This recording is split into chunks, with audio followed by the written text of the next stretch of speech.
طيب نبدأ بإذن الله. النهاردة هنبدأ مع ال Introduction to Disaster Management.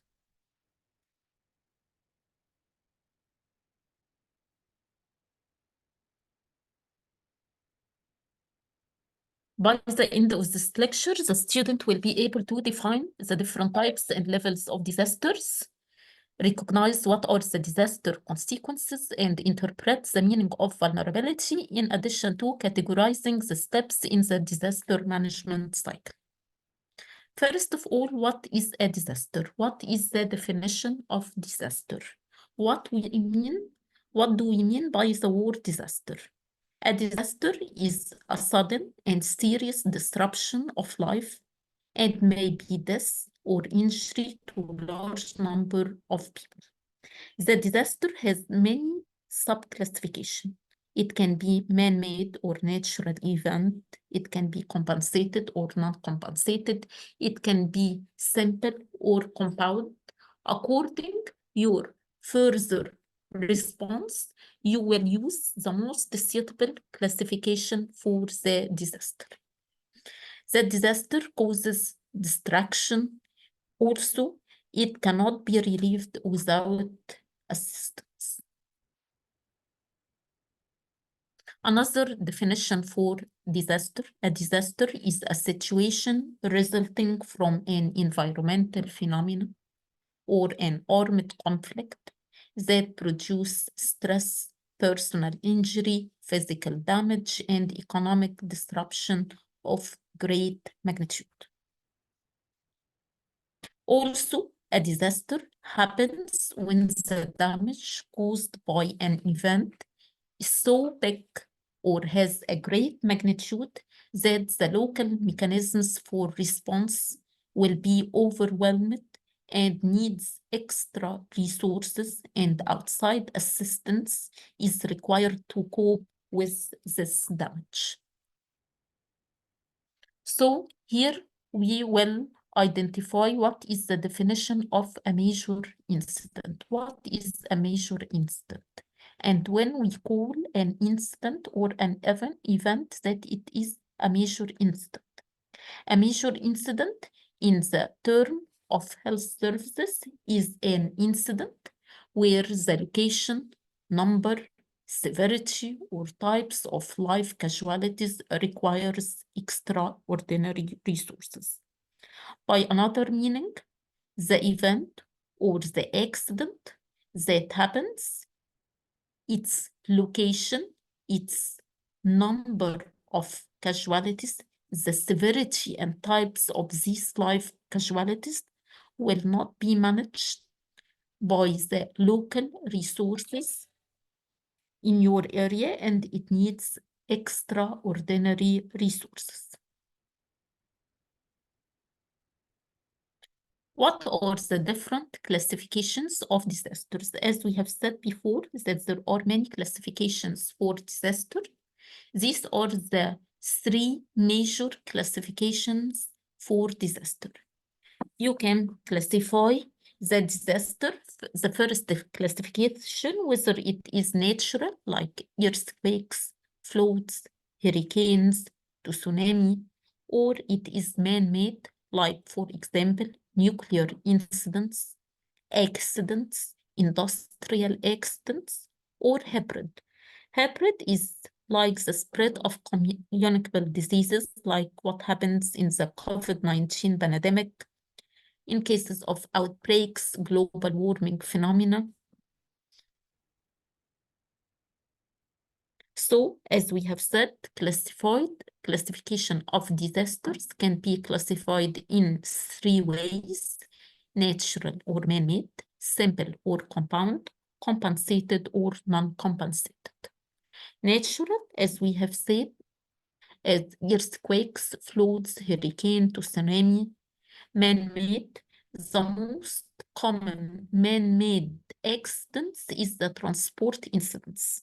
Okay, many victims every year are exist because of transport incidents. Transport incidents, or we name it road traffic accidents, is one of the classified by the WHO as one of the non-communicable diseases that cause high morbidity and mortality global on the global level and also at the national levels. Also, industrial incidents, okay, as factories, nuclear stations cause a lot of victims every year. The hybrid, as we have said before, is the spread of communicable diseases in case of outbreak or global warming phenomenon. What is the difference between simple versus compound incidents? A simple incident is the incidence where the infrastructure remains intact. That means that your infrastructure, your roads, your hospitals, your lines of communication, electricity, gases, all of these are intact, okay? While in case of compound incidents, the infrastructure is damaged. No electricity, no water, no roads, okay? No sanitation, no line of communications. All of these are classified under the infrastructure. So if your infrastructure is intact, this is a simple incident. But if your infrastructure is damaged, this is a compound incident. What is the difference between compensated versus non-compensated? In case of compensated incidents, the load is less than the capacity. While in case of uncompensated incidents, the load exceeds the capacity. So in the first slide, when we defined the major incidents, we said that a major incident requires extraordinary resources. Here, even the extraordinary resources in an uncompensated incidents, okay, cannot cover and cannot manage the load of the incident, okay? So the difference between compensated and uncompensated incident is that in the compensated incident, the load is less than the capacity, while in the uncompensated incident, the load exceeds the capacity. What are the different levels of disasters? In cases of classification of the levels of disaster, we classify disaster under 4 levels: level 1, level 2, and level 3, and level 4. Here we will discuss the 3 levels, level 1 and level 2 and level 3. What is level 1 in a disaster? Level 1, where there is a single or multiple country event. The most important description of level 1 of disaster is that there is minimal public health consequences. So in level 1 disaster, there is minimal public health consequences. And the most important public health consequences is the magnitude of the mortality and morbidity in the site of the disaster. Okay, and so localized emergencies such as small-scale fires, landslides, or low-level epidemics are usually taken care of, and it is done at the district level. So in level 1, we talk about minimal public health consequences. We need only localized emergency, and it is carried out at the district level. This is level 1 of a disaster. What about level 2? Also, it involves a single or multiple country event, but here the public health consequences are moderate, and it requires a moderate country response or a moderate international WHO response. The local and community resources have to be mobilized to manage the situation. Here, we need to engage the local and the community resources. Okay, the WHO may be involved and also the country is involved with a moderate response, which corresponds to the public health consequences level. What about level 3 of a disaster? A level 3 of a disaster is considered a massive disaster, okay? It also involves either a single or multiple country event, but here there is major public health consequences. There are very severe public health consequences, and this severe public health consequences requires a substantial international response. And it will involve a massive level of damage, which sometimes requires an international assistance. For example, the incidents of Marfa Beirut. A couple of years, there was an explosion in the port of Beirut. Okay, this explosion was classified as level 3 disaster, which required international assistance to help, okay, the people there and to help the victims. Okay. What are the different disaster consequences? Disaster consequences may be in the form of deaths, injuries, illness, disabilities, as well as other psychosocial effects. The disaster consequences may be direct or indirect. And also, it may result from the disruption of the health system and services. The health system and services, sometimes at the disasters, they don't function properly. Okay? In disaster, people also have reduced access to health care for long periods. You remember in COVID-19 pandemic, people with chronic diseases and chronic illness were not able to go and have their health services. Okay. Also, disaster affects the basic supplies and infrastructure such as food, water, shelters, which are very essential for health.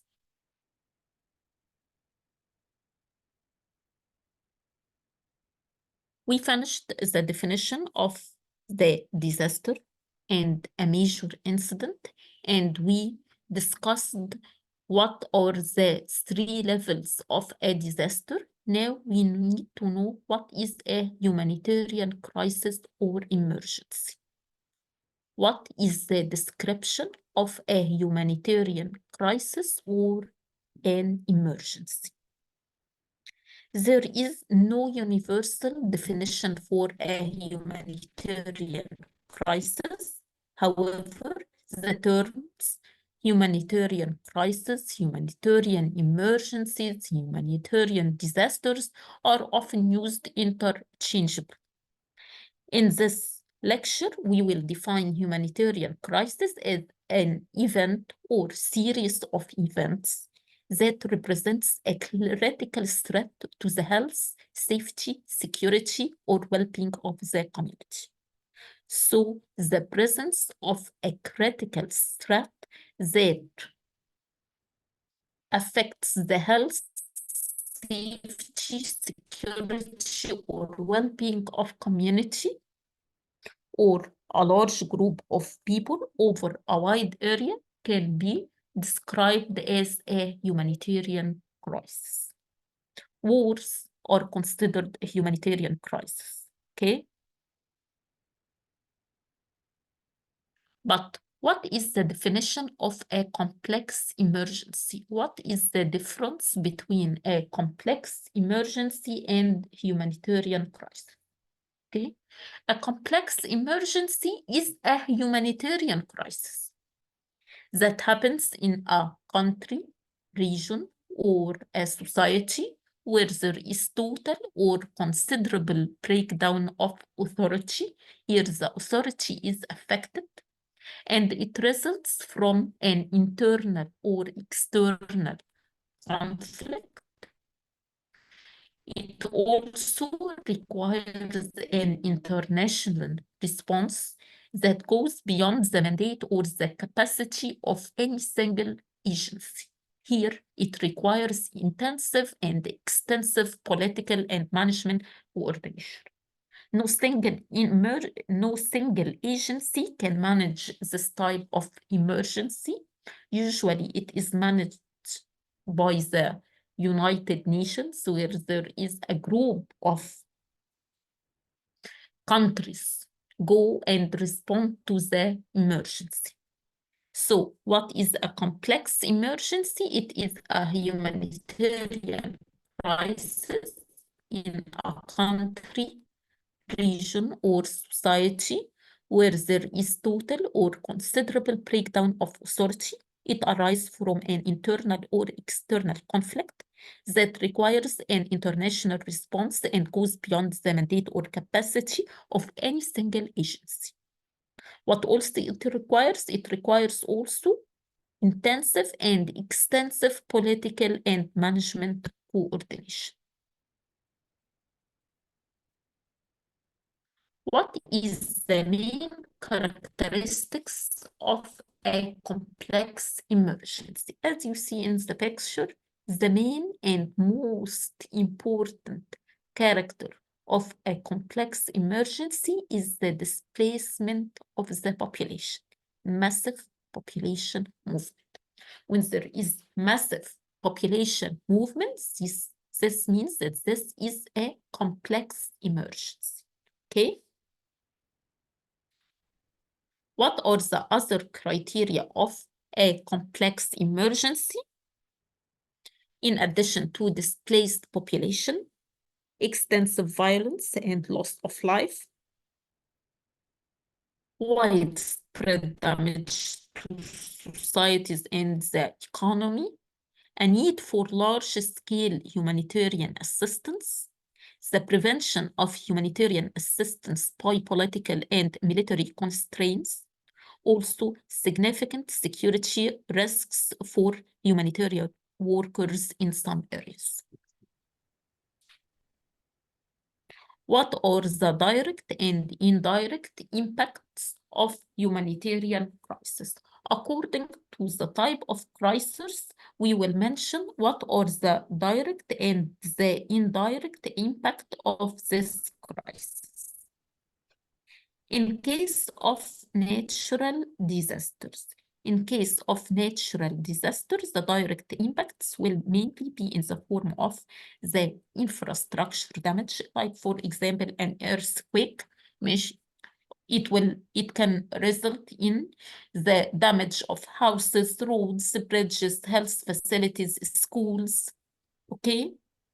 Morbidities and mortalities.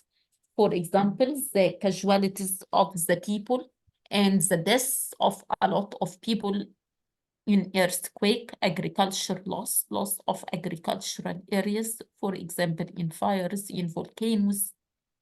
What are the main indirect impact of a natural disaster?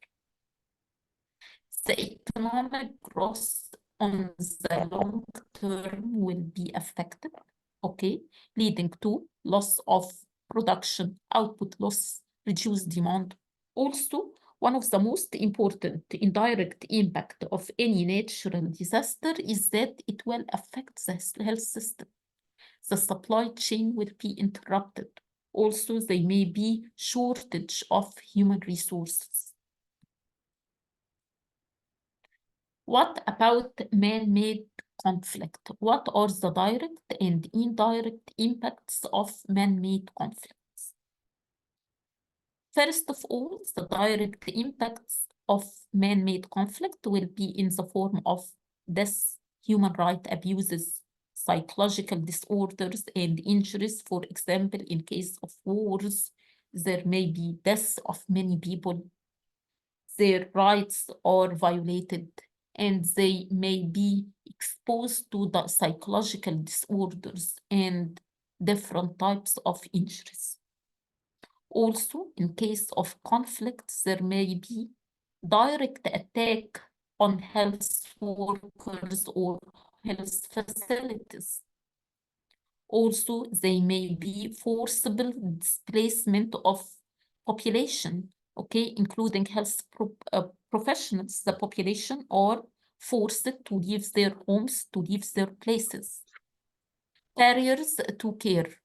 Barrier to care means physical barrier that patients cannot access health services. Patient cannot access ambulance. Okay, all of these are different types of barriers to care. What about the indirect impacts of conflicts? The indirect impacts of conflicts mainly will be in the form of displacement of the populations, infrastructure destruction. In cases of conflicts, the two sides, each one of them will destruct the infrastructure of the other, okay? Lack of food, lack of healthcare services, the reproductive health problems, malnutrition problems, child problems, diarrheal disease will increase. Why it will increase? Because people will not have access to such type of healthcare services. Okay, the most predominant services in the time of conflict is the emergency healthcare services. Okay, reproductive health problems, vaccination of children, nutritional services will decrease to a level that will, the problems related to it will increase and will rise. Okay. Also, one of the indirect impacts of conflict is the prevention of implementation of human assistance and human interventions. Agencies like the Red Crescent, like the non-governmental organizations, sometimes they cannot access the place where the conflict is. Okay. As of course we see now what happens in Gaza. In case of complex emergencies, what are the most important direct impacts? Population displacement, excess mortality and morbidity. This may happen due to the violence or the natural disaster itself. The poor security. What about the indirect impact? The increase in morbidity here and mortality is due to the preventable communicable diseases or food shortages, okay, or the economic instability, the weak health system, and the different types of logistical challenges that occur during the emergencies. What are the main concepts that we have to study in evaluating disaster? When you evaluate a disaster, you must identify three very important pillars. What are these three pillars? They are the phenomena. What is the phenomena you are facing in terms of what is the disaster type and what its intensity and magnitude? Number two is the vulnerability. Who are the populations that are most vulnerable in this community? And third is the impact. Impact is the effect on the population, and the impact results from the product of the phenomena and the vulnerability. Let's see how can we evaluate the vulnerability. Who are the vulnerable population? Okay, that you must identify in a population. The vulnerable groups or the vulnerable segments in any population are the one who has difficulty communicating, has difficulty in accessing medical care, may need help to maintain their independence, may require constant supervision, may need help accessing transportation. What are the most common vulnerable groups in any population? One of the most important vulnerable groups are, of course, children. elderly, poor people, women, disabled, okay? People suffering from psychological problems. Also unconscious people, okay? All of these are classified as vulnerable groups in a population.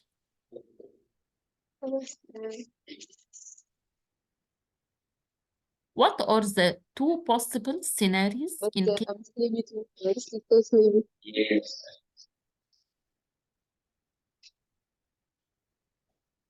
I don't know What if Dr. Meyer will give us 2 lectures or just 1.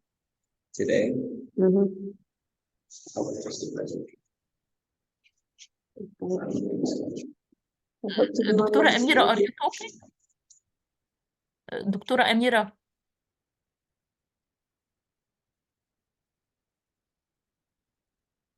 Okay. So, what are the impact of health which is related to communicable diseases? In case of communicable diseases, we have two possible scenarios. What are those two possible scenarios? Number one is the risk of outbreaks associated with the other events and emergencies. Number two is an emergency which is caused by an infectious disease. Okay, for example, the cholera which follow the earthquake. Also in Yemen, there were many outbreaks of cholera, okay, during the war itself.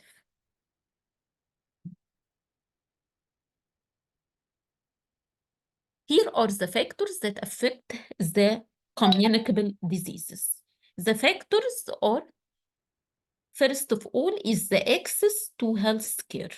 Access to health care, it may collapse, there may be lack of disease control program, there may be poor access to health care, there may be also interruption of supplies and logistics. Also, the population characteristics like the displacement size and immunity affect the situation of the communicable diseases in a community. Environment, safe water, latrines, access to food also affect the situation of communicable diseases in a community. What are the health risks that increase the morbidity and mortality due to communicable diseases? First of all, in case of waterborne diseases, the presence of water and foodborne pathogens, for example, cholera, typhoid fever, shigellosis, hepatitis A, hepatitis B, and all these types of infections are very common during disasters. Also, vector-borne diseases, malaria, dengue, yellow fever, Japanese encephalitis, also they may be re-emerging, okay, infections during the disasters. Also, overcrowding related diseases, we fear from measles, meningitis, tuberculosis, diarrheal diseases, also vaccine preventable diseases because the children or the people may not access vaccination services like measles, polio, tetanus, pertussis, diphtheria. Okay, what is the impact of disaster on the situation of non-communicable diseases? Non-communicable diseases mainly depends on the continuous supply of medication and or the treatment of the non-communicable diseases. During disasters, of course, the medication and supplies may be affected. Also, the healthcare facilities which provide these supplies may be damaged. What's the main health risk of non-communicable diseases during a disaster? It is mainly in the form of the exacerbation of non-communicable diseases, cardiovascular diseases, diabetes, cancer, chronic respiratory diseases, blood disorders, renal diseases, or due to inadequate case management, and maybe this inadequate case management may be due to mainly the poor quality of the services supplied.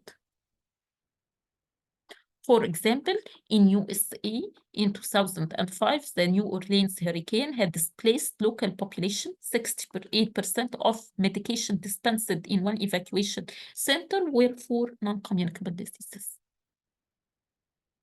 What is the impact of disaster related to the water and sanitation and the hygiene? Here, the term WASH refers to the provision of safe water for drinking, washing, and domestic activities, safe removal of waste, and health promotion. Risk of infection comes from consumption of contaminated water or contaminated food during the disaster, hand-to-mouth transmission, the dissemination and the spread of vectors, the exposure to medical waste. Also, the health risks in this case will be in form of diarrheal diseases, for example, hepatitis A, cholera, typhoid, shigella, malaria, hepatitis B, hepatitis C, HIV. What is the impact of disaster on health? Okay, in terms of nutrition. During disasters, there is increase in the frequency of malnutrition. The main vulnerable populations exposed to malnutrition are infants, young children, pregnant and lactating women, and also elderly. The health risk of malnutrition or nutritional problems will be in the form of malnutrition, either severe or acute malnutrition, stunting for children, and this means that their height is low for their age. Micronutrient malnutrition, for example, iron deficiency, vitamin E deficiency, zinc deficiency, and long-term malnutrition, which predisposes to overweight, obesity, chronic diseases. In Indonesia, in 2006, following the earthquake, poorly regulated breast milk substitutes were provided to babies, and this resulted in increase of diarrhea among infants. What is the impact of disaster on health in terms of reproductive health? What are the main risks and who are the most exposed population? The most exposed population to problems in the reproductive health are adolescents. They have increased vulnerability. Also, the family planning services disruption may result in increased risk of an unplanned pregnancies, and unplanned pregnancies may result in many complications for both the mother and the baby. Also, increased risk of unsafe abortion. People will go to unsafe abortion to get rid of unwanted pregnancy, and mothers may be exposed to many health problems. Also, increased risk of maternal and neonatal mortality, sexually transmitted infections. Okay. Does the disaster affect the child's health? Of course, there are many health risks that are targeting children, for example, communicable diseases, malnutrition, injuries, children separated from their parents. What about the mental health? Mental health, the extreme stress that happens during the disasters, in addition to the disruption of formal care for persons with pre-existing disorders, people who are complaining from pre-existing mental disorders will not be able to access their mental health services. also it will lead to an exacerbation of their pre-existing conditions, in addition to the disorders, the mental disorders, the mental and psychological disorders that results from the emergency itself. Mass casualties, the mass casualties that occurs during disasters are characterized by their quantity, by their severity, and also by the diversity of the injuries, different types of injuries. The casualties ranges from blunt trauma, crush-related injuries, drowning, mental health issues. Most people don't die at the scene and may have long-term consequences that they must have to live with. Also, what are the health risks of the mass casualties? It will be in the form of injuries, mortalities, handicapping. Also, there must be urgent priority for case management at the initial phase, especially for severe trauma and wounds, maternal and newborn emergency. The management of mass casualties, there must be early intervention, which is very critical for survival. Okay, and the services must be operated at two levels. The first level is on the site of the disaster, and the second level is at the hospitals.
I'm sorry, the connection was interrupted. Okay, we will continue now. I will share the screen again with you. Okay. Do you hear me? Okay.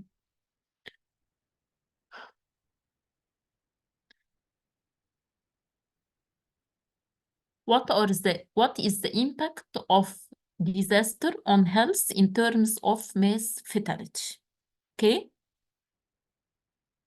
We discussed that the main health risks will be in the form of distress to families and communities, the risk of infection due to contamination, due to consumption of contaminated water, or the risk of secondary contamination from fatalities if exposed to chemical or radiological agents.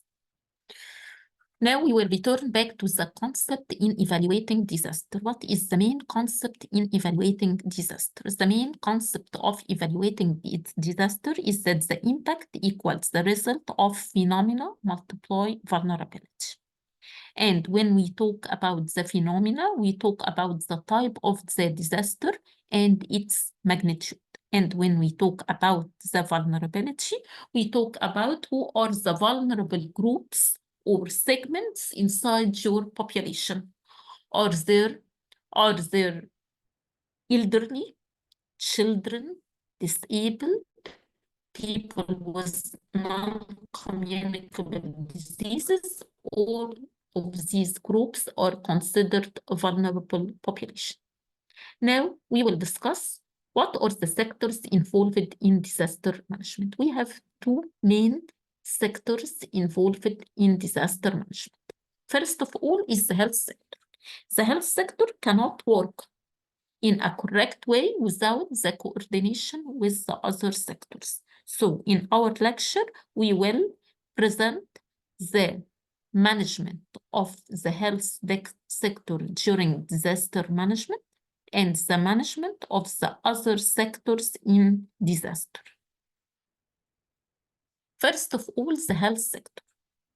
The health sector provides different types of services during the disaster.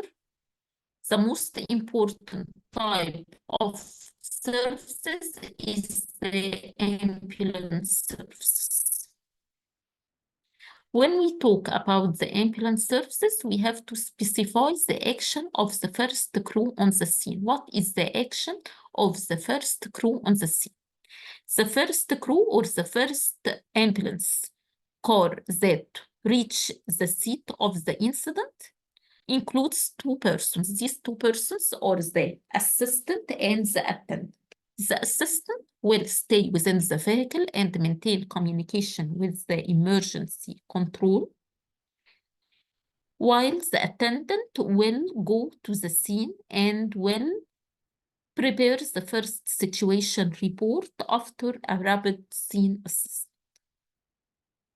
The first ambulance at the scene will become the forward the ambulance other ambulance services, and it will become the forward ambulance control.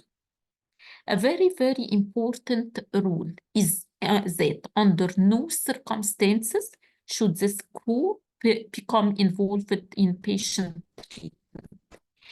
This crew should not be involved in any patient treatment. This is a very important rule, okay?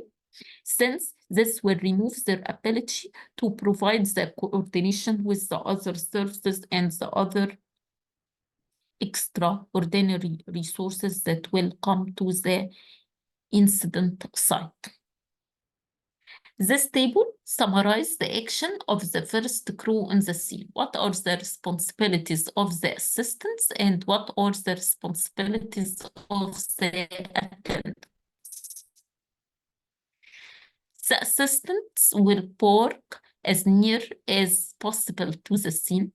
He will maintain communication with the attendant. He will stay within the vehicle, while the attendant will go to the site of the scene and will prepare the situation report, the first situation report, and he is the one who is responsible to declare that this is a major incident, and he will decide whether there is a need for a medical team or not, and he will set up key areas like where will be the control point, will be the parking point, and will be the casualty clearing station.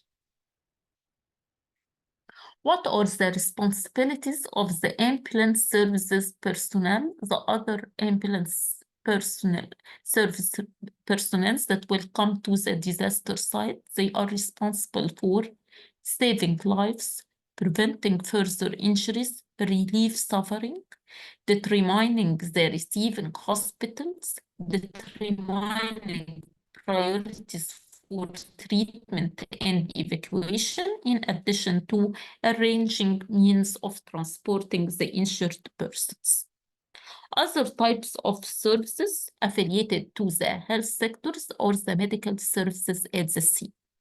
What is the role of the medical services at the scene? Medical services can do and come to support the ambulance services.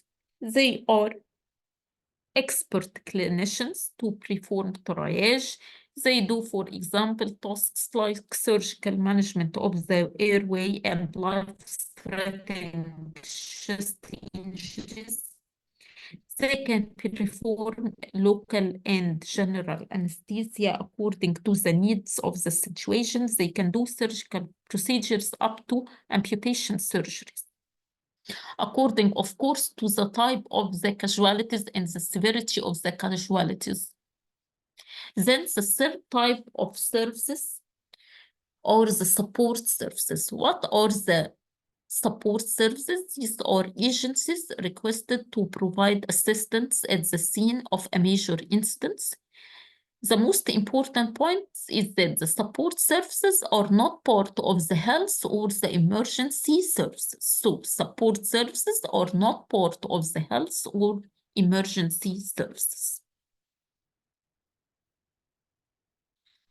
What are the most important support services at the site of the scene? For example, the voluntary societies, the form of tea or sympathy. Staff who work in an uncomfortable environment can rest periodically and have access to food and drinks.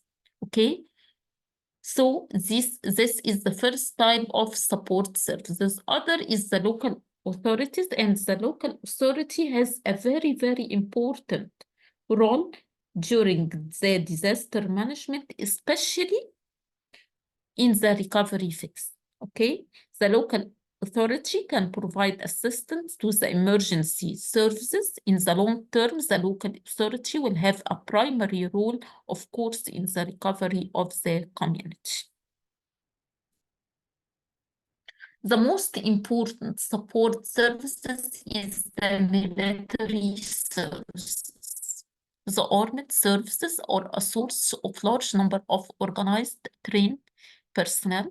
Okay, the military services are needed especially when the incident is compound, such as building bridges, shelters. This means when the infrastructure is damaged. Here we may need the military services to interfere and support the management of this disaster. What are the personal equipment needed during disaster management? Many types of personal equipments may be needed during the disaster management, but they should fulfill the following criteria. First of all is the personal safety, function, and durability, and the sites that provide comfort to the personnel. The personal protective equipment should be applied to the vulnerable body area, and this is, of course, according to the type of the disaster. For example, the vulnerable body areas, for example, is the head, face and eyes, ears, body, hands, feet. These are examples for protective clothing solutions for predictive hazards. Also, the personal protective equipment should be highly visible, reflective jacket. It should be well identified by a label on the front and the back. It should provide warmth and waterproofing according to the weather situation in the disaster. Also, it should provide protection against injury. The equipment storage should be done in according to the storage criteria of these personal protective equipments, and it should be durable. What about the medical equipment? The medical equipment provided to support a major incident should reflect the level of the interventions that will be applied. For example, extra equipment must be provided by ambulance services and the mobile medical teams. What are the 5 levels of medical intervention at the scene? We have 5 levels of medical intervention at the scene. First of all is the triage. Triage labels will be required on each emergency ambulance. Then the life-saving first aid, the first aid services. Then the third level is the advanced life support services. And the fourth level is the specialist medical equipment if needed. And the last level is the packing for transport.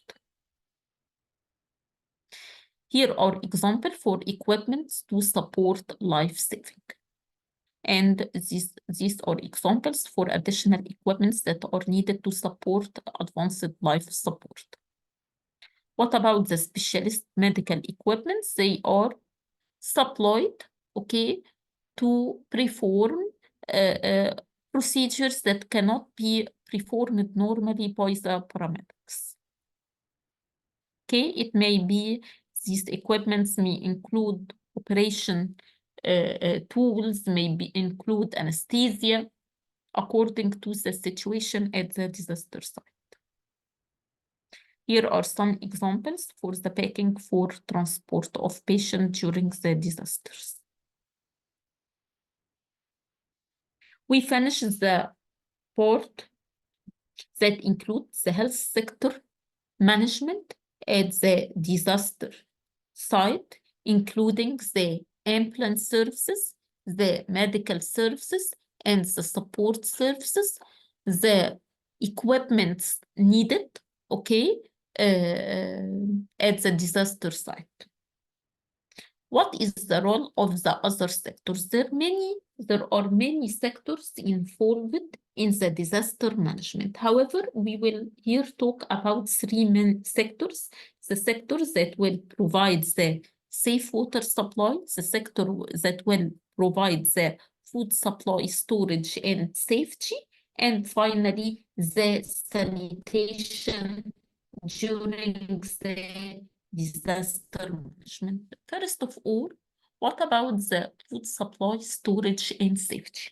What are the main challenges that faces the food supply, storage, and safety? The main challenges are mainly in the terms of scarcity of the food at the disaster area. Also, the available food may be contaminated or may be unsanitary, which may lead to outbreak, for example, of foodborne diseases like diarrhea, dysentery, cholera, hepatitis A. Also, lack of suitable conditions for preparing the food, which will increase, okay, or will expose the survivors to different types of infection due to poor sanitation or inadequate safe water supply. Here are the strategies that are applied to provide safe food supply, storage, and handling. First of all is the food safety measures, then the safe food handling, the safe and hygienic warehouse management, assessing pre-packed food, assessing refrigerated food, and finally, food delivery. We will discuss each item. First of all, food safety measures. Food safety measure will be applied in the form of the WHO 5 keys for safer foods. What are the 5 keys for safer food? First of all is keeping clean. Then you have to separate raw and cooked food. Then cook thoroughly. Then keep food at safe temperature, and finally use safe water and raw materials. How can you provide safe food handling during disaster management? All foods used in food distribution and mass feeding programs must be fit for human consumption. Also, stocks should be inspected and samples should be sent to suitable laboratory for analysis. Kitchen supervisors, cooks should be taught personal hygiene and also the principles of safe food preparation. Employees and volunteers should not be suffering from any of the following, for example, jaundice, diarrhea, vomiting, fever, sore throat, skin lesions, ear, eye, or nose discharge.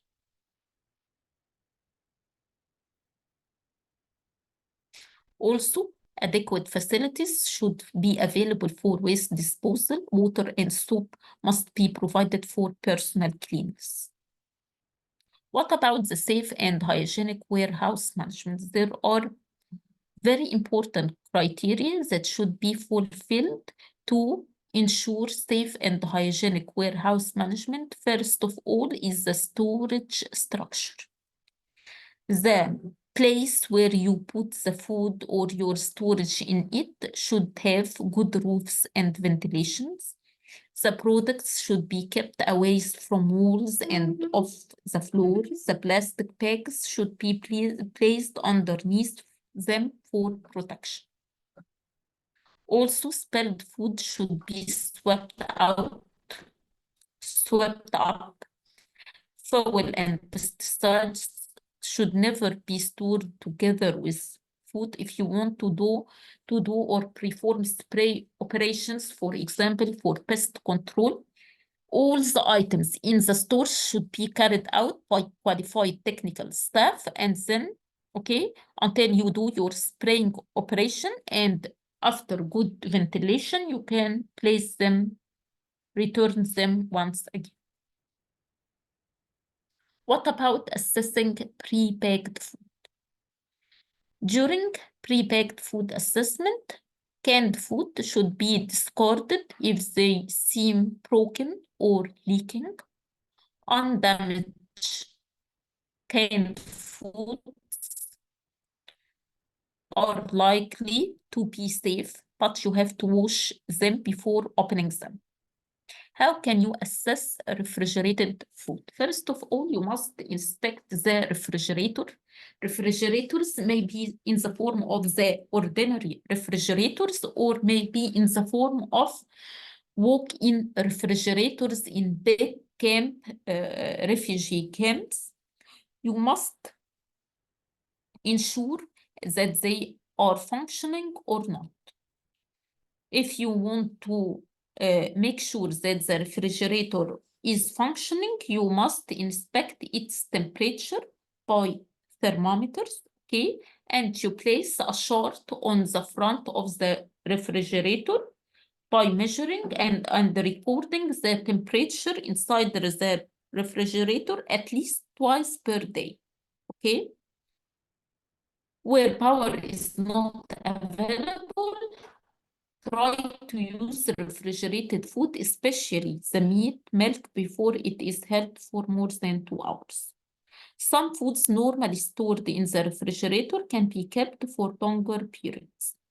Okay, don't open the refrigerator unless it is necessary.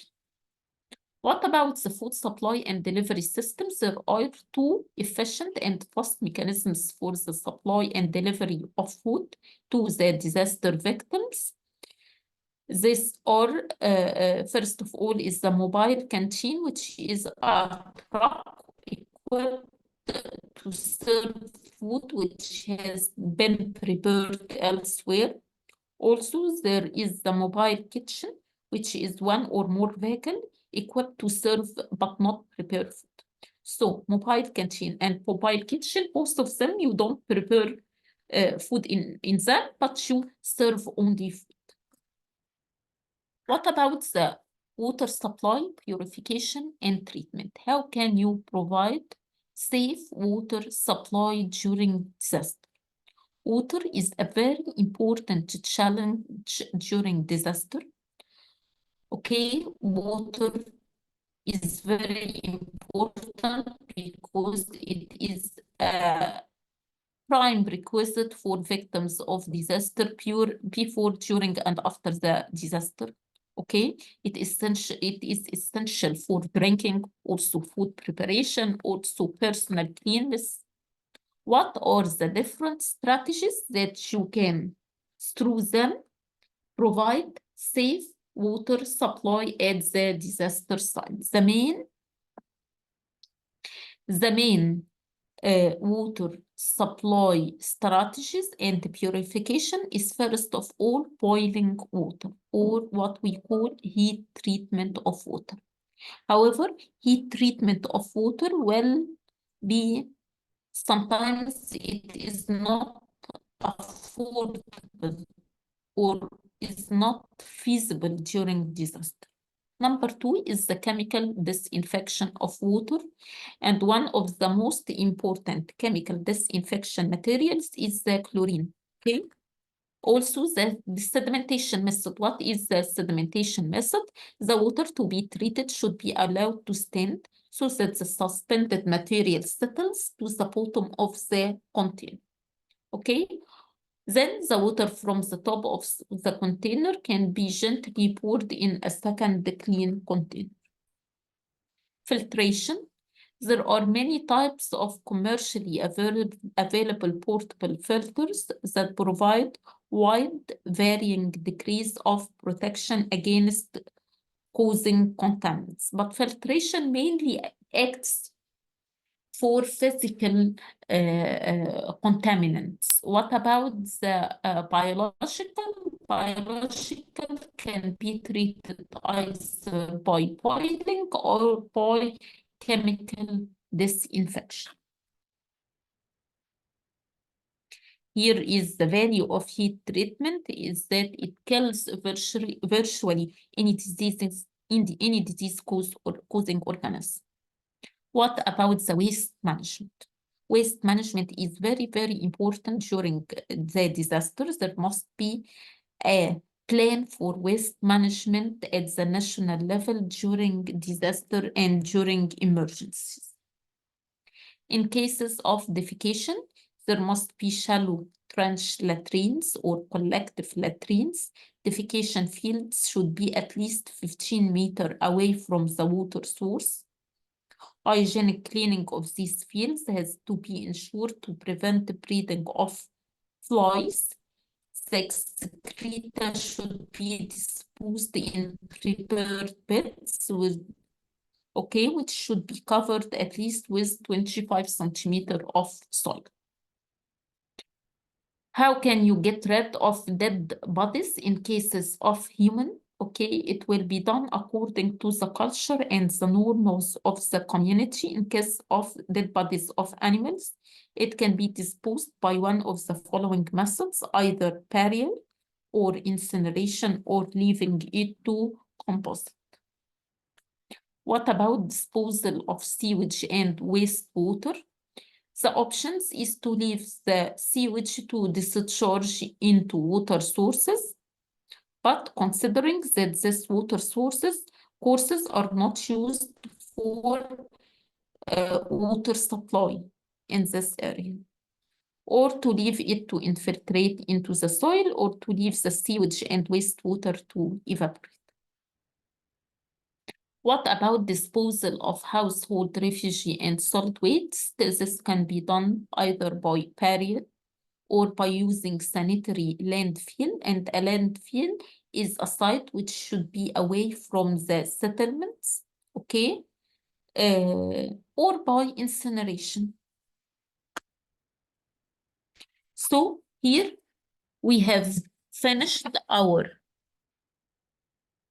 lecture, which introduced to us the disaster management and the definition of disaster and the definition of emergency situation and complex emergency, and what are the different disaster consequences according to the type of the disaster.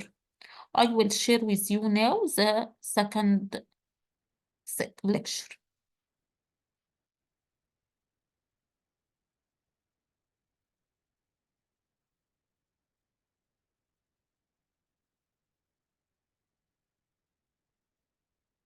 In this lecture, we will understand what are the main key issues in disaster management.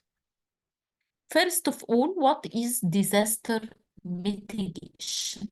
What is meant by disaster mitigation? Disaster mitigation refers to actions or measures that can either prevent the occurrence of a disaster or to reduce the severity of the consequences of this disaster. One of the most important mitigation activities is the awareness and education, plus the disaster prevention measures. What is the main strategy in disaster mitigation? The main strategy is hazard identification and vulnerability analysis. It is very critical that health is at the center of the whole of society. Okay, we work to reduce vulnerabilities and risks to build resilience. And this will be done, of course, through effective disaster prevention, preparedness, response, and recovery measures. So, reducing vulnerabilities, reducing risks, eliminating hazards is very, very important during working in disaster mitigation. Here is the disaster management cycle. What are the components of the disaster management cycle? The first component is the preparation.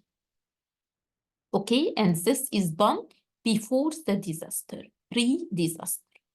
Then it is followed by the response, and the response occurs after or during the disaster. And then the recovery is done, of course, post-disaster, and then we will return to the mitigation efforts, and this is done before the disaster. So we have two components, pre-disaster, and two components during and after the disaster. Before the disaster is the mitigation and the preparation, and during the disaster is the response, and after the disaster is the recovery. Here are the phases of disaster management. We have 4 phases in the form of, number 1 is the prevention phase, number 2 is the preparedness phase, number 3 is the response phase, and finally, number 4 is the recovery phase. What is the prevention phase? What is the main role of disaster management in the prevention phase? The prevention phase, we identify the community risk factor, and then we have to develop and implement program to prevent disaster from happening. Here, our ultimate goal is to prevent the occurrence of disaster. During the disaster mitigation, there are structural mitigation, for example, construction projects which reduce economic and social impacts of disaster.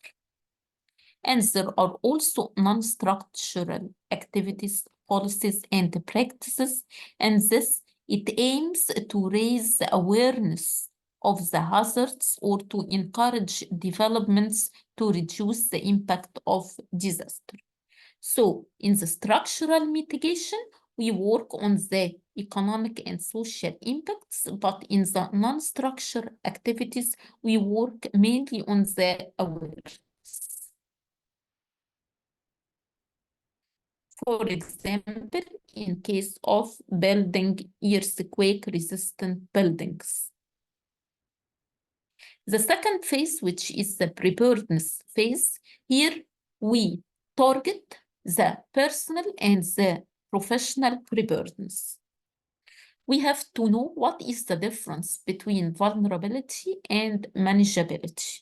Vulnerability is the factors that increase the risk of number of people exposed by the hazard, area covered by the hazard, dose or intensity or magnitude of the hazard, the duration and the frequency of the hazards. Yes, all these factors are under the classification of or the description of the vulnerability.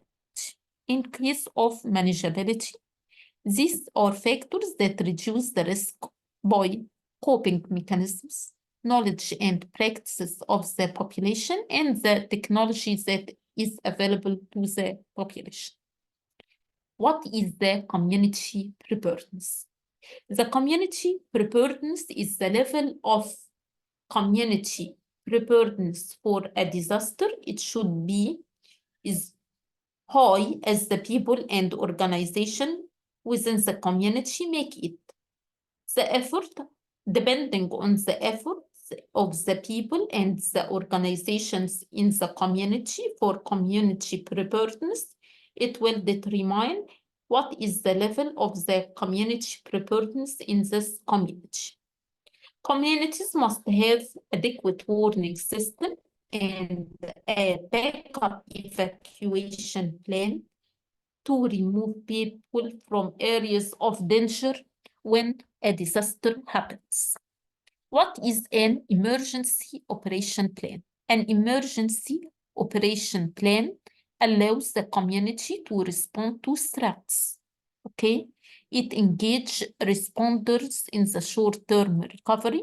It also must be flexible to be valuable in real and potential emergencies. Preparedness measures must include the following, must include a preparedness plan. There must be a plan. There must be training and exercises on emergency plan. There must be warning systems. And finally, there must be emergency communication systems. Also, there must be evacuation plans and training. There must be resource inventories, emergency personnel, and also contact list, mutual aid agreements, and public information and education. There are 6 domains of preparedness. What are the 6 domains of preparedness? Number 1, incident management, which aims to coordinate an effective response. Number 2 is information management, making sure people have the correct information at the correct time, at the correct place. Countermeasures and mitigation, to getting medicines and supplies whenever needed.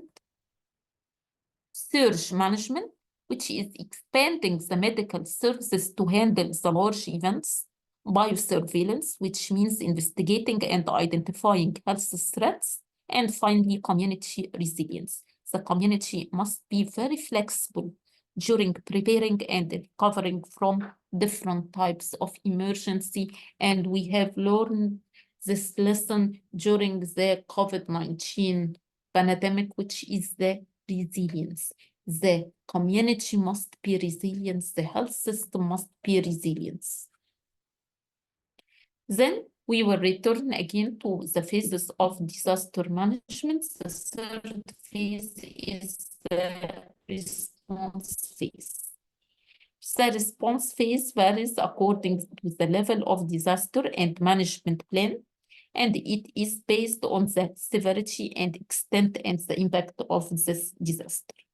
During the disaster response, the following should be done.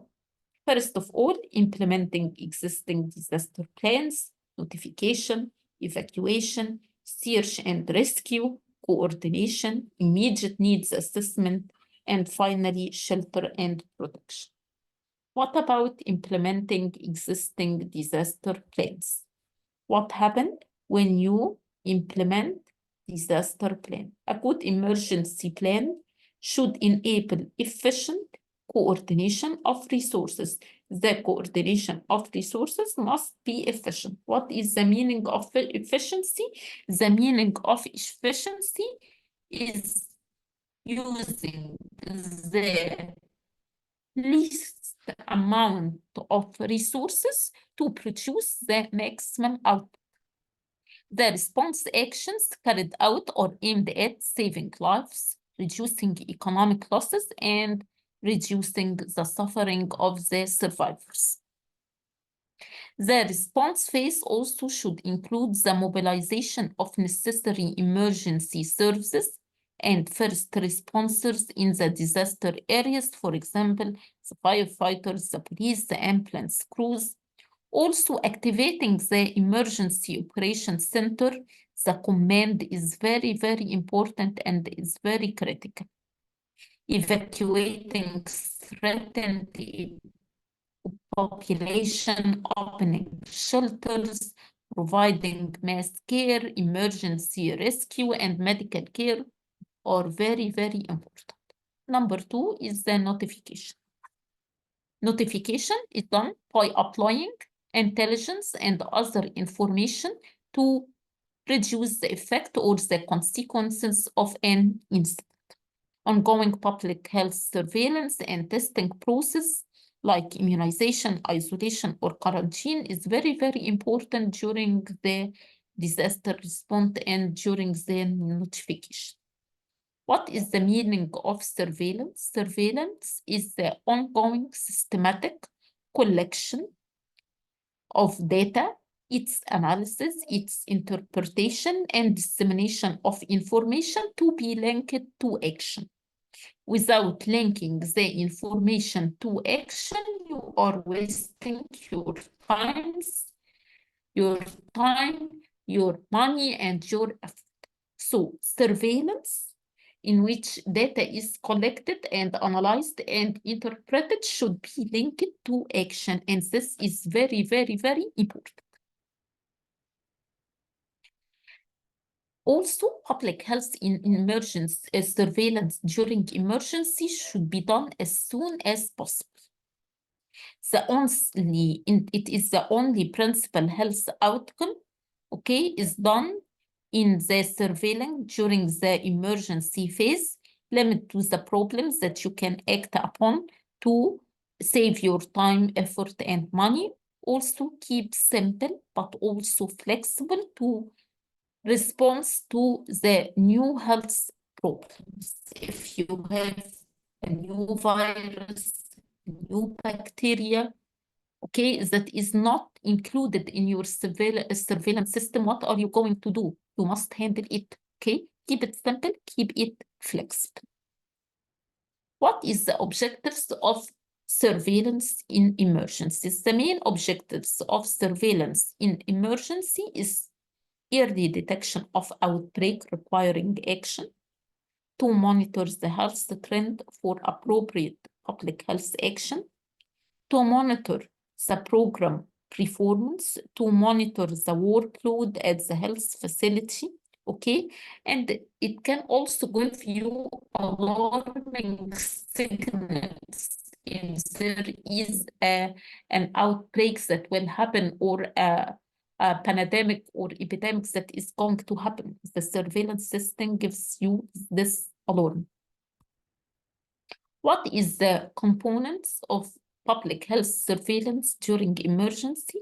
The main components of public health surveillance during emergency is list of the disease or events that will be included in your surveillance system, the case definitions for them, and here we can depend on the definitions of the CDC, surveillance network, which facility will collect or report the data, laboratory needs or not, analysis and feedback, and finally the outbreak response. Keep case definitions very simple, and these are different examples for different types of case definition. For example, the case definition for measles, for malaria, for acute watery diarrhea, for lower respiratory infection, and these definitions are according to the WHO case definitions. Then, after doing the evacuation, the search and rescue, the coordination, immediate needs assessment, or what we call rapid needs assessment or community needs assessment, will be done during the disaster. Why we need to do needs assessment? It is very important. Why? Because it will provide us with information about the quality of life of victims. It will determine the geographic region affected, its population, access areas, modes of transportation, communication system, availability of basic services, and in addition to food. Then it will provide us with information about the scope of the damage. What is the number of deaths? What is the number of persons injured? What is the number of who have disappeared, or the number of displaced people and their location, the status and capacity of health facilities, the urgent needs and human and material resources in the area. Then it will provide us with information about the secondary health hazards for the population to identify the potential threats to the population health to prevent. Also, the rapid needs assessment keeps the entire population informed of changes in the situation. It also helps the international community and potential donors to be informed about the different situations that arise, and consequently, they will organize who will receive the donation and the procurement of necessary resources. Data needed to be collected and analyzed on 3 core aspects. What are these 3 cores? First of all is the health status and the risks. The current health status of affected population groups, for example, the mortality and morbidity and their major causes, in addition to the health risks, in the form of the potential outbreak or further interruption of services or critical disease control programs. Also, health resources and the services availability. What are the health resources available, and what are the services that are functioning, and what are the services that are not functioning? Initial focus on the facilities, personnel, supplies, and services of national health authorities, other national and non-state actors, and international partners. Later, once the initial acute phase is over, and especially when seeking to promote recovery, the above plus other system components will be investigated. The health system performance, the coverage and the quality of the services currently available, the access, whether the physical and temporal access that men, women, boys, and girls have to these services, and their utilization. Do they utilize the health services available, or the services is underutilized, or the services are overutilized? Okay, based on this data, you will put in your plan what are you going to do. The emergency response management procedures. You should establish the command, the communications, the control, okay? And this is what we call the emergency operations center. Then the shelter and protection for the populations affected with the disaster. What about the shelter and protection? Okay, they should be prepared, okay? They should be prepared according to the rapid needs assessments that you have done, according to the number of displaced population, for example.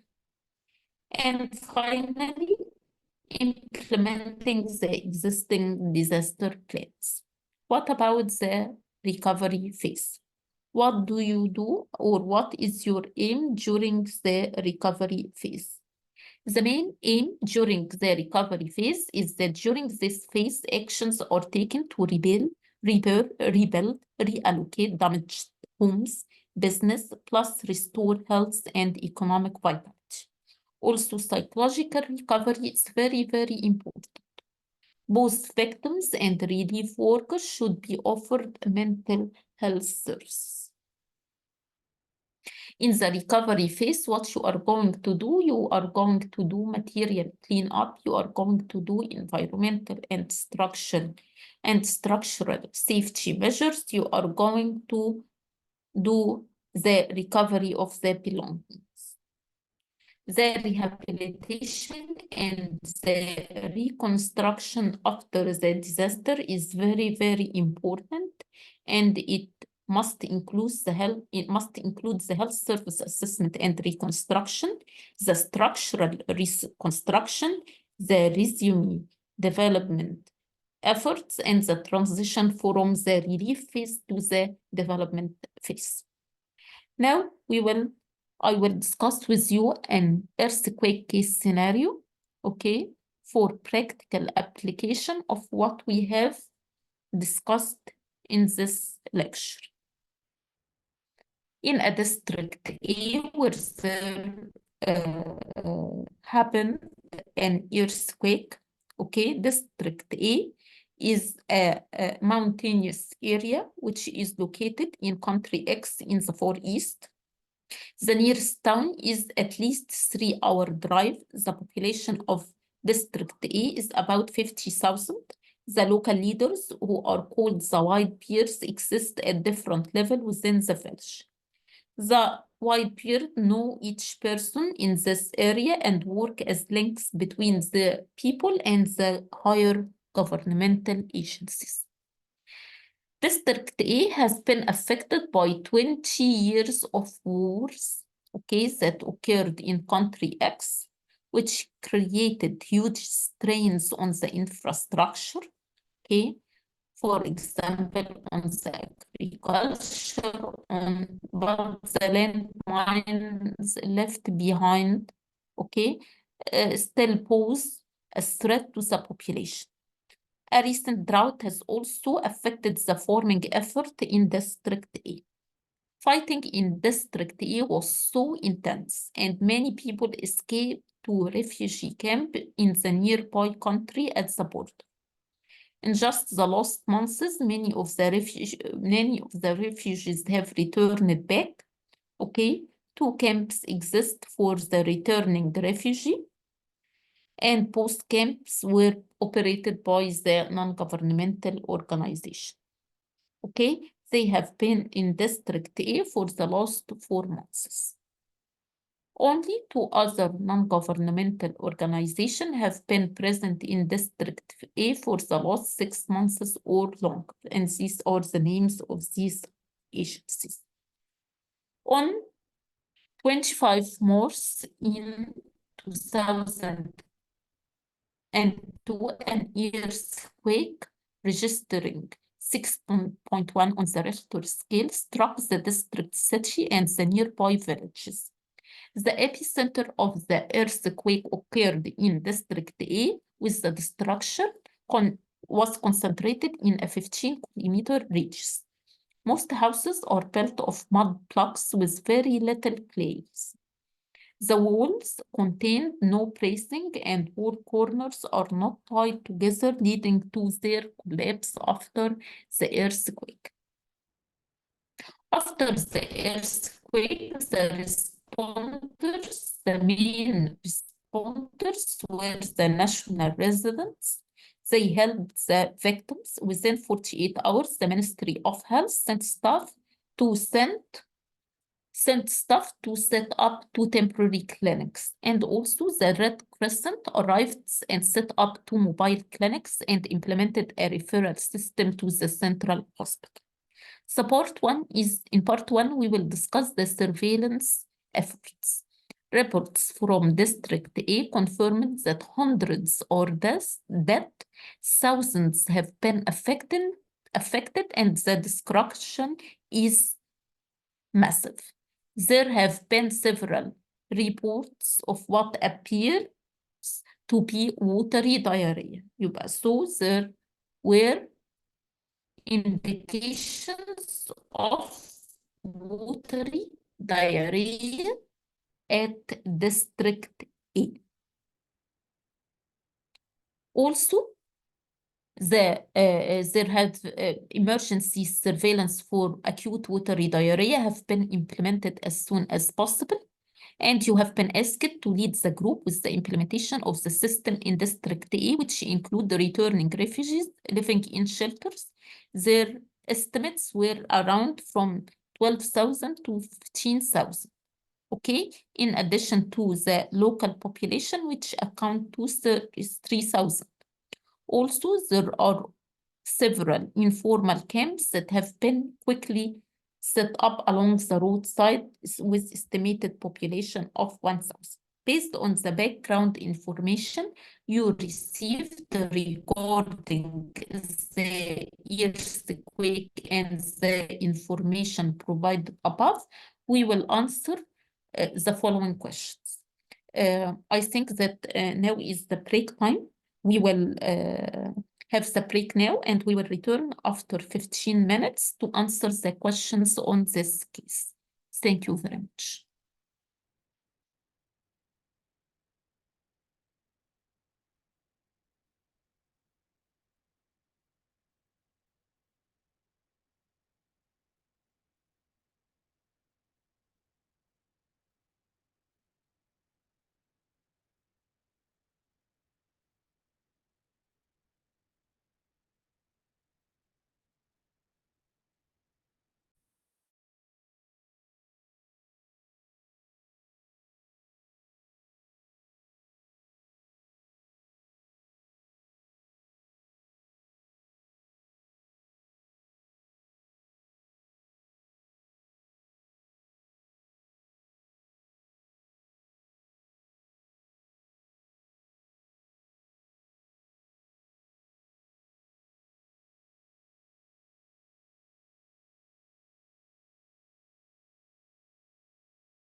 We will return back to our case, okay, to our earthquake case, and we are going to answer the following questions based on the background information you have received regarding the earthquake and the information provided above. Answer the following questions. We have discussed a case of an earthquake that happened in District A in Country X. Country X, where there is a conflict in this country and there were many refugees that have returned back since few months before the earthquake, and then an earthquake struck District E. We will answer the following questions. What are the objectives of a surveillance system during emergency? What is the main objectives of a surveillance system during emergency? The main objectives is to reduce morbidity and mortality through timely detection, confirmation, and response to outbreak.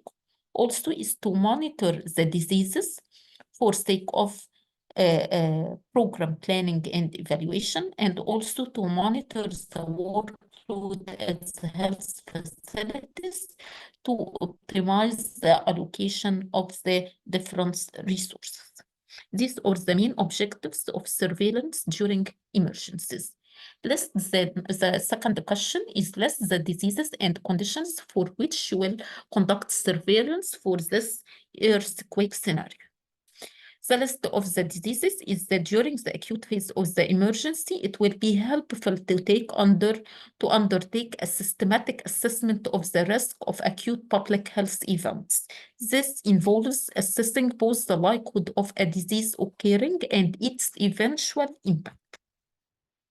Here is a list of priority diseases or criteria for inclusions that should take into account for each disease. What is the potential epidemic? What is the epidemic potential of the disease? What is the ability of the disease to cause severe mortality or morbidity? Okay. What is the frequency of the disease? What is the action or the possible responses? What is the available reliable data in the information? What is the count?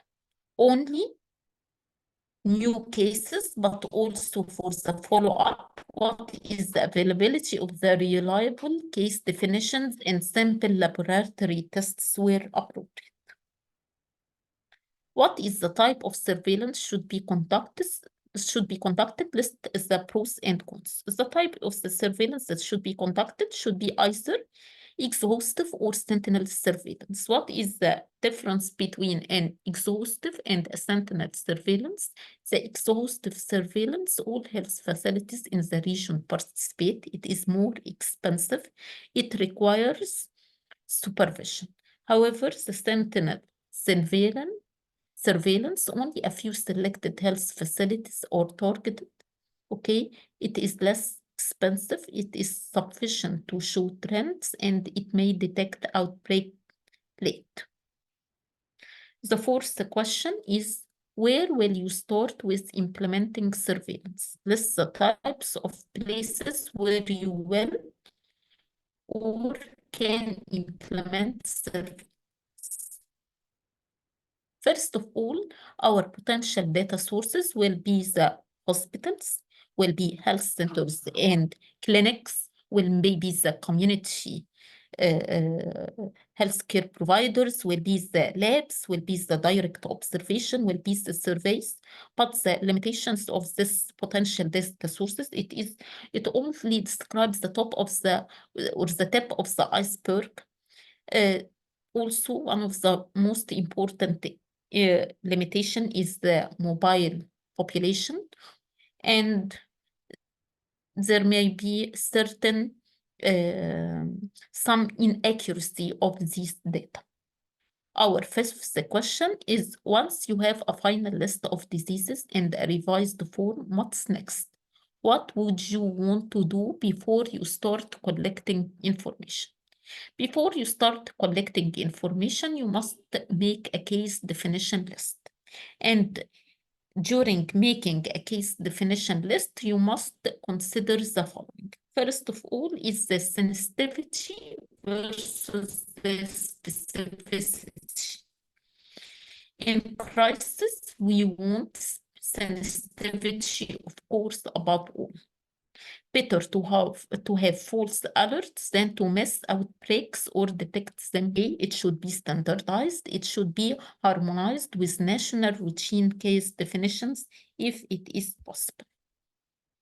For example, this is the case definition of pneumonia, acute bloody diarrhea, dysentery, suspected meningitis, suspected acute viral hepatitis, acute flaccid paralysis. Let's read the case definition for example, suspected meningitis. It is a sudden onset of fever above 38.5 with stiff neck and alerted consciousness or other meningeal sign or petechial or purpura rash.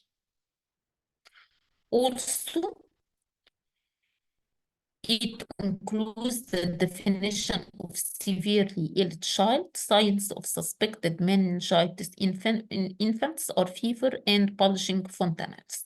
This is a case definition which considers the sensitivity simple, standardized, and harmonized.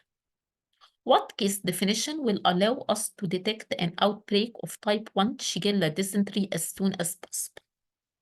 Diarrhea with visible blood in stools is very sensitive, though non-specific. Diarrhea with visible blood plus positive stool culture is very specific, okay? But it always get a negative result. The seventh question, demographic and health status are all indicators that should be included in a surveillance system for all phases of an emergency. What are the indicators and the possible sources of information to be included? Keep in mind, during emergency, typical sources of data may be incomplete or destroyed.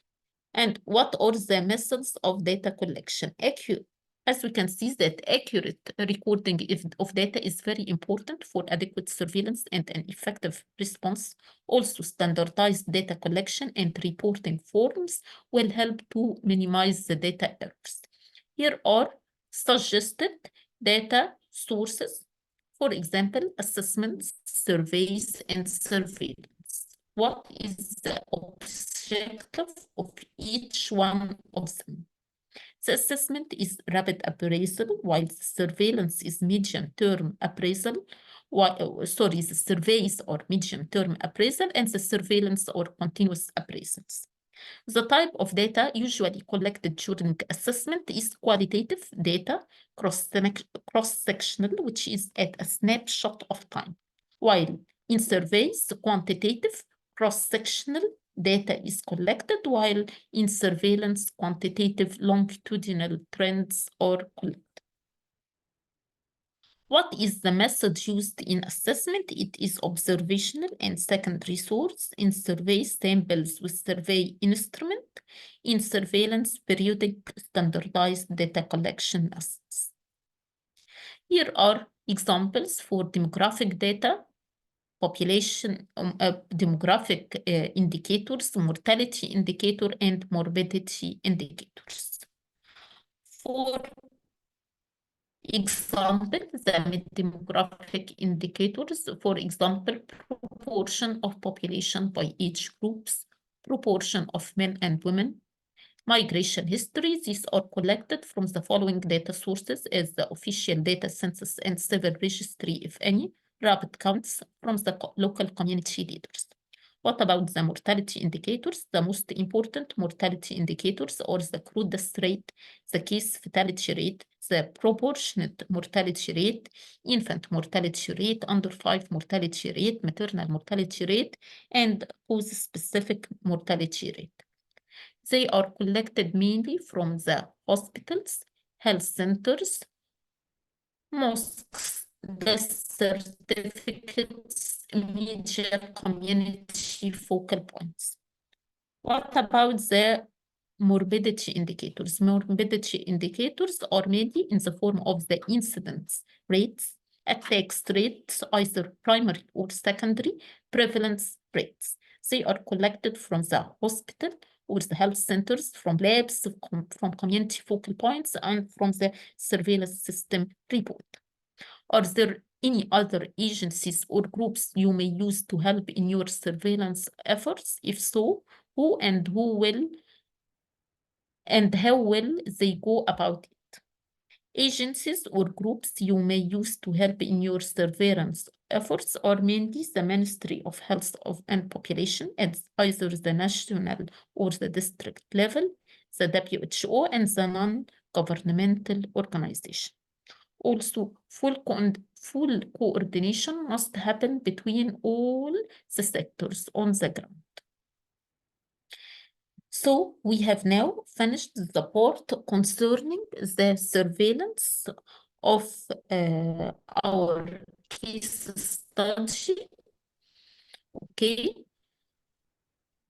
What we have finished in our lecture is the components of the disaster management, which is mainly in the form of preparedness, okay, and then the response and the recovery and the mitigation efforts.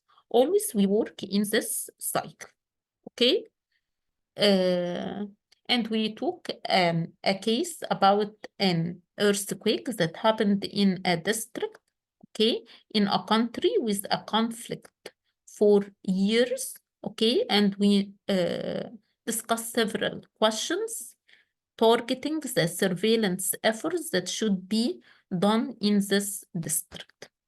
I have finished for now my lecture, and Dr. Nisreen will join you now. Okay, thank you very much. Thank you, Dr. Wale. Okay, bye. You're welcome. Okay, goodbye.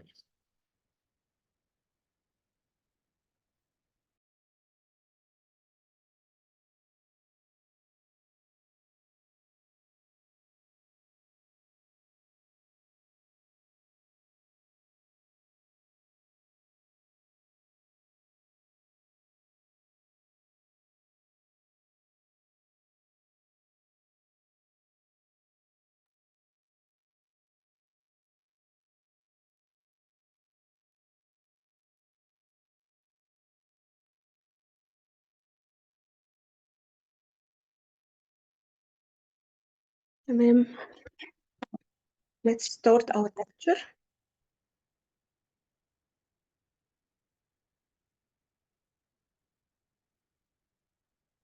Okay, the outline of our lecture will be, can you hear my voice? Okay, the voice is clear. So the outline will be introduction, Sendai framework for disaster risk reduction, global target of Sendai framework, and its priorities of action, monitoring indicators, and some problem-solving exercises. Are you ready? Let's start.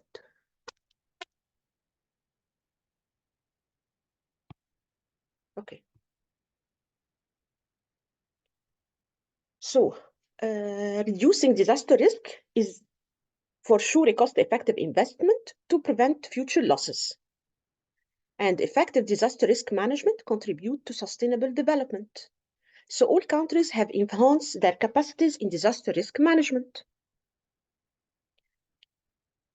In 2005, the World Conference on Disaster Reduction was held في هيوغو, Japan. وطلعوا الهيوغو framework for action من 2005 ل 2015. كانت الفكرة building the resilience of nations and communities to disaster. Okay. Although the adoption of the framework was in 2005, over the same 10-year time frame, the disaster have continued to affect the well-being and safety of persons. In 2014, we found that 1.5 billion people were affected by disaster. 144 million were displaced 23 million became homeless, and we lost about $1.3 trillion. So we adopted a protocol in Japan in 2005. After 10 years, losses are huge in terms of people affected, displaced, homeless, and economic loss. So what to do? Then it became the Sendai Framework for Disaster Risk Reduction, which is adopted between 2015 to 2030. The Sendai Framework was adopted by member states in March 2015 at the UN World Conference on Disaster Risk Reduction in Sendai, Japan. يبقى طلع السنداي Framework في ال 15 سنة اللي بعديهم because we have a lot of losses in form of homeless, displaced people, economic losses. Health in Sendai Framework. Health is a key element of the Sendai Framework for disaster risk reduction. The Sendai Framework places strong emphasis on resilient health system by integration of disaster risk management into healthcare provision at all levels and by the development of capacity of healthcare workers. يبقى key dimension في السنداي Framework كان موضوع الهيلث. It's very important علشان to recover from a disaster to have a resilient health system. مش هنقدر ننجو من كارثة أو disaster من غير ما يكون عندنا resilient health system. تعالوا نشوف ايه السنداي Framework ركز على ايه خلاف الهيوجو بروتوكول اللي كان في من 2005 لغاية 2015. السنداي من 2015 ل 2030 وكان بقى فيه strong focus على الهيلث، بقى فيه shifting للفوكس من managing the disaster to managing the risk. We are not going to wait in the disaster to happen. We are going to manage the risk. Okay. And we have a wider scope to include all types of hazards, natural and man-made. And it is a people-centered, covering all hazards and multi-sectoral. And it put emphasis on biological hazards زي الابيديميك والبانديميك. يبقى السنداي Framework كان ليه خصوصية إن هو ابتدى يفكر wider scope بيغطي كل الهازردز، people-centered، بيفكر في البيولوجيكال hazard، بيفكر في السترونج فوكس على الهيلث، وبيفكر managing الريسكس. يبقى if we are going to ask سنداي Framework بيفرق عن ايه عن الفريم اللي قبليه؟ بيفرق ان هو wider scope. We are going to manage a risk. We are not going to wait until managing a disaster. We have emphasis on biological hazards, people-centered, and focus on health.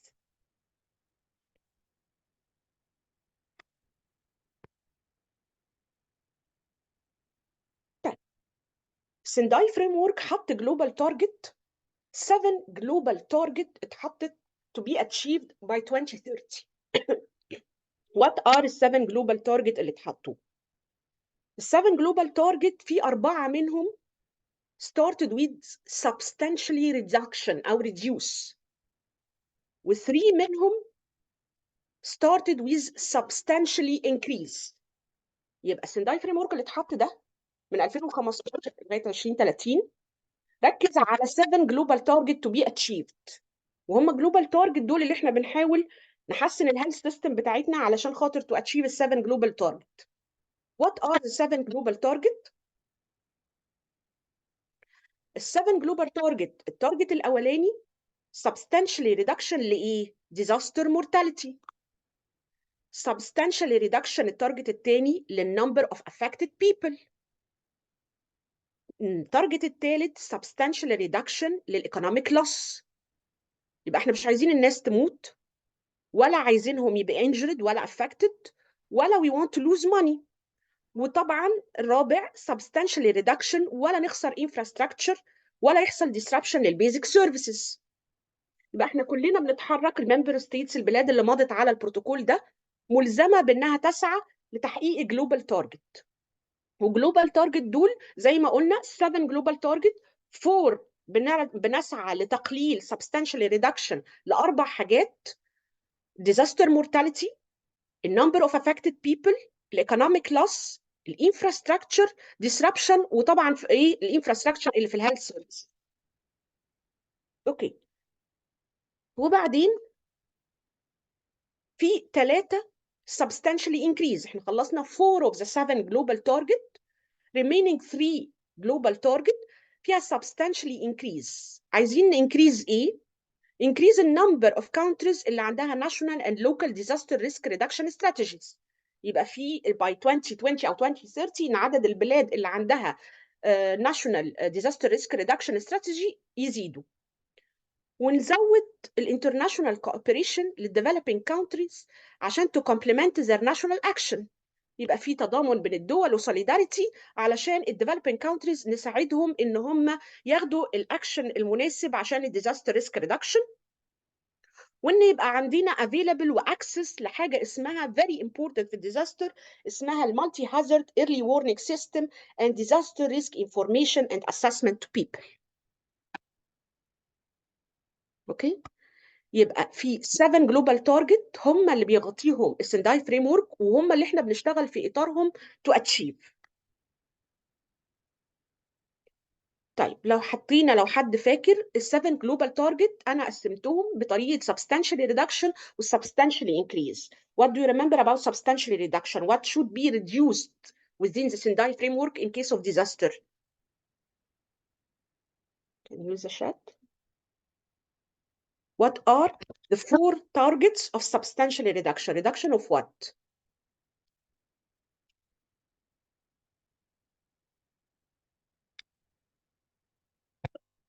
We want to reduce what?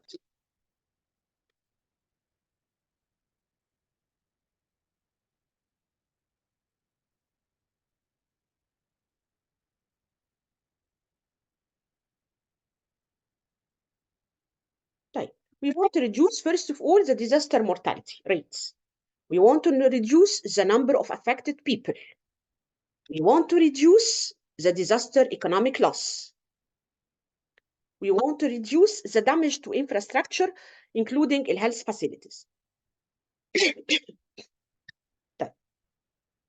What do we want to increase? We want to increase the number of countries with national and local disaster risk reduction strategies. We want to increase the international cooperation, especially to developing countries. We want to increase the availability and access to multi-hazards early warning system and disaster risk information and assessment. So we started by saying that disaster reduction is an effective strategy, cost-effective intervention that should be adopted by all countries. All countries started in Japan in Hyogo framework 2005 to put a framework to decrease the disaster. Nevertheless, the number of disabled or affected people or economic loss increased from 2005 to 2014.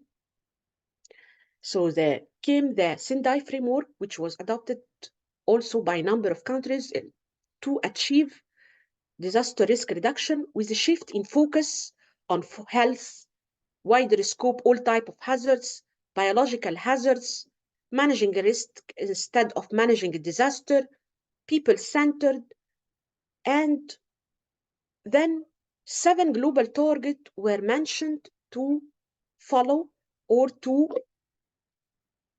report on. Reduction of the number of disaster mortality, reduction of number of affected people, reduction of economic loss, reduction of infrastructure damage, and increase international cooperation between countries, especially developing, increase the number of countries with disaster risk reduction strategies, and the availability of multi-hazards early warning system. So, till now, is it clear?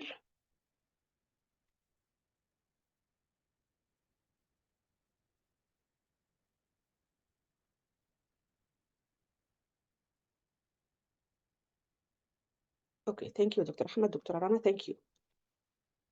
Let's discuss another point. So we discussed the shift in the focus in the Sendai and the global target. We have a priority of action to cover. Number 1, understand the disaster risk. Number 2 priority of action is to strengthen the disaster risk governance. Number 3 to invest in disaster risk reduction. And number 4 to enhance disaster preparedness for effective response and build back better recovery.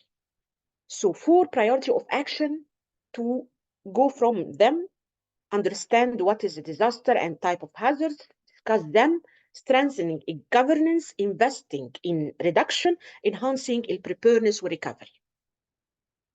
How are we going to act in those 4 priorities of action? So in priority 1, understanding disaster risk means we have policies and practices for disaster risk management that should be based on understanding very well the disaster risk in all its dimensions: vulnerability, capacity, exposure of persons, type of hazards and characteristics. So first of all, we are going to understand the disaster بالdimension بتاعتها اللي هم vulnerability بتاعت الناس, coping mechanism, type of hazards. We have to understand very well type of disaster أو disaster risk اللي احنا بنتعرض له. وإن شاء الله in the next hour we will do a risk assessment for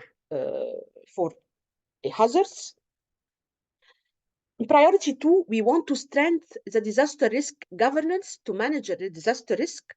طيب, how are we going to achieve the governance? When we say governance, we should have a clear vision, plan, competent, guide, coordination, responsibility, accountability. This is the meaning of governance. Yeah.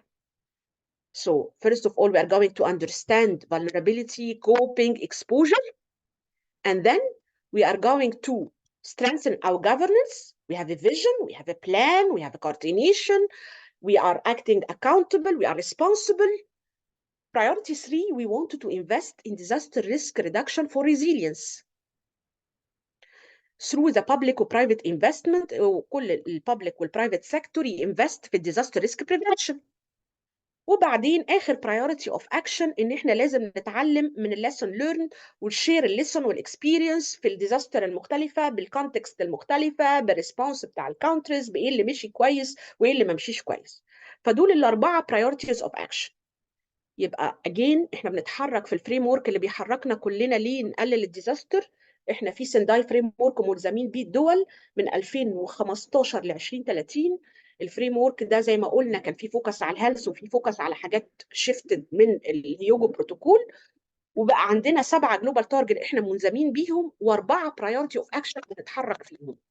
ال4 برايورتي اوف اكشن اللي احنا بنتحرك فيهم هم ان احنا نفهم الريسك كويس جدا عن طريق ان احنا نفهم الدايمنشن بتاعت الفولنربيلتي والكاباسيتي والهازاردز بكل التايب، ان احنا نقوي الجفرنس بتاعنا عن طريق الفيجن والبلان والكوردينيشن والكومبتنس، ان احنا ننفست كبابليك وبرايفت سيكتور في ان احنا يبقى عندنا ديزاستر ريسك بريفنشن وريدكشن، وان احنا نشير الليسون والاكسبيرينس في الريكفري فيز. طيب وادي هم الفور برايورتيز تاني متفصصين: understanding the disaster risk, strengthening governance, investing في reduction، واخر حاجه enhance build back better في recovery و reconstruction.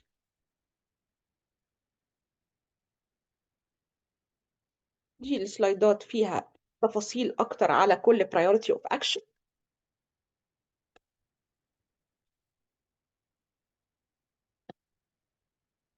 عشان نفهم الريسك ديزاستر ريسك كويس لازم يبقى عندنا disaggregated data وستاتستكس وريسك موديلنج، واعتقد ان الريسك موديلنج والبريدكشن والداتا والستاتستكس were improved during البانديميك. strengthening الجفرنس ان احنا نقوي الانتجريشن ونبقى عندنا بلان وفيجن، ان احنا نinvest في ريسك ريدكشن، ان احنا نشتغل على السيف هوسبيتال والهيلث فاسيلتيز. و I think برضو في next hour we will work on what is called the hospital safety index and how we can calculate the hospital safety index.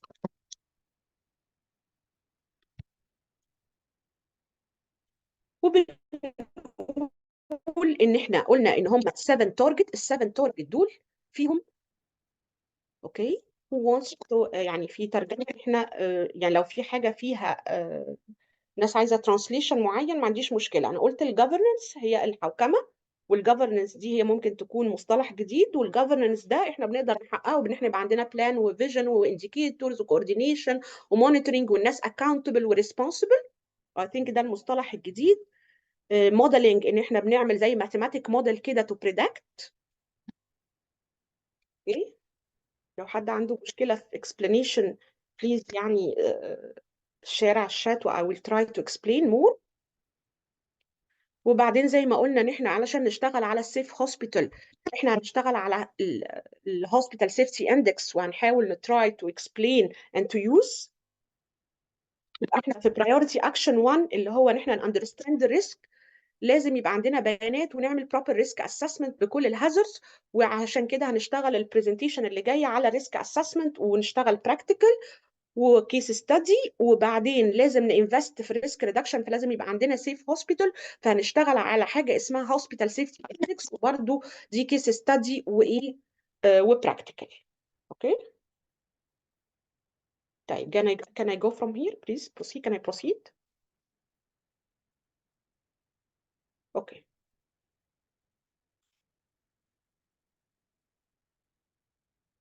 لما قلنا ان هم في 7 تارجت، في حاجات عايزين نقللها وحاجات عايزين انه increase. we have 38 انديكيتور بيتراك البروجرس بتوع ال7 تارجت دول. 38 انديكيتورز دول احنا هنجيب منهم، و38 انديكيتور دول وال7 تارجت بيقولوا ان هم ريليتد للسستينبل ديفلوبمنت جول اللي هو 1 و11 و13. يبقى لما اتحط الفريم ورك وبصينا على التارجت المطلوب مننا والانديكيتور، بصينا لقينا كومبلمنتري مع السستينبل ديفلوبمنت جول 1 و11 و13. وادي لينك للناس اللي عايزه تدخل على السنداي فريم ورك مونيتور وتشوف الانديكيتورز بتاعته. we are going to work على مجموعه من الانديكيتور. انا جبت من ال 38 مجموعه من الانديكيتور هنجرب نشتغل عليهم براكتيكال.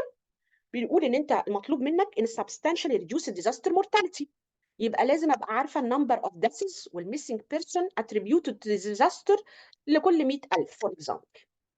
فيبقى عندي مؤشر انا عايز اتابعه ان النمبر بتاع الناس اللي بيحصل لهم وفيات او بيبقى مست او انجرد ده اللي وراه بيبقى كام، وكنا كام، وبيبقى كام في خلال فتره زمنيه معينه. وعندنا عايزين substantially reduce the number of affected people. فبيبقى برضو عندنا number of injured أو ill people اللي هم attributed to disaster لكل 100,000، وبنتابعهم برضو ونشوف بيحصل لهم reduction ولا لأ. Then we have عندنا مؤشر اسمه increase the number of countries with national أو local risk reduction strategies. فبنشوف البلاد اللي عندها risk reduction strategies كانوا كام في بداية المتابعة المونيتورنج، وبعدين بقوا كام، ونشوف نسبة التغير فعلا بيزيدوا ولا لا.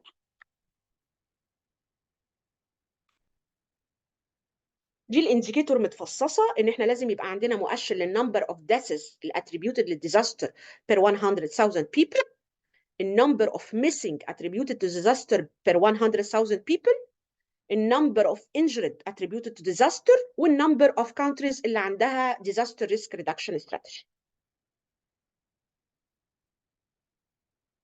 تعالوا نوري حضراتكم سناب شوت في مارس 2030 في الويب سايت اللي قلنا بتاع السنداي مونيتورنج فريم ورك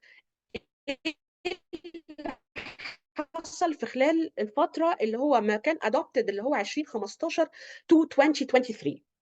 بصوا لقوا ان الافريج ديزاستر ريسك مورتاليتي كانت نزلت من 1.6 لكل 100,000. ده جلوبالي، اوكي، ده نوت ريجونالي ونوت باي كونتري، ده جلوبالي. من 1.6 ما بين 2005 و2015 نزلت لغايه 1.15 ما بين 2013 ل 2022، وده حصل ديكلاين في 28%. كده احنا ماشيين مع التارجت صح ولا مش ماشيين؟ are we achieving the target or not? What was the target?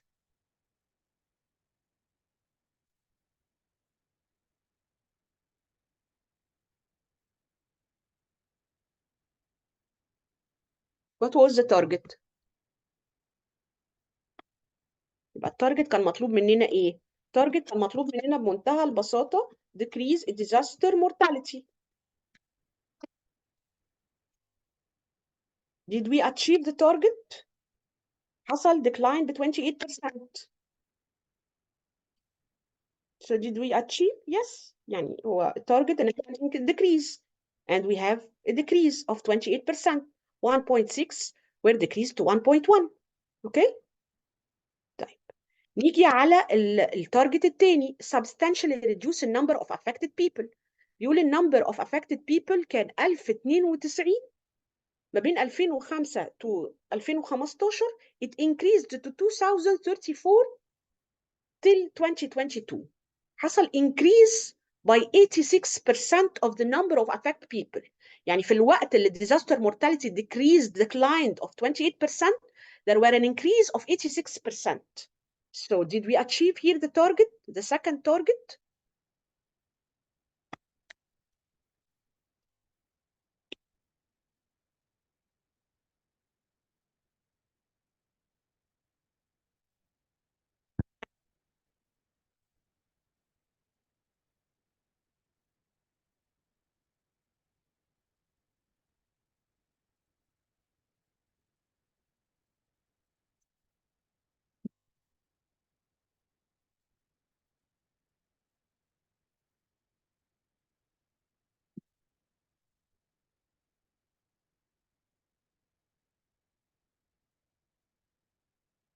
No, I don't think did we achieve the second target. Did we achieve the second target? The second target were to reduce the number of affected people. The number of affected people increased from 1,000 to 2,000. Did we achieve the target?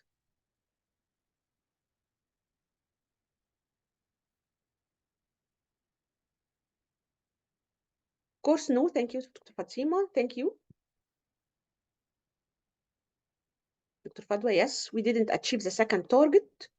طيب, what about the third target? The third target were to reduce the direct disaster economic loss, but we don't have a baseline.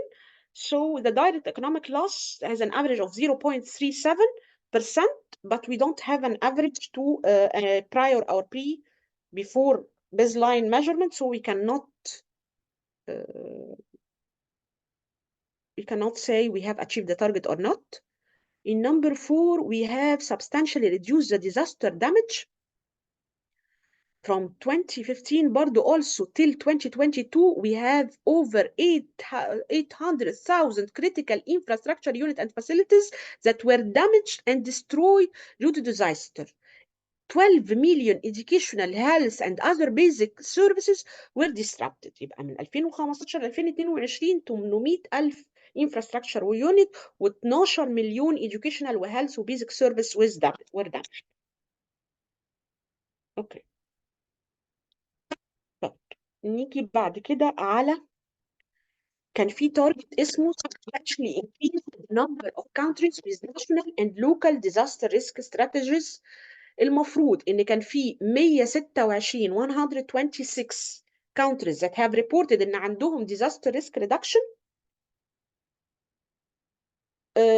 دول بقى عندهم compared to 55 في 2050. فحصل increase ل 130 بنسبة 130%. كده did we achieve the target number 5 اللي هو increase the countries with risk reduction. كنا 55 and then we became 126. حصل increase ب 130% من 55 دولة till 126 دولة. وكان مطلوب مننا ان احنا increase the countries. Did we achieve the fifth indicator?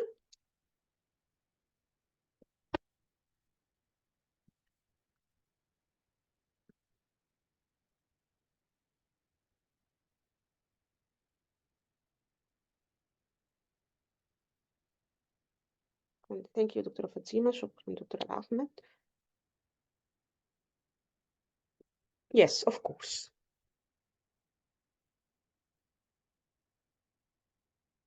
We have to increase international cooperation. بيقولوا international cooperation لل developing countries remains limited. ما حصلش substantial increase ولا حاجة. بيقولوا في 2021 it was $304 million. وإنكريز للمالتي هازارد ايرلي وورنينج سيستم. بيقولوا ان هم حصل كان في 47 كونتريز في 2015 that have the multi hazard early warning system. 47 countries دول were changed to 101 countries ده increase ب 114%. What do you think about the indicator number 7? Did we achieve the substantially increased target? Did we achieve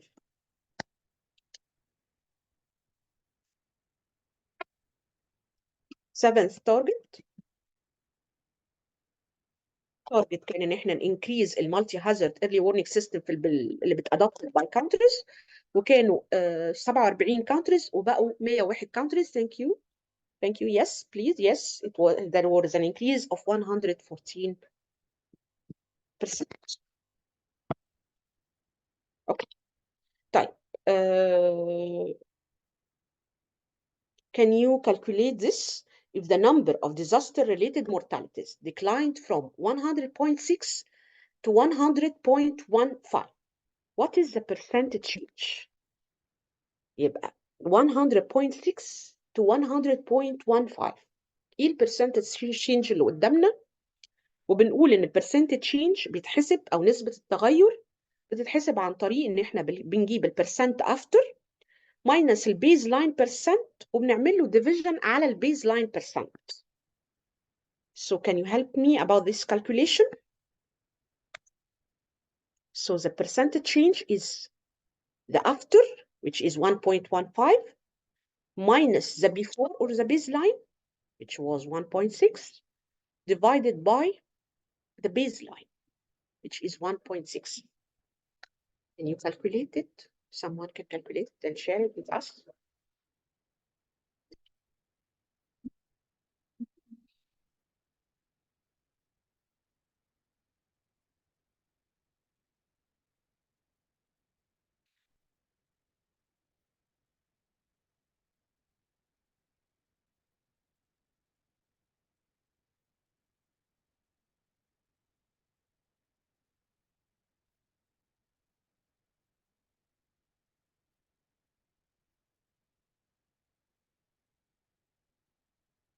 So 1.15 minus 1.6 divided by 1.6, it is minus 28%.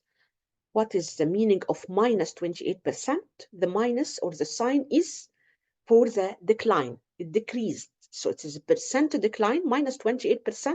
We are going to interpret the minus 28% by saying that the percent decline is 28%. نزلنا 28%. كان المطلوب مننا ان الناس اللي بتموت من الديزاستر يقلوا، هم قالوا بنسبة 28%. اوكي. طيب.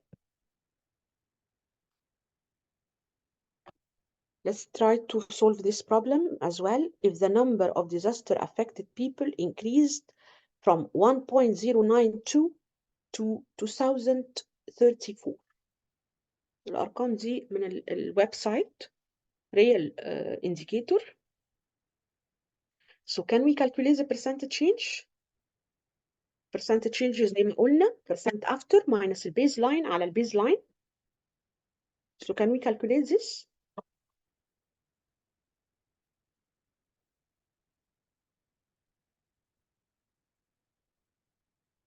Can you calculate the percentage change?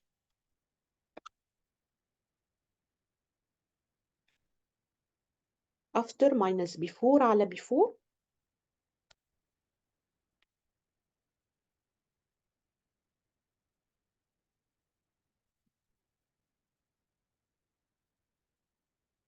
So it will be 2034 minus 1000 على 1000 اللي هي 92 هنلاقيها 86%.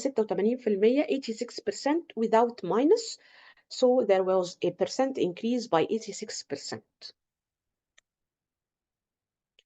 بنفس الطريقة if the number of countries that have reported عندهم national disaster risk reduction strategies increase from 55 ل 126 يبقى حصل percentage change قد ايه؟ برضو الافter minus 126 minus 55 على 55 ده معناه ان حصل increase by 129%.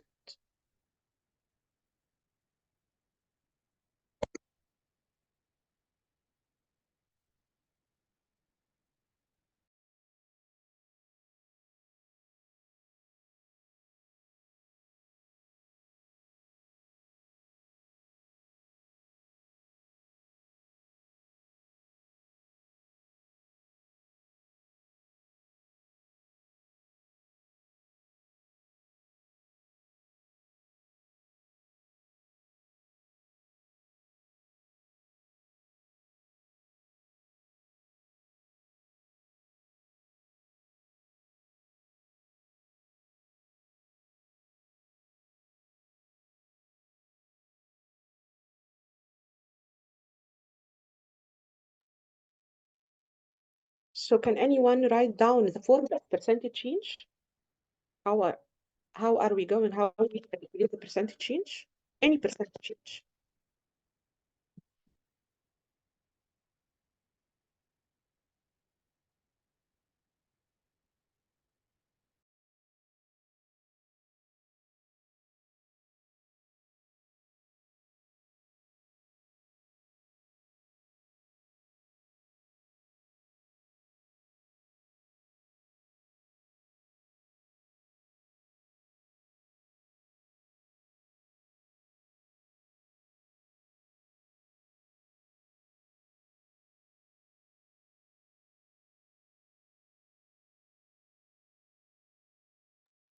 طيب يبقى البرسنتج تشينج هو باختصار انك انت تشوف البوست او الافتر ماينس البيز لاين على البيز لاين وتحكم اذا كان ده بيزيد او بيقل.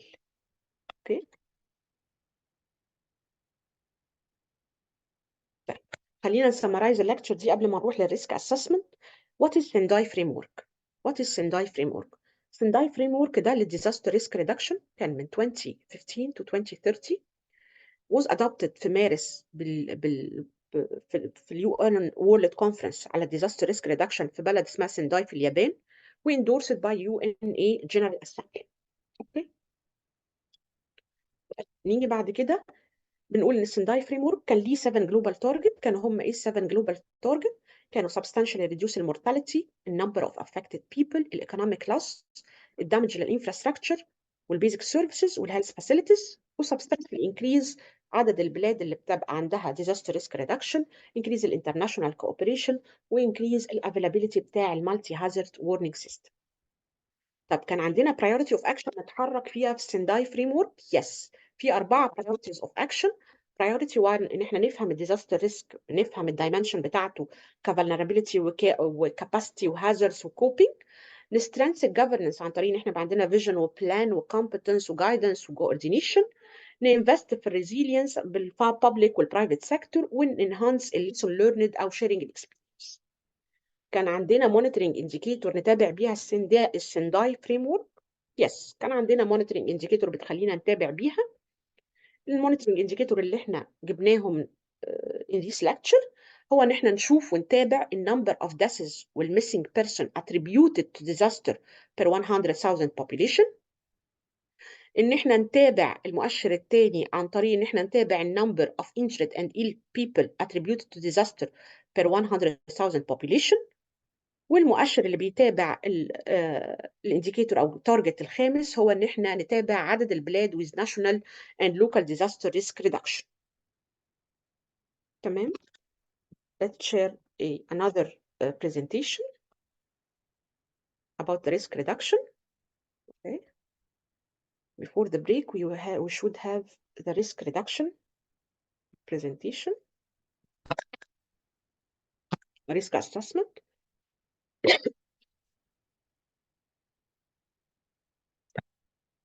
في البرزنتيشن دي زي ما قلنا ان احنا بنتحرك كلنا للسنداي فريم ورك وعايزين نشوف understanding الريسك. عشان نعمل understanding للريسك بكل الدايمنشن بتاعته لازم نستخدم تول اللي هي الستار تول. هي strategic toolkit لأسسنج الريسك. I hope ان احنا we can use it all by the end of this lecture. Thank you دكتور فادو. يلا ان شاء الله البرزنتيشن دي برضو very important وايه وتبقى very simple برضو.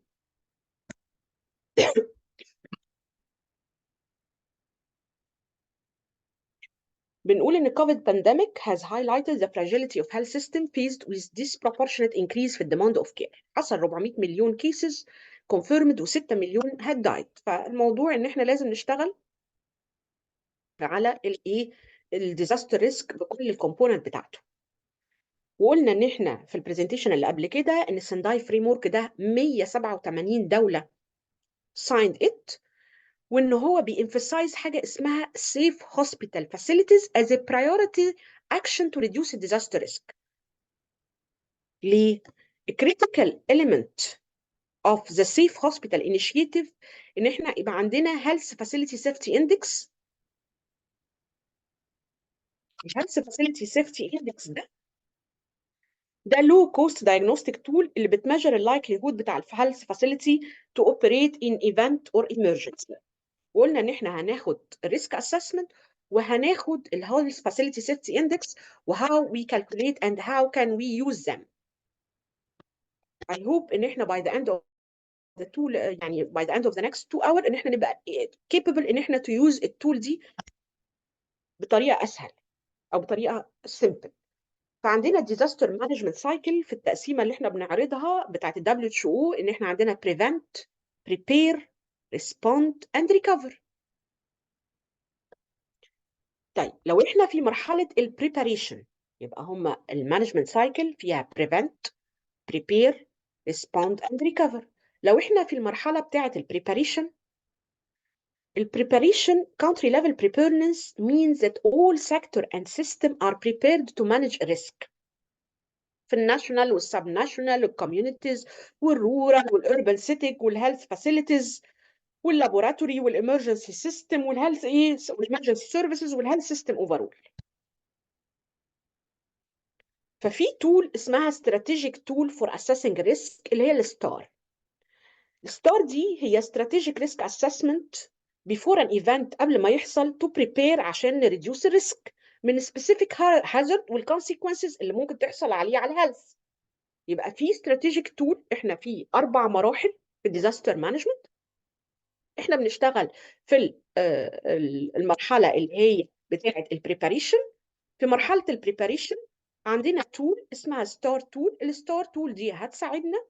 دي strategic tool for assessing risk star tool that has been developed by the World of Health Organization اللي هي WHO to support the member states in risk assessment using standardized methodology. It enables countries to conduct an evidence-based assessment of risk. ونتأكد إن الهوسبيتال are ready لأي disaster وسيف.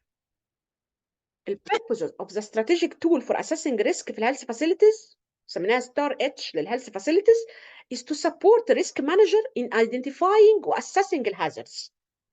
هو يعمل identification لأن هو prepare himself before an emergency. طيب احنا امتى نستخدم الستار اتش تول دي او الاستراتيجيك تول دي for assessment of risk؟ نستخدمها امتى؟ It should be carried out at the beginning of the disaster management cycle. بس ده ما يمنعش انها can be carried out at any stage or time even during an emergency or disaster. تمام؟ فيبقى عندنا ستار تول احنا بنقول ان disaster management cycle 4 phases. ال4 phases دول هم prevent ادي disaster management cycle اهي. 4 phases. phase prevent, phase prepare, phase respond وphase recover. في الفيز اللي هي prepare نقدر نشتغل على الهيلث فاسيلتيز عن طريق ان احنا نشتغل بحاجه اسمها ستار تول.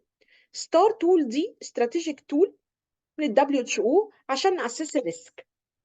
نستخدمها امتى على الهيلث فاسيلتي ونطبقها ونشوف اخبار الهازردز بتاعتنا ايه؟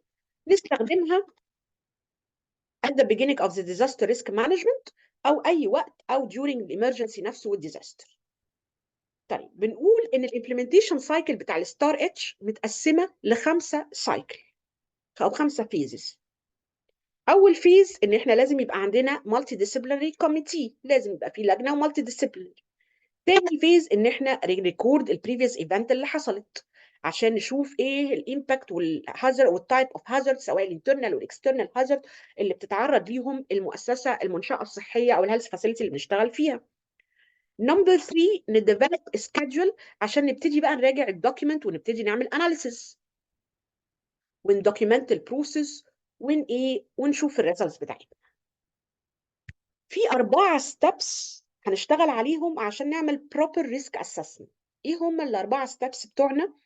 ستيب 1 ان احنا نايدنتيفاي الهازارد، واكيد اي هوسبيتال او هيلث فاسيلتي بتتعرض لهازاردز كتير اكسترنال وانترنال. وبعد ما نعرف الهازارد نعمل حاجه اسمها evaluate likelihood احتماليه انه يحصل. نمبر 3 ان احنا نستيميت الامباكت تاثيره. واخر حاجه ان احنا نحسب الريسك. اي هوب ان احنا نقدر نبقى كيبل ان احنا نعرف ال4 ستيبس نعرف نعملهم بطريقه يعني hypothetical at least. يبقى الأربعة steps بتوع الريسك assessment: identify the hazard, evaluate the likelihood, estimate the impact و determine the risk. develop a list of hazard. هنبتدي في أول حاجة نطلع الليست of hazard اللي ممكن تتعرض لها الهوسبيتال: external hazard, internal hazard أو biological hazard. وهنرجع بعد كده في السيفتي اندكس نقسم الهازارد تقسيمة تانية. الاكسترنال هازارد اللي ممكن تتعرض لها الهوسبيتال ممكن من الجيوغرافيك لوكيشن اللي هي فيها، ممكن تكون في حتة متعرضة لفلودينج كوستال اريا، ممكن في حتة معرضة لتسونامي فور اكزامبل. كل ده ممكن يأثر على الهوسبيتال سيفتي وبنعتبره اكسترنال هازارد، ولازم نقعد ندوكيمنت الهازارد اللي ممكن تبقى اكسبوزد، بوتنشال هازارد اللي ممكن يأثروا على الهيلث فاسيلتي بتاعتي. وبعدين عندي حاجة اسمها الانترنال هازارد. الانترنال هازاردز دول ممكن يحصل حريق، failure of vital supply، هازاردز في السكيورتيز بتاعت البيلدينج، البيشنت، الفيزيتور، الستاف، violence، عنف من نوع معين، spread of diseases، antimicrobial diseases. يبقى دي لستة برضو من الانترنال هازاردز، حاجة جوه المستشفى مش من المنطقة اللي احنا موجودين فيها، ولا احنا مهددين بفلادنج ولا حاجة، بس حتى جوه المنشأة احنا في مشاكل ممكن نتعرض لها، problems اللي هي spread of diseases، antimicrobial، violence، failure of vital supply، fire، حاجات ليها علاقة بالسكيورتي بتاع البيلدينج، بتاع البيشنت، بتاع الفيزيتور، بتاع الستاف. كل ده هنعتبره ان هو internal hazard. وريمبر ان احنا بنجمع كل الهازاردز عشان احنا في ستيب 1 اللي هي بنايدنتيفاي الهازارد، لان احنا كل ده مراحل بنعمل فيها بس ريسك اسسمنت في البريباريشن فيز بتاع الديزاستر.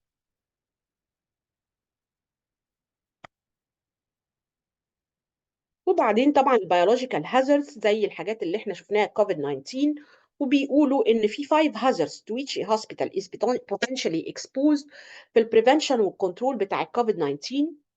كان عندنا مشاكل زي الانسفشنت بيرسونال بروتكتيف ايكويبمنت، الميديكال ستاف كان لسه inadequate في الدايجنوستيك سكيلز، كان لسه برضو inadequate patient وكير جيفر مانجمنت strategies، كان عندنا lack of professional screening and triage، وكان لسه في lack of knowledge للكوفيد 19 among medical staff.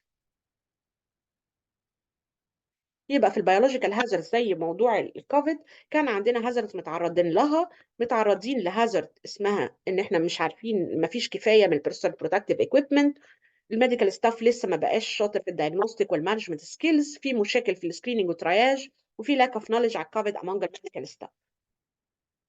خلصنا، خلينا نقول ان احنا بنعمل 4 ستيبس عشان الريسك اسسمنت. الاول نحدد الهازارد هو اكسترنال ولا انترنال ولا بيولوجيكال، وقد يكون كله، فنكتب كل التايب اوف هازاردز ونعمل لهم كلاسيفيكيشن، كل التايب اوف هازاردز الموجوده. وبعدين نعمل حاجه اسمها evaluate اللايكليهود، الاحتماليه بقى بتاعت كل هازاردز قد ايه. فنلاقي ان احنا عندنا زي كلاسيفيكيشن موجوده من 1 ل 5. من 1 بتقول ان very unlikely ان ده يحصل، احتماليه حدوثه اقل من 5% في ال 12 شهر اللي جايين. فيبقى اللايكليهود very unlikely ان هو مش هيحصل لانه اقل من 5%. نمبر 2 انه يبقى unlikely من 5 ل 29 probability ان الحاجه تحصل من الهازارد ده. likely من 30 ل 69%. اما بقى لو قلنا ان هو اكتر من 70% لغايه اقل من 95 ده بنسميه very likely event. اما اللي بنقول عليه نمره 5 almost certain ده البروبابيلتي بتاعته 95% انه يحصل. يبقى احنا قلنا ان حضراتكم هنشوف الهوسبيتال بتتعرض لايه كاكسترنال هازارد من الموقع بتاعها. فور اكزامبل انترنال هازاردز ان في سبريد اوف ديزيز خايفين منه، او فايلنس او فاير، او في البيلدينج اي بروبلم في الاستراكشر بتاع البروبلم بتاع البيلدينج. وبعدين او بيولوجيكال هازارد، وبعدين بنبتدي نعمل حاجه اسمها البروبابيلتي او اللايكليهود. فبنلاقي ان في حاجات ان هي لا، الاحتماليه اقل من 5%. الاحتماليه اللي اقل من 5% دي بنسميها 1 very unlikely. خلي بالنا لان احنا هنشتغل problem solving، هنستخدم السكورينج سيستم ده to solve a problem of risk to calculate a risk of a given or hypothetical health facility. فهنستخدم السكورينج ده للي متابع معانا، فعندنا very unlikely probability أقل من 5%، unlikely من 5 ل 29، likely يعني برضو من 30 لغاية 69 ما وصلناش ل 70%، أكتر من 70% هنسميه very likely، وبعدين almost certain هنسميه لا ده أكتر من 95%. طيب الامباكت بقى، خلصنا الهازارد وخلصنا اللايكليهود، عايزين نستيميت الامباكت بتاعنا بتاع الهازارد ده. يبقى عندنا الاحتماليه، عرفنا هو ايه الهازارد، وعرفنا اللايكليهود والبروبابيلتي بتاعته انه يحصل لنا، وبعدين عندنا الامباكت بتاعه او تاثير. الامباكت بتاعه هيبقى على 3 مستويات، 3 ليفل. ممكن ياثر على الناس بانجري او دث، على الهيلث فاسيلتي فيزيكال دامج او لوس، على الاوبريشن نفسها الشغل بتاع المستشفى. فبنقول ان الكونسيكونسز بتاع الديزاستر على اللايف ممكن برضو يبقى سكور من 1 ل 5، وبنقول ان نو امباكت يعني ولا هيعمل انجريز ولا فاتيليتيز، لا الناس هتموت ولا هتتعور. ماينور هيبقى فيه ماينور انجريز، مودريت هيبقى فيه سيريس انجريز بس مش هيموتوا، نو فاتيليتيز. severe هيبقى serious injuries للoccupant والdeath بس لسم occupant. critical لا ده injuries والdeath لall. اوكي، فاحنا بنعمل زي سكورنج علشان نحسب calculation of ايه الكونسيكونسز. وقلنا عشان اقول الامباكت زي ما عرفت اللايكليهود، الامباكت بيبقى فيه 3 امباكت على البني ادمين، injuries وموت، فنو امباكت نو injuries نو deaths، minor injuries، moderate serious injuries بس no deaths، severe injuries and death to some occupant، critical هيبقى severe وdeath لكل الايه الموجودين. اللهم احفظنا. نيجي بعد كده على الكونسيكونسز على الهيلث فاسيلتي، برضو هتبقى 5 سكور من نو امباكت لكريتيكال. نو امباكت الهيلث فاسيلتي ما حصلهاش اي دامج، كويس. ماينور حصل ماينور بس نون ستراكشرال دامج، ما بيأثرش على النورمال اوبريشن بتاعت الهوسبيتال. مودريت حصل دامج temporary affect النورمال اوبريشن. سيفير عمل نون ستراكشرال دامج وتمبرري بس كمان زود عليه حاجه، بقى فيه ايفاكويشن لازم نفضي قبل ما يحصل ان احنا نرجع تاني للنورمال اوبريشن. اما كريتيكال بقى شت داون، خلاص هنقفل الهوسبيتال بتاعنا. اوكي، في consequences هتحصل للاوبريشن بتاعت الهوسبيتال. نو امباكت ما حصلش حاجه على الهيلث سيرفيس، شغالين عادي، نو disruption of health services. minor temporary disruption ل 1 or more services 4 ساعات. moderate temporary disruption ل 1 or more services 24 ساعه 24 hours. severe temporary disruption 1 or more services 72 ساعه. critical significant long term loss 2 weeks or more irreparable loss of function of the health facility. كل ده امباكت، واحنا بنعمل لسه في الستاب بتاعت البريباريشن قاعدين بنشوف عايزين نعمل الريسك اسسمنت. عملنا الهازاردز كلها حطيناها، طب كل هازارد من دول البروبابيلتي بتاعته ايه، طيب بعد كده ايه الكونسيكونسز او الامباكت اللي ممكن تحصل لنا، تحصل على مستوى البني ادم، على مستوى الهيلث فاسيلتيز، على مستوى الشغل اللي جوه الهوسبيتال نفسها. I think this is very important to take into consideration في الاكسرسايز بتاع الريسك اسسمنت. وبعدين نقول الامباكت بقى هنحسبه ازاي. بيتقال ان كل اللي قلناه ده اسمه severity، لكن الامباكت في الحقيقه بتتحسب عن طريق severity plus vulnerability plus coping، ونقسمهم على 3. احنا كل اللي قلناه كان how severe على البني ادمين وعلى الهيلث فاسيلتيز وعلى الاوبريشن، و didn't say yet what is the vulnerability score، ويعني ايه vulnerable يعني عرضه، وكوبينج لسه ما قلناهاش. فبيقول ان الفولنربيلتي دي طب هو هيأثر structurally ولا non structure ولا على الايه مجرد حاجات administrative. فبيقولوا لو انت قلت انه بيأثر ان في structure vulnerability للهوسبيتال، فده معناه ان part of the building اللي بتخليها standing هتتأثر. non structure ده معناه ان في component of the building هتتأثر بس هي مش في الاساسيات، أو administrative organizational. وبيقولوا إن ده 3 ليفل بقى مش 5. أول مرة نقول 3، وأول مرة كل ما السكور يعلى كل ما معناه إن إحنا we are better. كل مرة كان من 1 ل 5، كل ما ننزل لغاية 5 يبقى critical certain حاجات كلها السكور بيكبر لما الرقم بيكبر. إنما هنا السكور لما بيكبر يعني 3 is low. The facility has no structural or unstructured vulnerability. يعني لما نقول ال vulnerability 3 يبقى disaster risk management is optimal. لكن لو قلنا ال vulnerability 1 يعني high يعني poor disaster risk management. كل رقم ليه interpretation، وimportant للناس اللي بتشتغل في risk assessment ان هي to understand وتinterpret وتcalculate. بيبقى exercise huge exercise that should be done في risk assessment. خلصنا ال vulnerability، كل ده احنا بنحسب الامباكت، لسه ما حسبناش الكوبي، لسه ما حسبناش الباقي. عندنا الكوبينج نفس الفكره من 1 ل 3 high to low، واللو اللي هو 3 يعني الكوبينج بتاعي ايه؟ سوري، الكوبينج هنا vulnerability لا هنا معناه انه اعلى، انما الكوبينج كل ما بعلى في الرقم معناه الكوبينج ميكانيزم بتاعتي وحشه. زي ما كنا بنشتغل في الباقي، فنمره 3 هتبقى الكور كوبينج كاباسيتي بتاعتي unavailable، لكن 1 هاي عندي هاي كوبينج كاباسيتيز. خلاص، بس احنا هنعرف نلمهم ان شاء الله. وبنقول ان الديزاستر ريسك عباره عن ان انا بضرب اللايكليهود في الامباكت. خلينا بقى نقف قدام السلايد اللي جايه دي ونحاول ان ايه نinterpret. طيب is my voice clear الاول عشان اشرح السلايد دي بالراحه. is my voice clear؟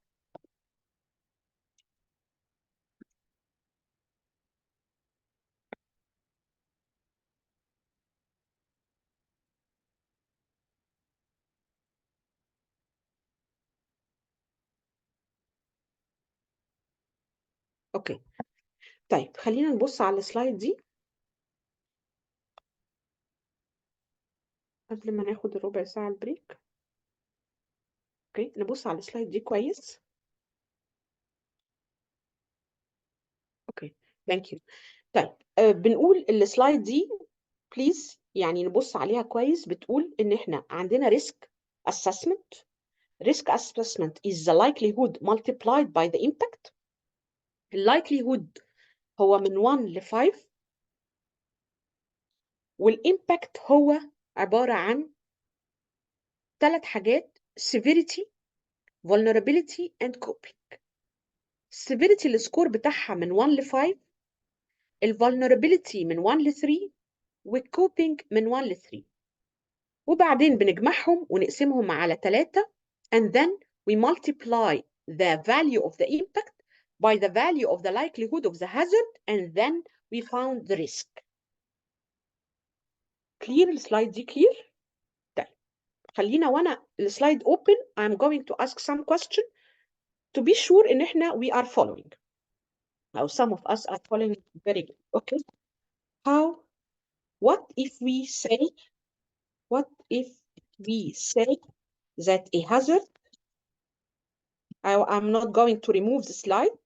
You can refer to the slide, but try to answer the question. That a hazard likelihood is 3. What is meant by this? What if we say that a hazard likelihood is 3? What is this?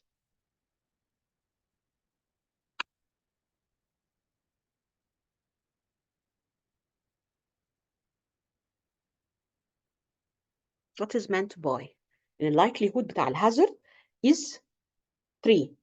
Likelihood is how much probability to occur يا دكتور محمد؟ No, it is not, Dr. Sarah, it is from.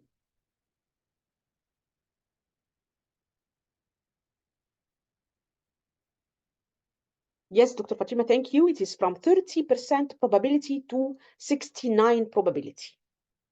So let's start and let's try. Type. If we say that a hazard is likelihood is a hazard likelihood is almost certain. What is meant by this?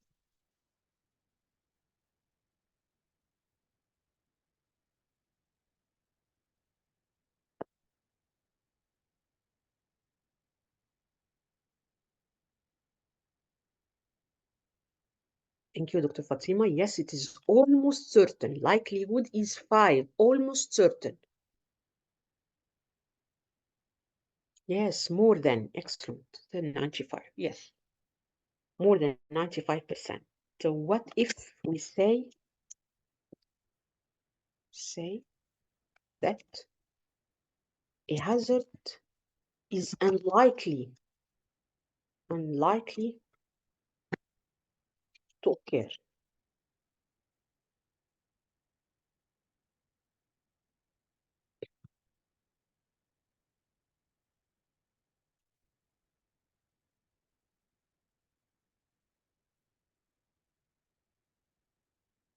Yes, Dr. Muhammad, thank you. Unlikely, Dr. Sarah, unlikely, very so I said unlikely. Okay, very unlikely. I want to say very unlikely. Unlikely is yes, 5 to 29. Yes, thank you. Type. Okay. What if we say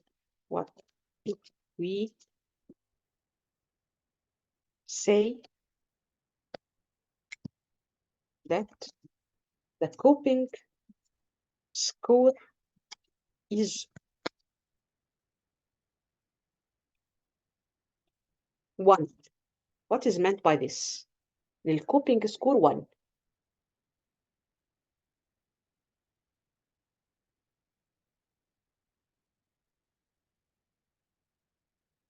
Excellent, thank you. It is high, excellent.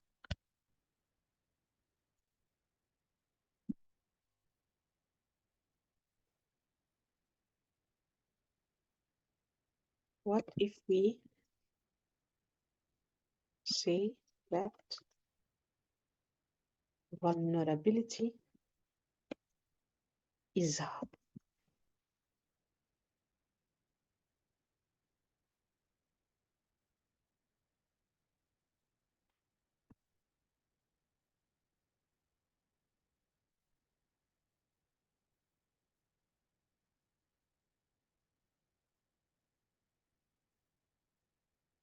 yes, vulnerability is 3, yet we are not vulnerable. We have a low vulnerability.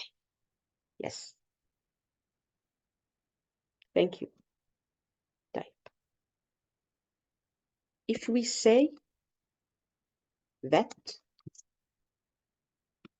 the severity is 2.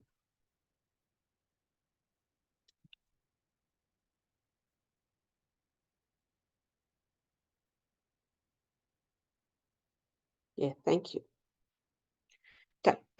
I'm going to give you an example. If we have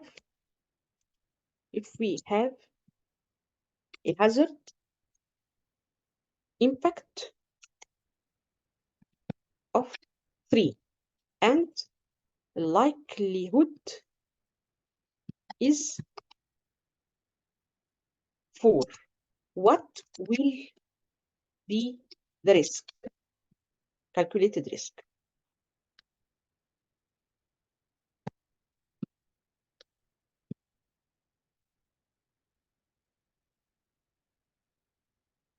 So refer to the last column. Excellent. So if we have an impact of 3 and likelihood of 4, final impact of 3 and likelihood of 4, and the calculation is multiply. To calculate the risk, we have to multiply the likelihood by the impact. So what will be the risk in this case? Thank you دكتور فدوى. Thank you دكتور فاطمة. Thank you دكتور ابتسام. Thank you. Thank you دكتور عبد العزيز. Thank you. Thank you دكتور علا. Thank you. طيب يبقى احنا we just multiply. We are going to multiply the likelihood by the impact, which is the likelihood is 4 and the impact is 3. It will give us 12. طيب if we have a low vulnerable and a low coping and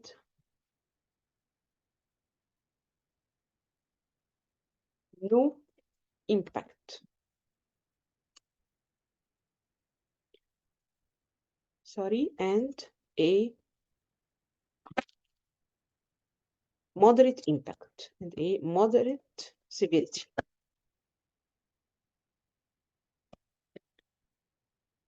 What will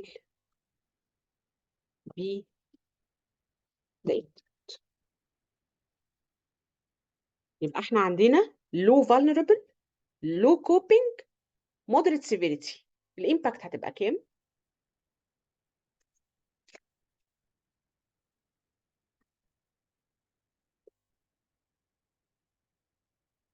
هنعملها ازاي؟ how are you going to calculate؟ يعني هنرجع تاني بقى للثلاثة اللي في النص.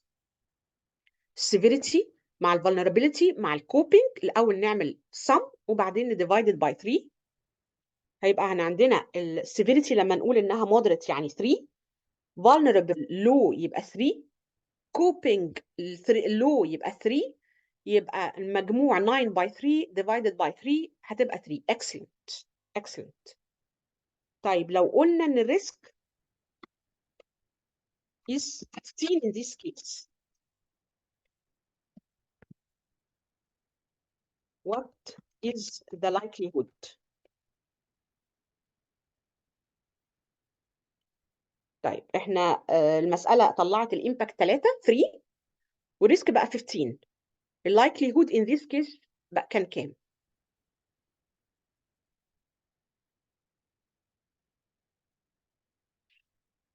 خلي بالنا ان الريسك عبارة عن الامباكت في اللايكليهود، واحنا الامباكت بتاعنا 3 والريسك 15. يبقى اللايكليهود كام؟ excellent دكتور سمت. دكتور yes 5. excellent likelihood, which mean what is meant by in a likelihood 5. يبقى what is meant in likelihood 5. likelihood 5 ده معناه ايه؟ excellent more than. شكرا دكتور ابتسام. more than 95%. excellent.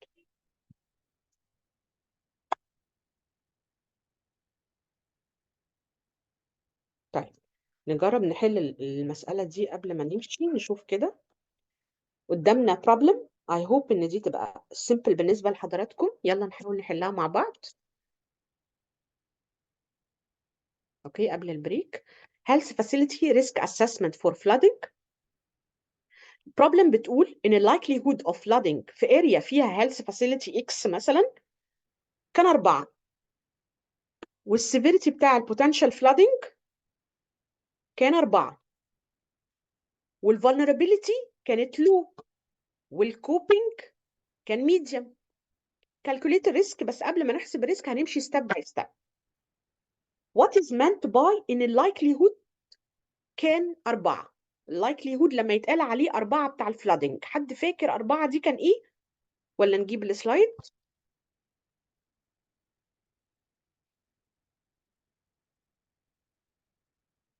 فلما يتقال لنا ان اللايكليهود 4 يبقى معناه انها very likely من 70 ل 94%.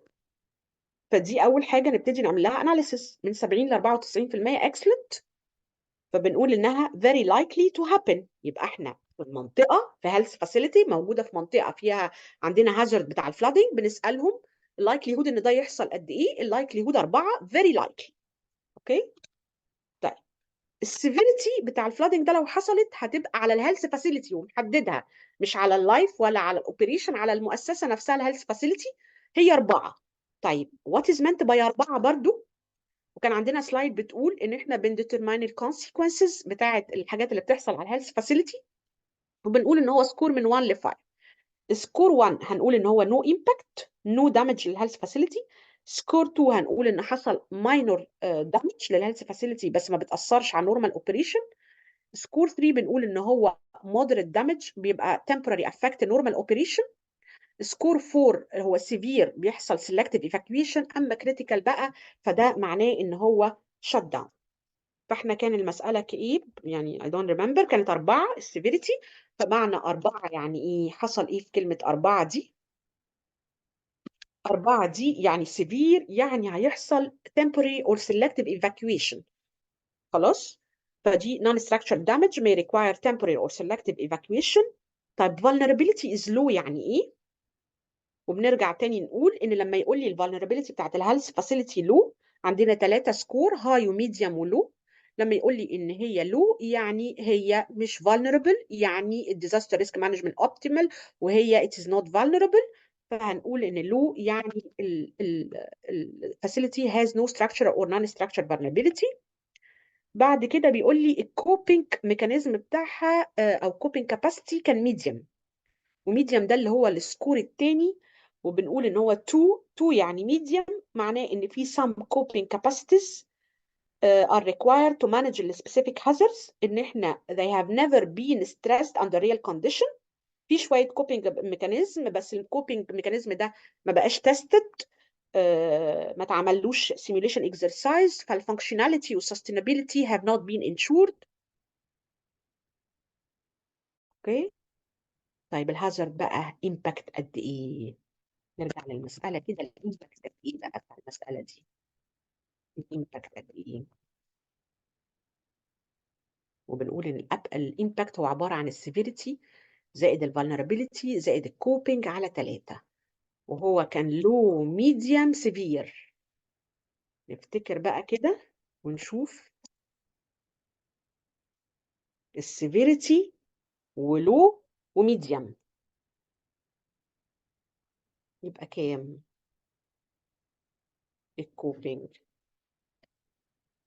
الكوبينج 4 سيفيريتي 3 لو فولنربيلتي 2 كوبينج عشان هي ميديوم، جمعناهم وقسمناهم على 3. طب الريسك هو عبارة عن ايه؟ هو اللايكليهود في الامباكت، واللايكليهود كانت 4 واحنا طلعنا الامباكت ب3، فيبقى زي ما حليناها قبل كده هي 13. نبص كده على المنظر ده، ان احنا مسألة في هيلث فاسيلتي عندها اللايكليهود فيري لايكلي انه يحصل الهازارد بتاع الفلادنج.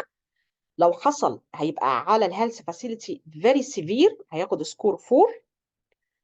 الفولنربيلتي هتبقى 2 ميديوم، والكوبينج 3، او اعتقد العكس، هي الفولنربيلتي كانت 3 والكوبينج هو الاثنين، ومعناه ان في الاخر هيطلع 14.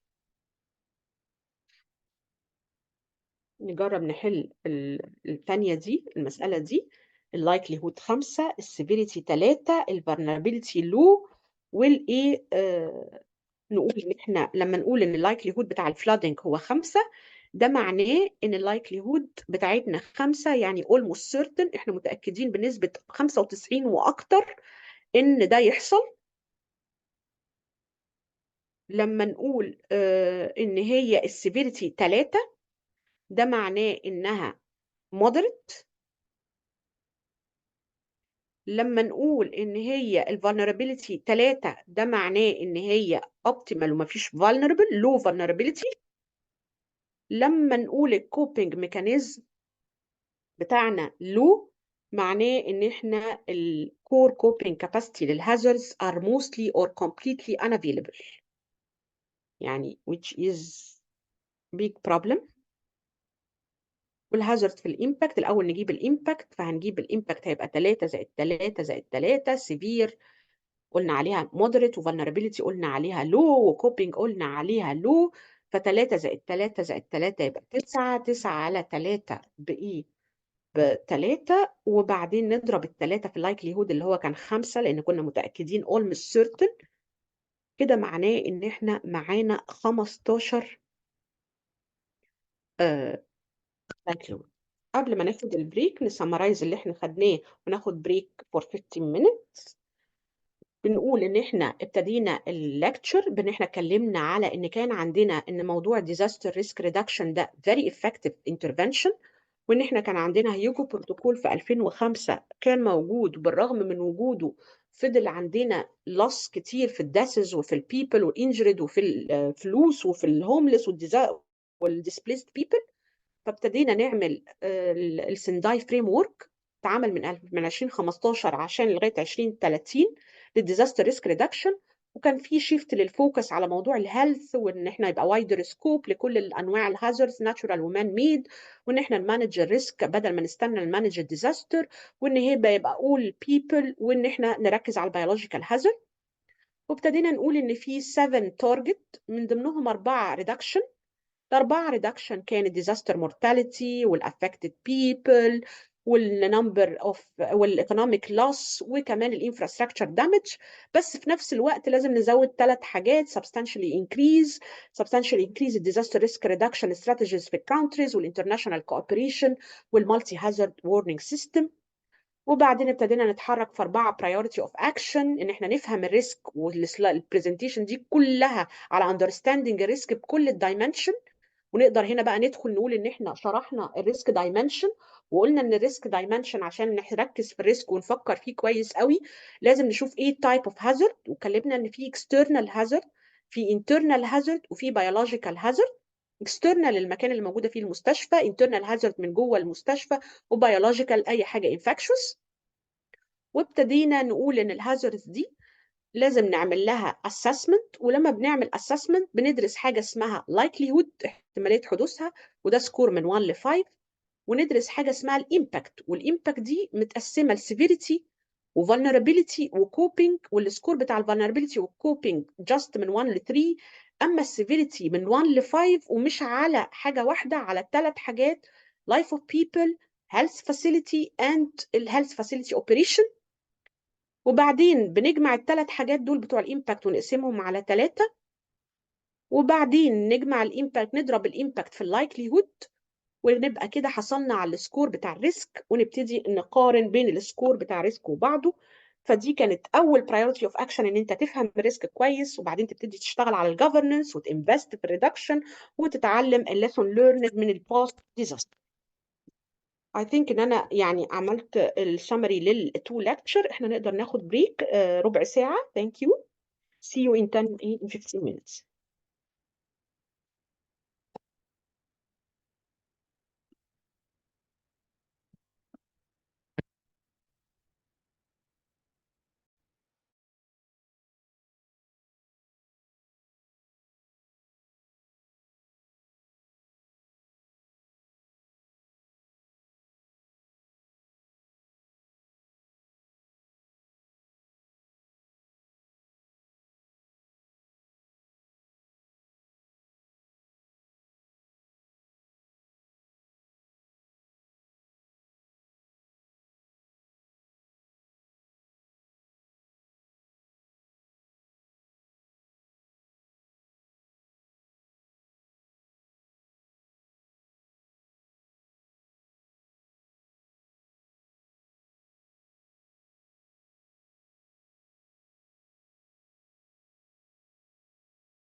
طيب اوكي welcome back.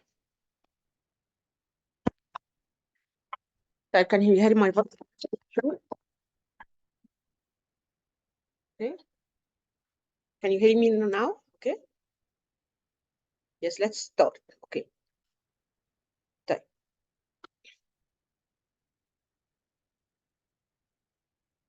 طيب زي ما قلنا في الكيس ستادي دي اوكي، المفروض ان احنا خدنا ريسك اسسمنت وخدنا عليه اكسرسايز وبروبلم سولفينج. Now بقى في الليكتشر دي في البرزنتيشن دي we are going to use the hospital safety index و I hope ان احنا we will be able to use it and to interpret the index within the next يعني 30 minutes or more.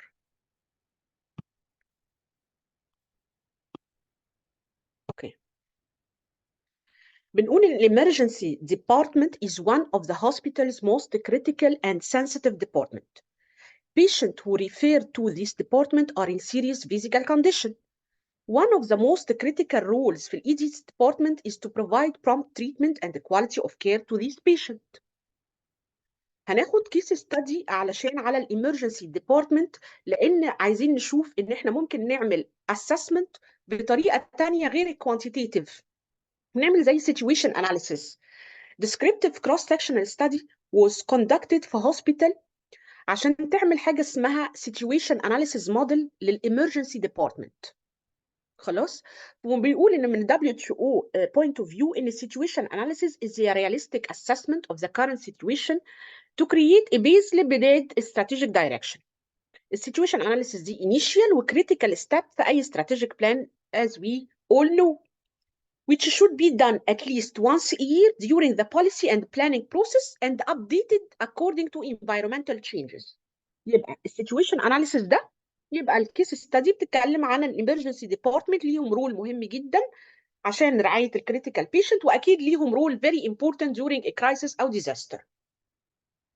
وان احنا بنعمل حاجه اسمها situation analysis للامرجنسي ديبارتمنت في الكيس ستادي دي، وانها very important step في بدايه اي strategic planning، وان احنا we are expecting ان ال situation analysis يتعمل once per year ويبقى updated على حسب الانفيرومنتال condition. طيب في الستادي دي او في الكيس دي لقوا مجموعه من الفايندينج. انا I want to analyze this finding in form of if you know strengths, weakness, opportunities, threats or challenges. يعني هي point of strengths للorganization، يعني حاجة positive ولا weakness، ولا حاجة positive بس outside الorganization فهنقول عليها opportunities، ولا هنعتبرها إنها حاجة negative outside الorganization برضو. فخلينا نمسك ايتم وندسكس.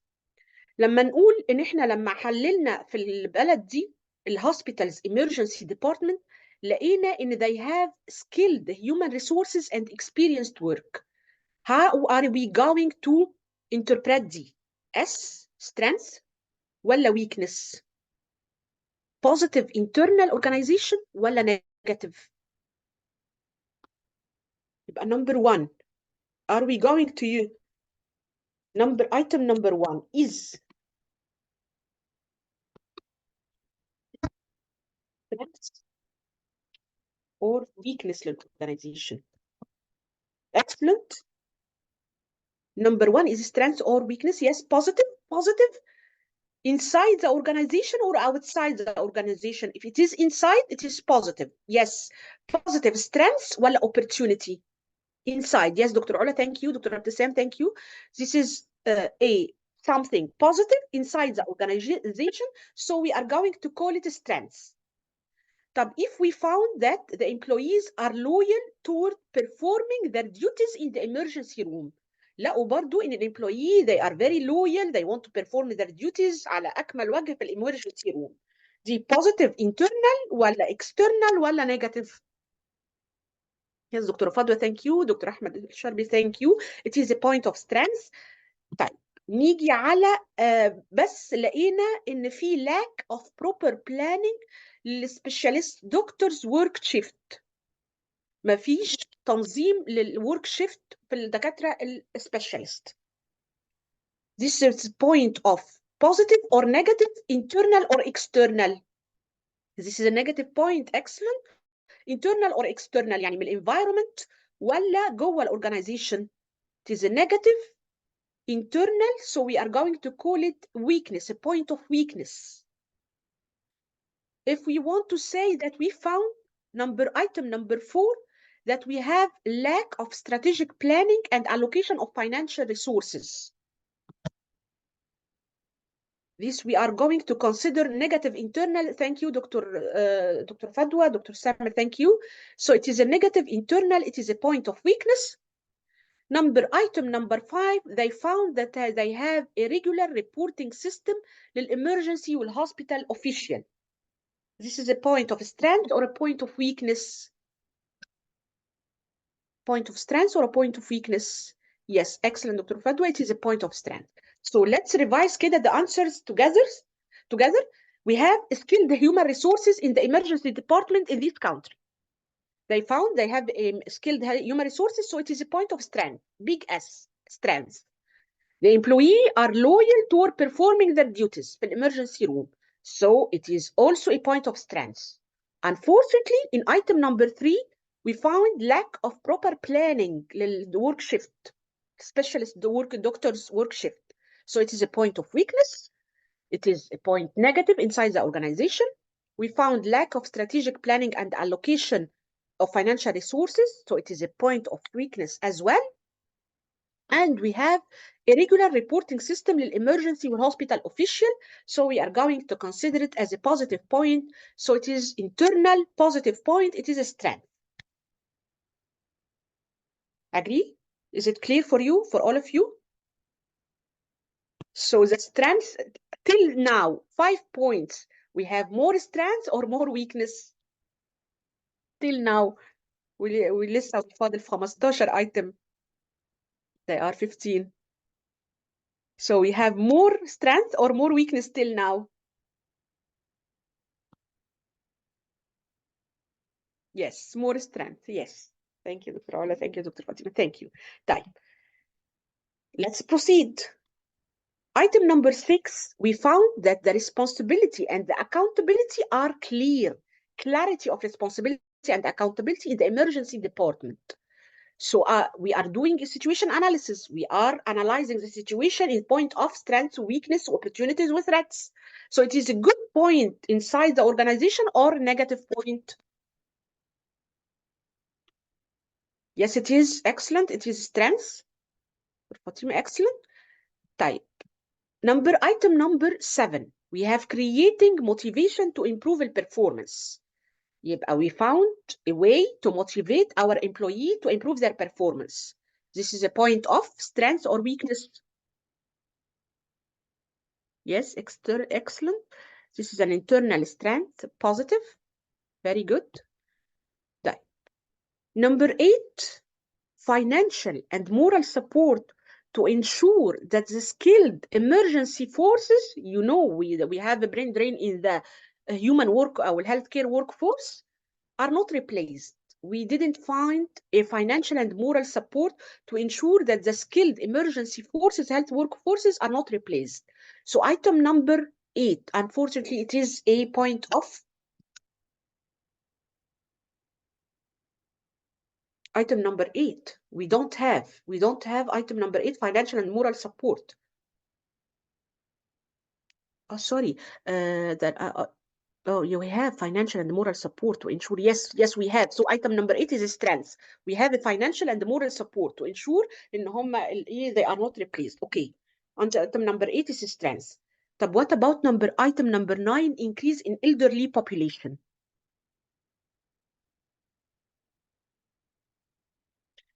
Elderly population, it is a problem that in form of positive or negative for the health workforce or health facility. It is a negative, but it is external or internal. It is a negative point because we have challenges to help or to provide the services اللي بيحتاجها كل elderly population. فهنقول عليها external. Why did you say it is internal? I think it is a doctor زي ما دكتور ناجح قال, it is an external factor.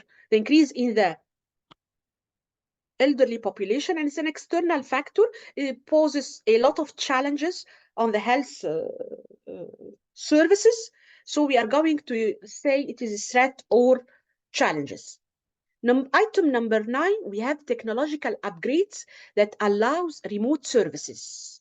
دي حاجة ايه بقى؟ ان احنا بقى عندنا technology زي دلوقتي to provide remote services زي ما احنا بنعمل medical education remote.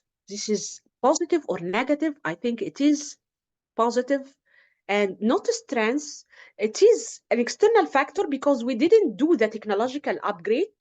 But if we endorse those technological upgrade in our hospital, sure we are going to say it is a strength, yeah, doctor. Agree with me?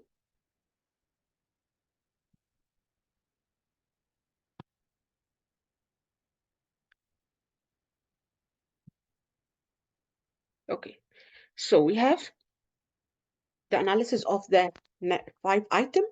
We have a clear responsibility, so it is a point of strength to our hospital. We have motivation to improve the performance. It is a point of strength. Number 8, I write it down wrong. We have a financial and moral support, so it is a point of strength. Increase in the elderly population, we are going to say it is a threat for us or challenge. We have a technological upgrades. It is not done by ourselves. It is done by the community or engineering, so it is an opportunity. If we use this opportunity and we endorse it, so it will be a point of strength for our emergency department. Okay. طيب خلينا نقول last 5 item of the situation analysis. We have an easy geographical access to the emergency department. What do you think? This is a strength, weakness, opportunities, threat? What do you think? Item number 11.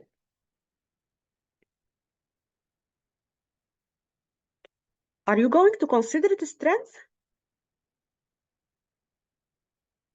Okay, I have considered an opportunity. يعني yes يا دكتورة علا, يعني I have considered an opportunity.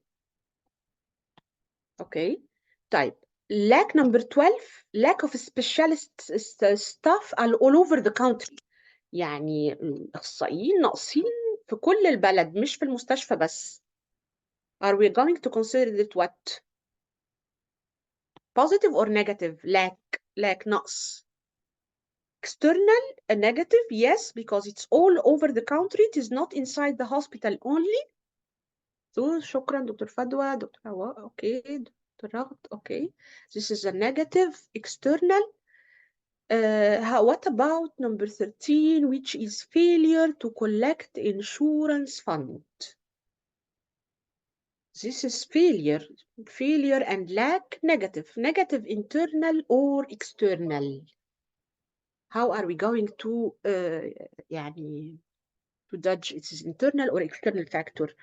Okay, if there is a problem, Dr. Awad, Dr. Fatima, you have all said this is a negative internal, this is our problem, we haven't collecting the insurance fund, but if we have a separate party for collecting the fund, we are going to consider it as negative, external يعني. Number 14, we have an existence of supporting laws to increase the budget for emergency. في قوانين تسمح لنا بزيادة ميزانية الطوارئ. دي حاجة positive ولا negative؟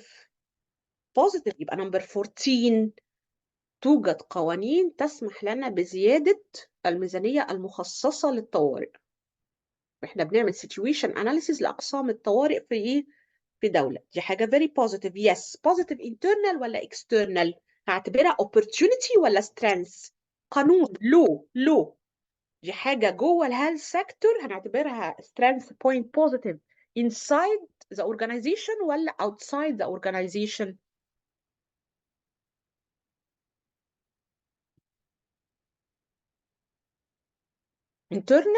internal law. It's not by law, it's not لوائح يعني قانون. I think this is external. The law, we don't put the law. The hospital don't put the law. Yes, Dr. Fadwa, it is an external factor. It's an opportunity to have a law for increase the budget of emergency. Number 15, lack of emergency equipment and medical supply. How are we going to consider it?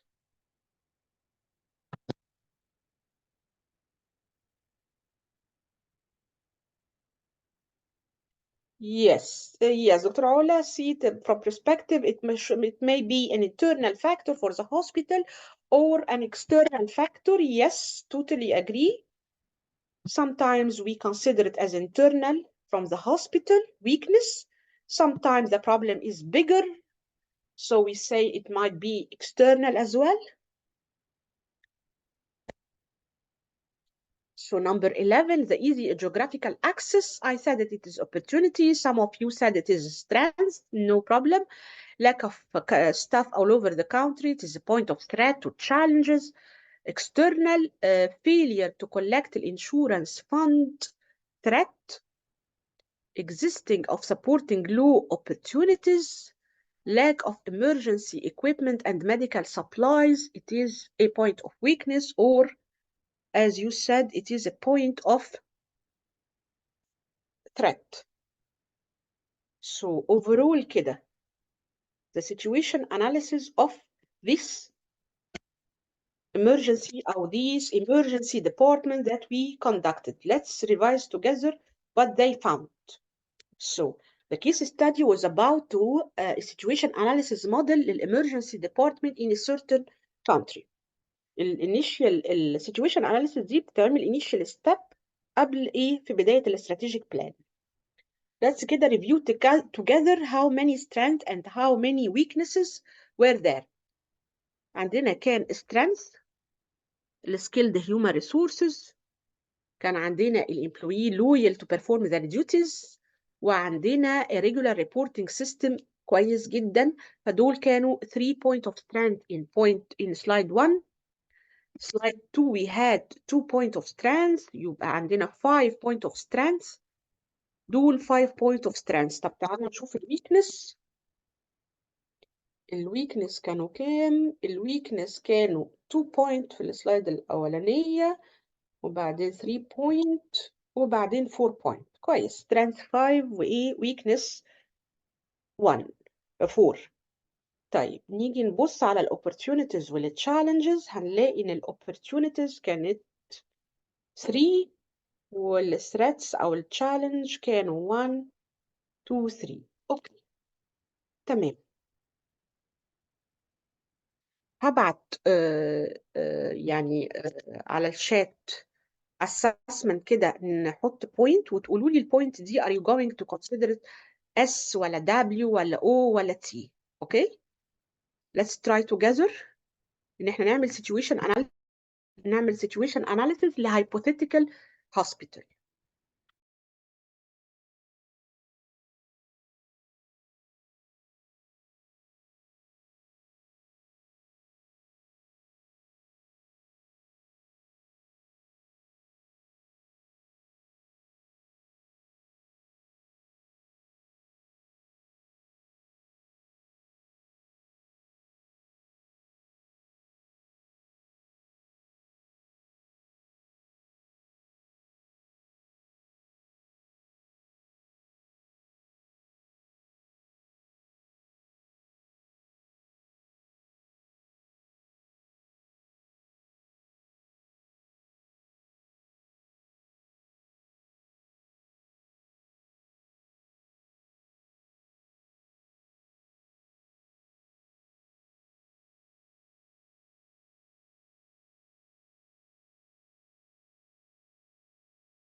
طيب we are trying as someone are asking about the voice. I'm trying a new model ان احنا نبعت الاكسرسايز على الشات.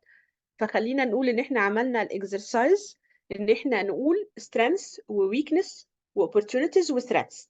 فقلنا ان احنا في nurses في الهوسبيتال ب adequate number.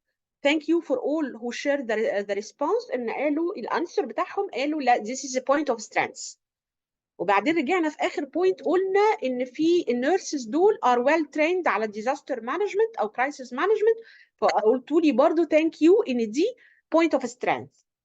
طيب جينا بعد كده نقول ان للاسف no disaster management plan. قلتوا لي انها point of weakness. thank you. وبعدين قلت ان في committee موجوده لجنه متكونه ومتشكله assigned ان هم يعملوا الديزاستر مانجمنت بلان. فقلتوا لي بوينت اوف سترينث. بس رجعت بعد كده قلت الكوميتي دي واحنا بنراجع شغلها لقينا انها ما عندهاش انفورميشن اند كوميونيكيشن استراتيجي. فساعتها قلتوا لي انها ما عندهاش انفورميشن اند كوميونيكيشن استراتيجي. ده معناه ان هي بوينت اوف ويكنس. طيب لو قلت لحضراتكم انا عايزه بليز، خلاص احنا هناخد يعني دلوقتي دكتوره ولاء هتكمل مع حضراتكم، هتدخل دلوقتي تكمل مع حضراتكم. بس احنا هسأل سؤال اللي هو لو انا عايزه احط opportunity for emergency department in your hospital او اي hospital in hospital X, what are we going to say is an opportunity for the emergency department?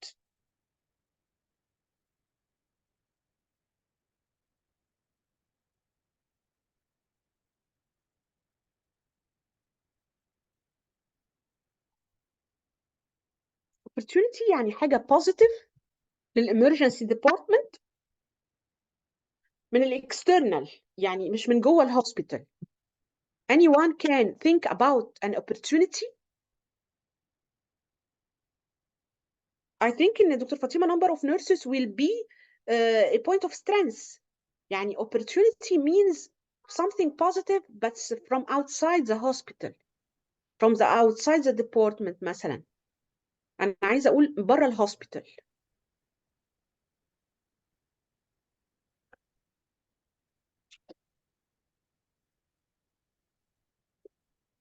Yes, very good دكتور علا. إن إحنا ممكن نقول إن geographical structure، ممكن نقول updating التكنولوجي. yes. وكان في حاجة حلوة جدا كان opportunity very good بتاعة اللو، القانون اللي بيقول ان الامرجنسي الفند او البادجت بتاعة الامرجنسي ديبارتمنت will increase. طيب لو قلنا ان احنا عندنا threat او challenge للامرجنسي ديبارتمنت، ايه بقى ده ممكن؟ for emergency department ايه ممكن يكون ده threat او challenges للامرجنسي ديبارتمنت؟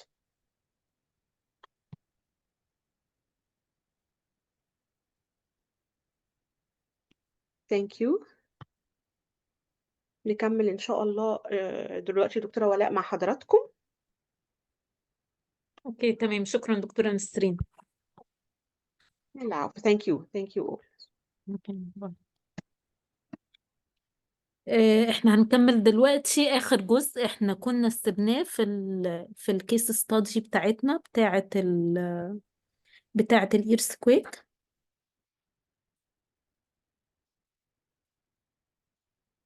Rapid health needs assessment. What we are going to do, okay, to do rapid health needs assessment in District A where the earthquake has happened.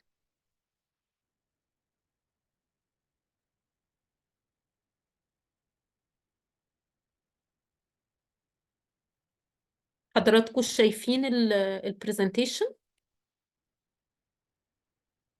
البرزنتيشن واضحة قدامكم؟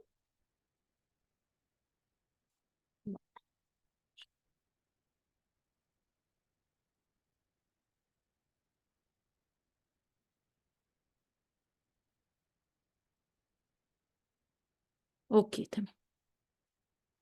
What we are going to do a rapid needs assessment in the, District A where the earthquake happened. What are the immediate public health risks in the affected area? The immediate public health risks will be in the form of wounds and injuries. The earthquake, of course, causes high mortality due to trauma. The risk of wound infection and tetanus will be very high due to the difficulties with accessing healthcare facilities, in addition to the delayed presentation of the acute injuries. Also, gangrene is a complication of wound contamination in these cases. Also, the public health problems related to the water, sanitation, and hygiene, which is called wash-related and foodborne diseases. These public health problems are mainly due to reduced access to safe water and the sanitation system. Also, there may be disruption of usual water sources and contamination of water by damaged sewage infrastructure, in addition to unsafe drinking water being consumed, which will increase the risk of exposure to all these types of infections, as, for example, Salmonella typhi, hepatitis A and hepatitis E, and diarrhea.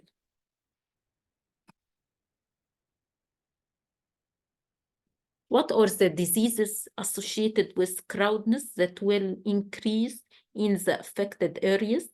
The population displacement, of course, will result in overcrowding in the resettlement areas, which will raise the risk of transmission of certain communicable diseases, which we call social communicable diseases, as, for example, respiratory droplet infections such as measles, diphtheria, pertussis, acute respiratory infection.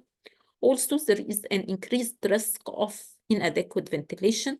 Also, the overcrowdedness will increase the likelihood of transmission of meningitis, waterborne and vector-borne diseases in the weeks and months following the earthquake. Also, the risk of vector-borne diseases, for example, dengue and dengue hemorrhagic fever, malaria, human rabies, and other vector-borne diseases will increase in the affected areas. What are the immediate public health risks in the affected areas? What are other public health risks and considerations we must consider in the affected areas? The dead bodies, what we will going to do with the dead bodies, the malnutrition problems, especially for the children under 5 years of age, skin infections, non-communicable disease, especially the exacerbations of non-communicable disease due to poor access to the health services. Also, the mental health and the psychological support, the environmental risks also may exist from the hazardous installations. Another question is what are the specific priority interventions for immediate implementation after the earthquake emergency? What are the specific interventions you need to implement after the earthquake? First of all is access to surgical, medical, emergency obstetric care and proper case management, particularly for trauma, wounds, and burns, the immunizations, including mass vaccination campaigns for measles and rubella and tetanus immunization as a part of wound care. There is a very big fear during disasters that people can miss the immunizations, especially of their children, and this may lead to outbreak of measles, rubella, okay, and other vaccinations as per the situation. Also, communicable disease surveillance must be conducted, and the response, including preparedness for epidemic-prone disease at the time of the disaster. Other intervention is the support for appropriate infant and young child feeding and malnutrition management. Continuity of care for chronic diseases is very important. Public health communication and public health risk communication. What is the risk communication? It is the communication of the risk in the proper way, and considering not overestimating the risk and not underestimating the risk. Also, non-health sector priorities impacting health, shelter and site planning, provision of sufficient and safe water and sanitation are very important. Now we will start our presentation that is related to the disaster management at the hospital level. What we are going to do at the hospital level, the hospital emergency management at the hospital level. I will share now with you the presentation from the perspective of the hospital, okay? What are you going to do for hospital emergency management? And what is the hospital emergency management plan? And what are the disaster preventive measures? Okay? And the different phases of the disaster, how to manage it at the hospital, including the pre-disaster phase and the disaster phase and the post-disaster phase. First of all,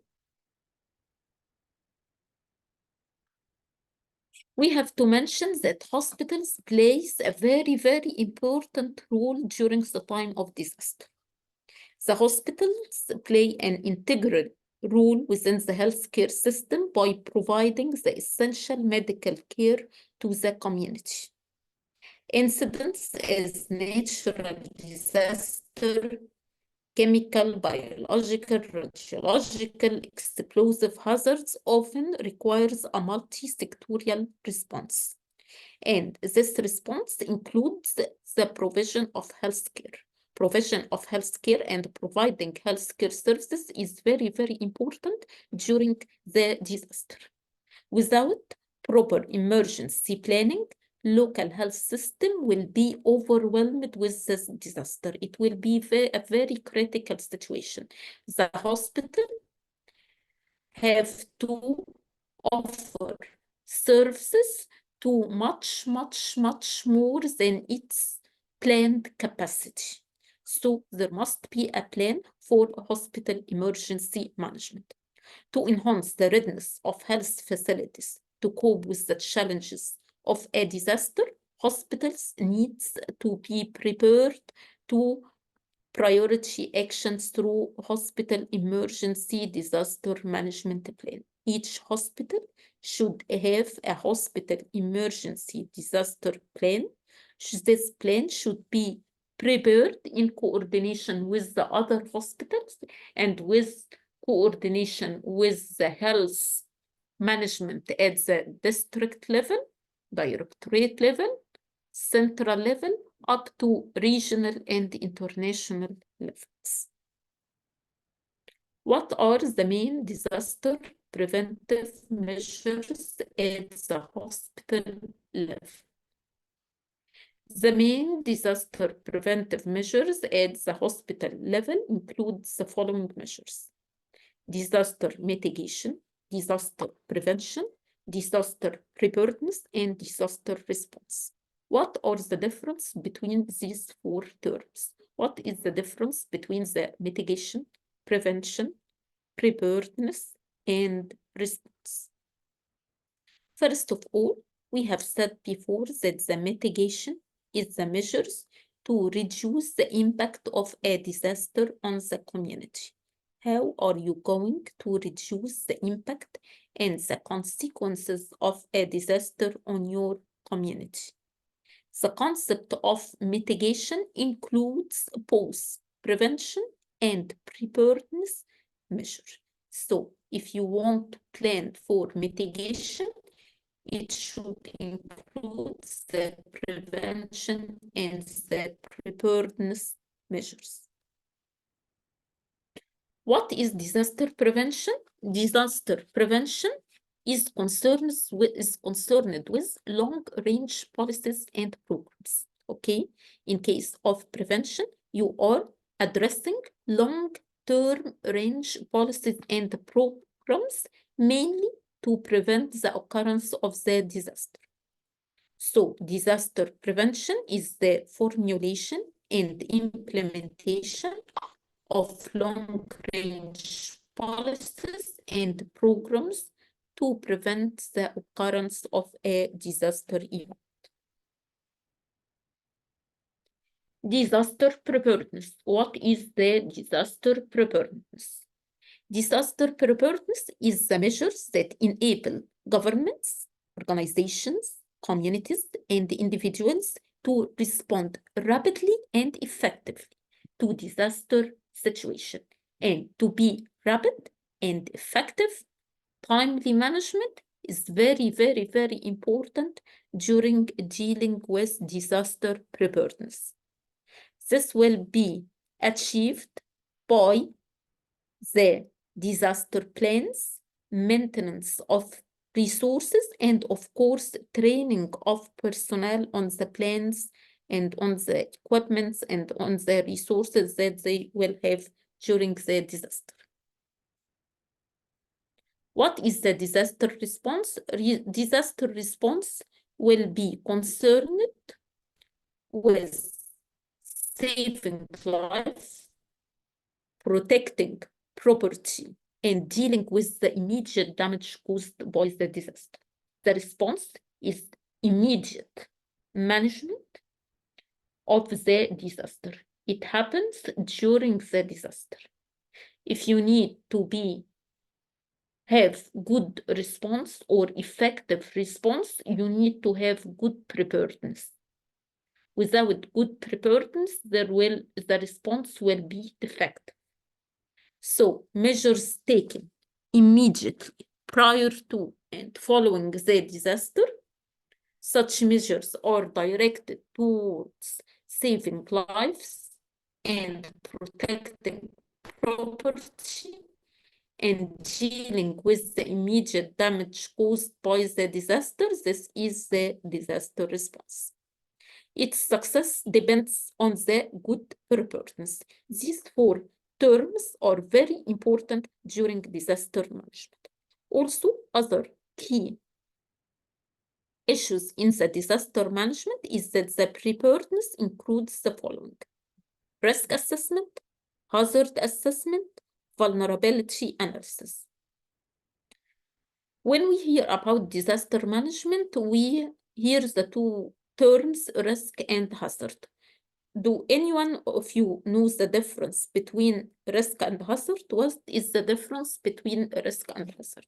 If anyone knows, please write it in the chat box. Do you know the difference between risk and hazard? What is the difference between risk and hazard?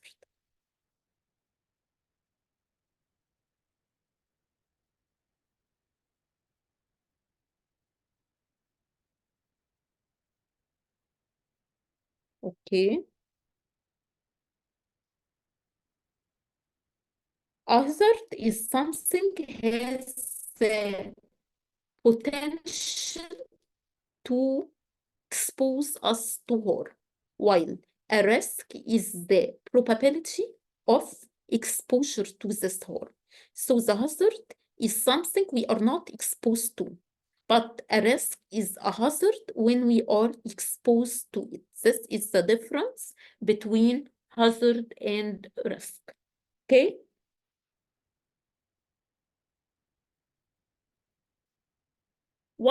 Another key issue in disaster management is the resource inventory of material, equipment, technical, and human. Disaster management requires different types of resources at different stages of the disaster event. No community can have all the resources for all types of disasters. This is, of course, very important. The resources are scarce. We must use the resources efficiently. The resource inventories involving government, involving private and non-government sectors, voluntary agencies, and general public. This involves the resource inventories. Optimum utilization of available resources. Ministries, departments, police, ambulance services, communication, transport, medical and health services, electricity, fire services, public works, food, housing, social welfare, civil defense, and armed forces are mainly the key resource organization involved. Again and again, we stress on the optimum utilization of available resources, the efficient use of the available resources. The Hospital Emergency Disaster Management Plan. What is a Hospital Emergency Disaster Management Plan? The Hospital Emergency Disaster Management Plan addresses the 3 phases of a disaster, which is the pre-disaster phase, disaster phase, and the post-disaster phase. First of all is the pre-disaster phase. What is a pre-disaster phase? The pre-disaster phase is the phase before the disaster. In the pre-disaster phase, you have to do the following 3 steps. First is planning. Make a plan, okay? The hospital plans are formulated and then discussed in a suitable forum for approval. After writing the plan, you will seek approval from the official approval for it. The second step is preparation of written disaster management. You should have a written disaster manual, okay? A written disaster manual for your plan. And copies of the manual should be available in all areas of the hospital. You should have a manual and you should be trained on this manual. The third step is the staff education and training. Regular staff training in using the hospital disaster or emergency manual is very, very important. So the 3 steps that should be done in the pre-disaster phase are mainly planning, preparation of written disaster manual, and staff education and training.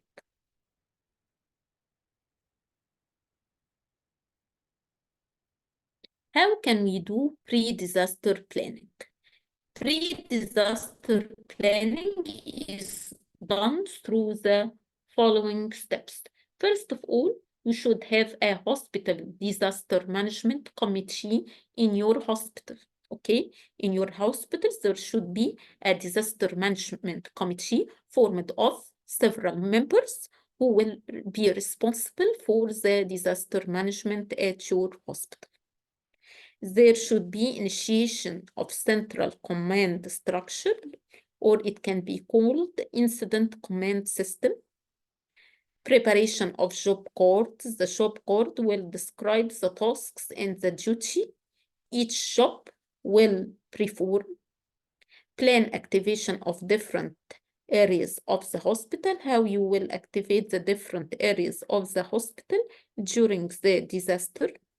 Increasing bed capacity in emergencies, planning of public information, okay, and this is related to risk communication, planning for security of hospitals in emergency situation, and finally, logistic planning.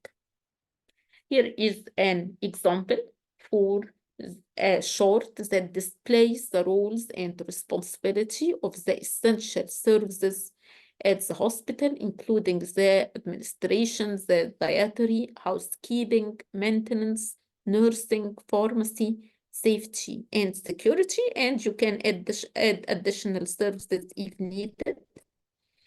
Each one you will list the roles and responsibilities of these services, who are the point of contact and who are the secondary point of contact. Here is another example for the emergency preparedness contacts, where here he mentioned the level and the description, the contact name, and the phone and the email. What are the main components of logistic planning? If you are going to plan for the logistics at the hospital level, what are the main components that should be included in the logistic planning?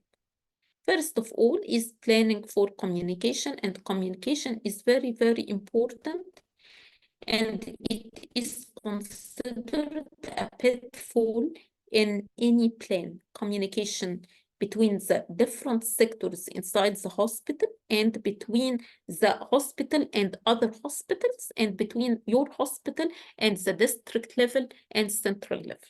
Okay, stores planning, transportation, personnel planning, and finally the financial planning. Planning for communication, communication from the state level to the lower level and back, information of the hospital of governmental, private, and non-governmental organization should be compiled at the district level and updated. All the communication and information should end at the district level, okay, and merge together to be updated and return with feedback to the hospitals again. Stores planning, adequate stores of medical and non-medical items, surgical items should be kept separate in the emergency and marked as disaster store. When do we activate this disaster store? We activate the disaster store only after the disaster has been notified by the appropriate authorities. So activation of the store, of the disaster store, is done when a disaster is declared.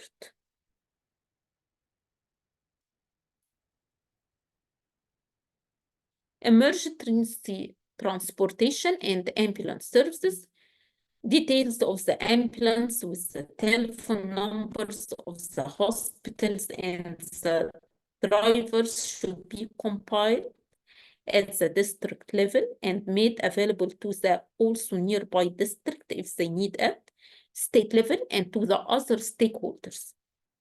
Personnel planning, either medical or non-medical staff. All the medical and non-medical personnel should render their services in managing the casualties, okay? Duty schedule for standby staff and on-call staff should be available in the control room or the command center. What about the financial planning? The financial planning is very, very important component of the logistic planning. It is recommended that the disaster plans are made in close association with the financial advisors of the hospital and institution. And this will make them more cost-effective and will avoid unnecessary and repeated expenses. How we could prepare a written disaster manual? There is specific criteria that should be fulfilled during preparation of a written disaster manual. First of all, the disaster manual should be predictable. The hospital disaster plan should have a predictable chain of management. It should be predictable, okay? Then it is also should be simple. So it should be simple so it can be operated and it to be functioning. It should be flexible, okay? Flexible to cope with different situations and different dimensions of different disasters. It should be concise. Concise means that it is summarized and briefed and to the point, where there is clear definition of the authorities or of the job description. It should be comprehensive. What is the meaning of comprehensive? It means that it should be compatible with various hospitals along with formulation of an inter-hospital transfer policy during the disaster. It should be adaptable, okay? Although the disaster plan is intended to provide standard procedures, however, It is not complete if there is no space for adaptability. It should be anticipatory. All hospital plans should be considering the worst case scenario. We should expect the worst case scenario, okay, and work according to it. Of course, the written disaster manual should be part of a regional plan in disaster. For example, during the pandemic of the COVID-19, we all worked according to the regulations and the guidelines of the WHO. Okay, a hospital cannot be alone. It cannot be alone, making its plans in isolation. The plans should be integrated with the regional plan or the national plan or the international plan for proper implementation and also for proper monitoring and proper evaluation. Make provision for vulnerable groups. Now, any plan, not only the disaster manual, any plan, any health plan, you should mention in it or put a section in it for the vulnerable groups or people with special needs. From the most common vulnerable groups are the children, women, elderly, disabled, persons with chronic disease. Okay, means for efficient, faster evacuations of these groups have to be mentioned. Staff education and training. How are you going to perform staff education and training? Once the disaster plan is ready, the next phase will be the training and the education of the staff who will be involved in implementation of this plan. Okay, each one should know his specific role in case of disaster. Major training program include, for example, the disaster drills. Each hospital has specific times that they perform or carry out in it the disaster drills.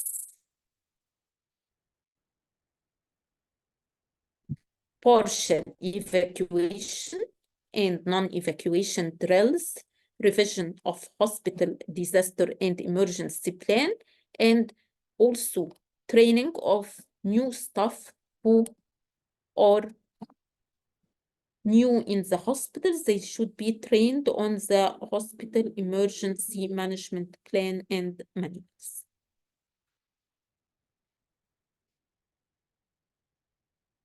What about the disaster phase? What is done in the disaster phase? The disaster phase is the response phase. Hospitals have a major responsibility of saving lives during the disaster, during the response to the disaster. They should provide 24/7 emergency care service. When a disaster strikes a society, okay, the society will fall back upon the hospital to provide immediate aid in the form of emergency medical care. Hospitals plays a very, very important role during the response to a disaster. When a hospital has to provide care to a large number of patients in limited time, which sometimes is beyond its normal capacity, this is the real challenge during disaster.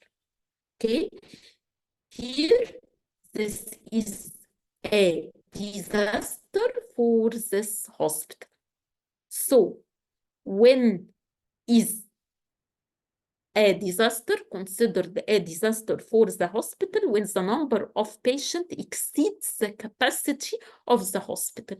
For example, your hospital, its capacity is 400 patients. When the disaster happened, you found that 4,000 patients are coming to your hospital. In this case, we call the hospital is in a disaster. So, disaster for a hospital is a temporary lack of resources due to sudden influx of unexpected patient load. So the same event may be a disaster potential for a small hospital and not for a big hospital. This will depend on the capacity of the hospital to deal with patients. Disaster can overwhelm the hospital, resources, staff, space, supplies, okay?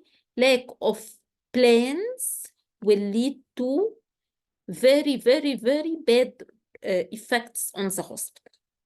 So there must be many sources of commands, many leaders, but there must be coordination between them. Lack of coordination will lead to very, very critical situation at the time of disaster. Therefore, all hospital emergency plans must have the primary feature of defining who and what is the command structure and to turn it to disaster scenario with clear-cut job definition once the disaster button is pushed. What are the types of hospital disaster? According to the management of the hospital, according to the disaster hospital management, we have two types of hospital disaster. External disaster and internal disaster. What is the difference between external disaster and internal disaster? The external disaster, the source of the disaster is outside the hospital. For example, accidents, earthquake, floods, floods. What is an internal hospital disaster? Here, the source of the disaster is inside the hospital.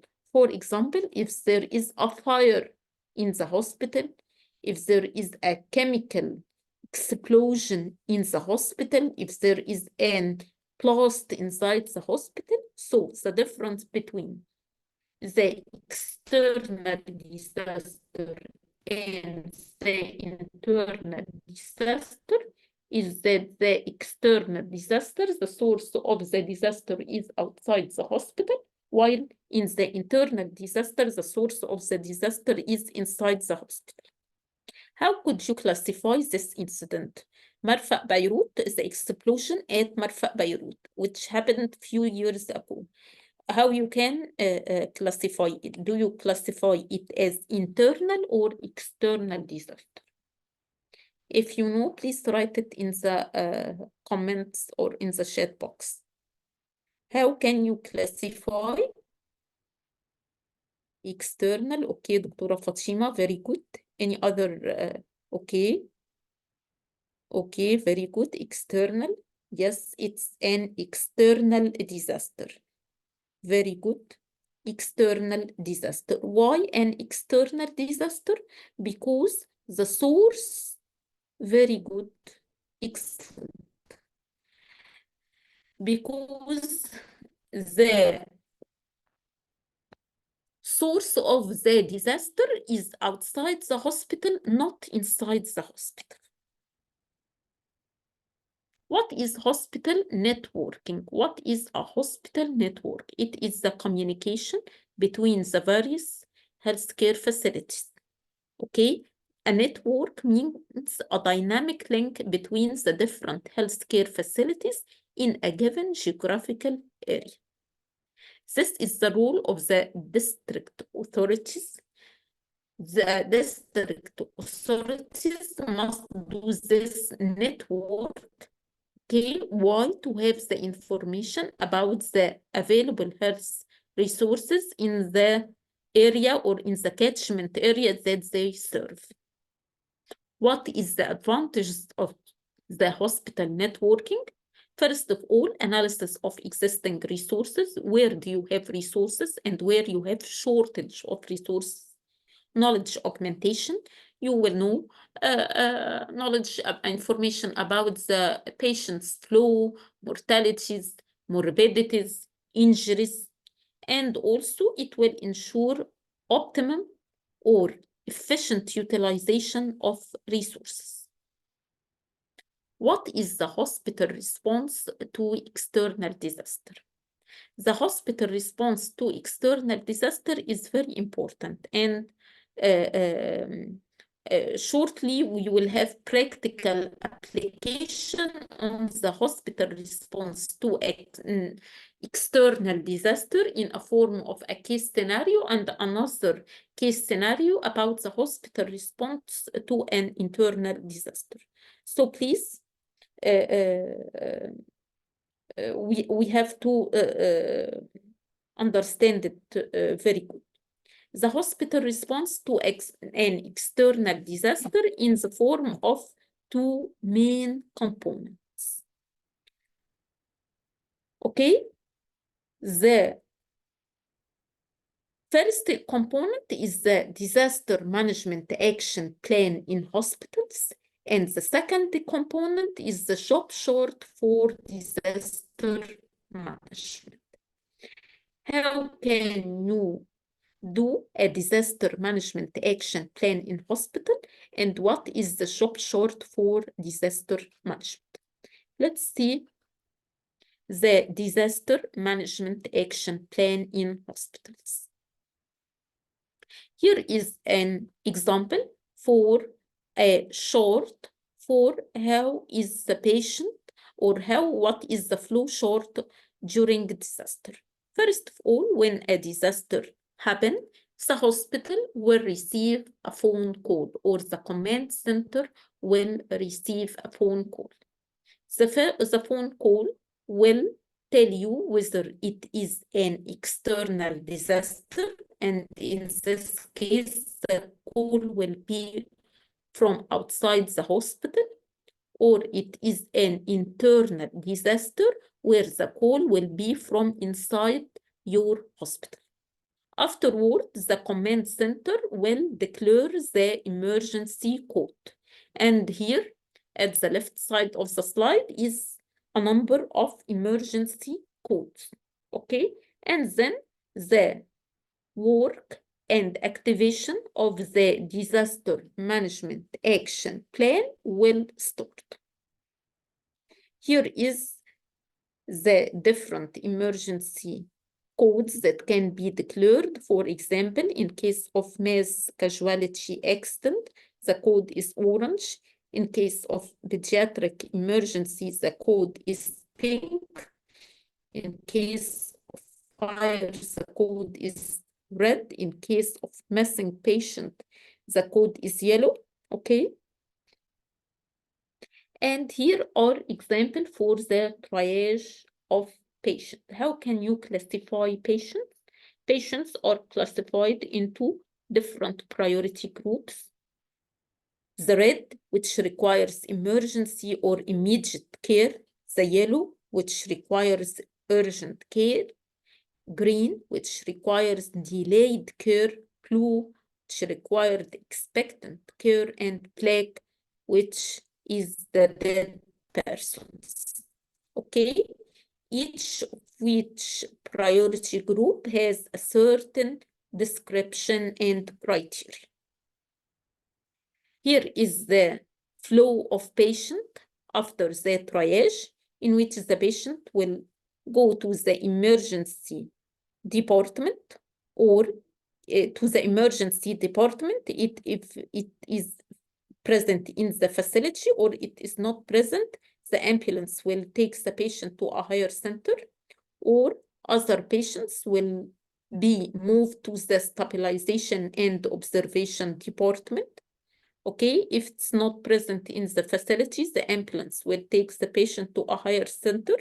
Okay, or the patient will remain under observation or in the ward for first aid treatment, and then followed by discharge. Or if the patient is dead, he will go to the mortar. What is the job chart for disaster management? The job chart or the job cards for disaster management is cards which describe each service, the tasks and responsibilities that will be performed by each service. Okay?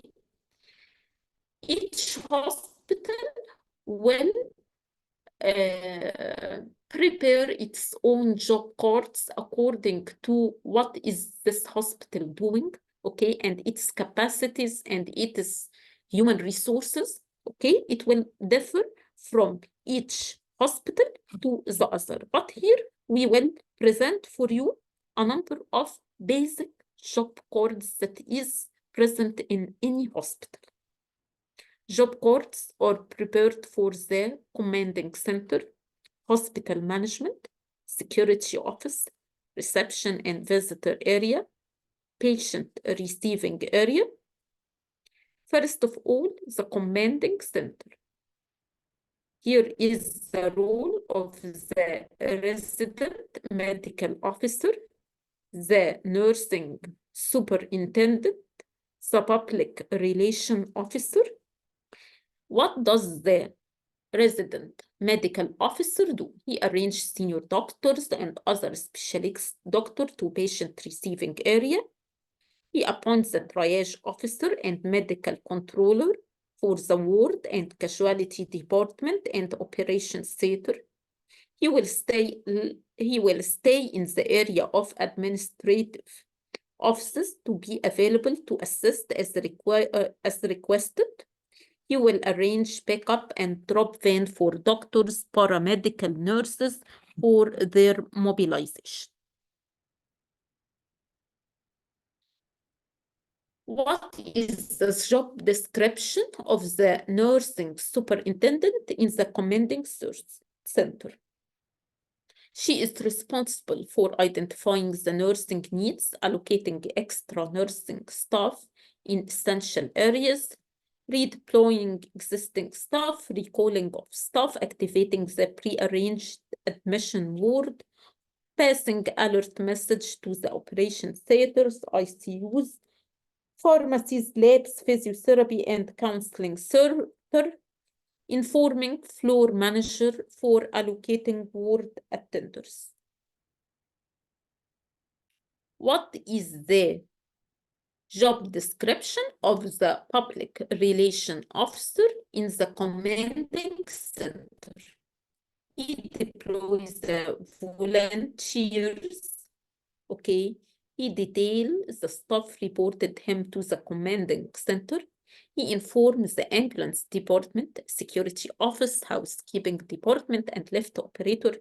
He takes the necessary arrangement for area level networking. He updates the information to the hospital management. He establishes the information services for relatives and friends. What about the hospital management? Okay, who is responsible for the hospital management? Either the hospital administrator or the resident medical officer are responsible for the hospital management. What is the role of the hospital management as the job description for the hospital management during the disaster? They are responsible for dissemination of correct information, okay, regarding disaster in order to present to media. The hospital administrator or the medical superintendent is responsible for addressing the media, and this is a very important role nowadays. Media, you should declare what is happening, okay? There must be credibility with the public. If the above personnel were absent during the time of disaster management, the resident medical officer will be responsible for addressing the media. But the first responsibility falls on the hospital administrator. What about the security office? Security office has a very important role in coordination with various agencies. For example, the fire brigade, police, chief security officers. They take necessary action to control crowd, and crowd is very, very important during disaster at the hospital. Okay, and they direct the ambulance in and out the hospital. They are responsible for the physical arrangement of triage area. This can be done by the security guards.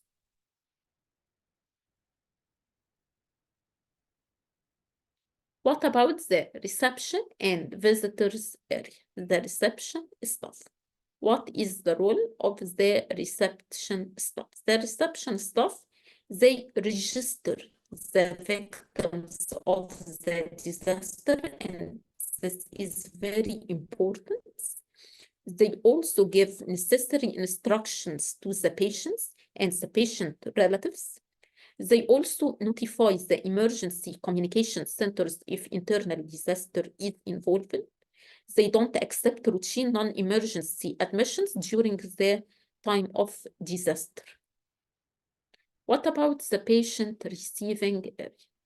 The place where we receive the patient, especially if there is an input of large number of patients that is far away, that exceeds the hospital capacity.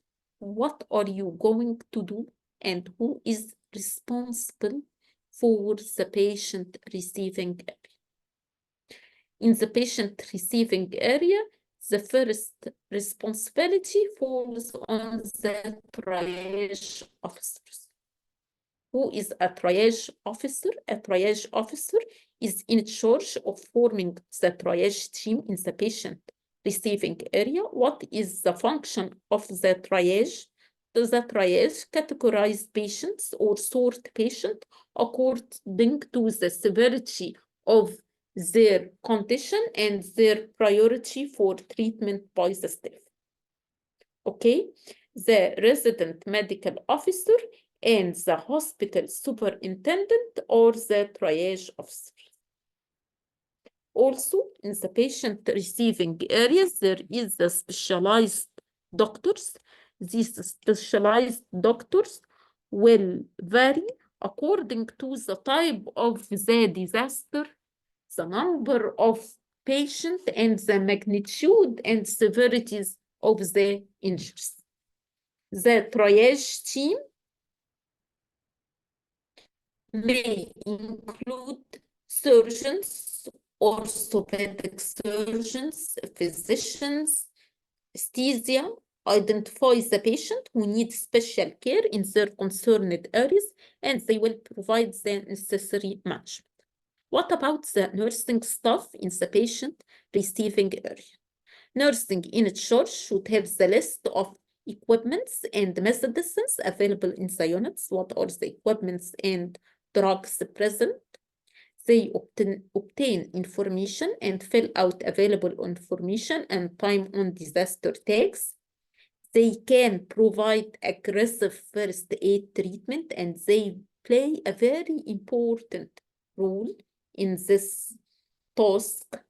They make out the appropriate lab slips and X-ray requests with disaster number.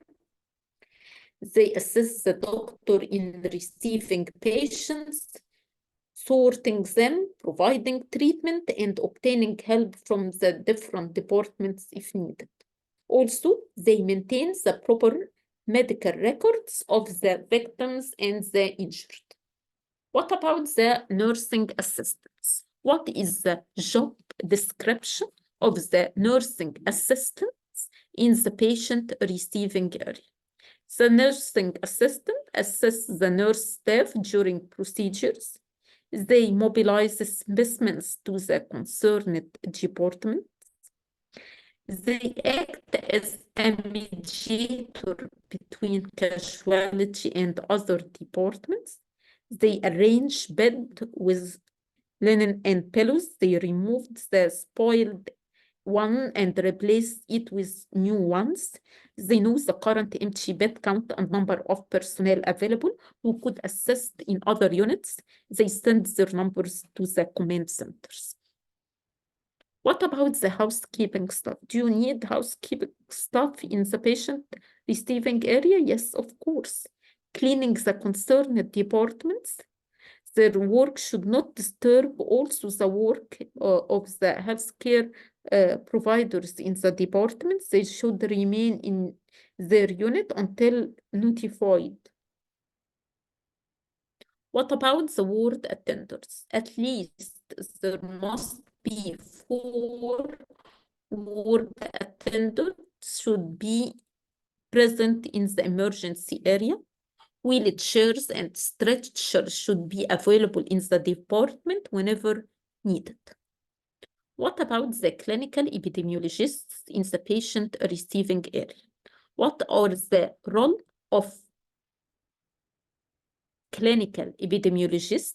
Epidemiologist is who is concerned with the communicable diseases.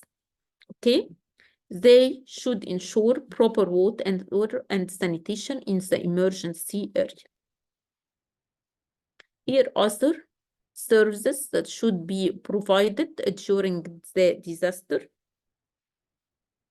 The dietary department, the counseling center, the ambulance, the laboratory, the labs, the blood bank. What about the dietary department? What does the dietary department do during disaster? Preparing to serve nourishment to ambulatory patients, house patients, and personnel. Also, they are responsible for setting up the menus in disaster situation and maintain adequate supplies. What about the counseling center? Do you need counseling centers during disaster at the hospital?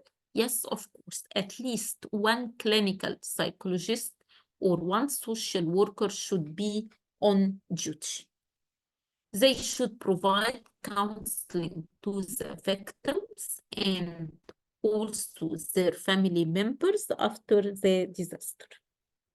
The ambulance. Of course, the ambulance role is very, very important and very, very critical. The ambulance is one of the 24/7 services. Ambulance can include mobile ICUs, okay? There must be enough number of drivers. Emergency technicians also should be available. What about the dead persons? 1 security personnel on duty ensure proper electricity in the unit. Maintaining proper register helps the family member to identify the dead bodies and hand over to them. What about the labs? Department head or his designee will call in their own personnel as needed after reporting to the command center. Verification of the sample with requests and doing the analysis, and timely dissemination of the lab report is crucial during the times of disaster. What about the blood banks? At least 2 staff on duty should work on the blood bank. 1 staff should be responsible for receiving the matching samples, and the other one will be responsible on doing the cross-matching and dispatching the blood. You must have a list of blood groups and products available inside your blood bank. You should arrange for further blood products when needed. Other services include the pharmacy, the ICUs, the radiology, the operation theater, the physiotherapy. What about the pharmacy? The pharmacy is 24/7 duty. Okay, at least 3 staff should be available on duty. Continuous reporting to the command center is essential. Also, preparing a list of the drug suppliers that can provide emergency supplies quickly is very important. Providing the necessary drugs and equipment whenever requested. Also ensuring enough stock of medicine, arranging for further stock of medicine in case of shortage also should be reported. What about the ICU? The nursing in charge inside the ICUs should evaluate the patients in the intensive care unit for possible discharge and transferring patient out if indicated.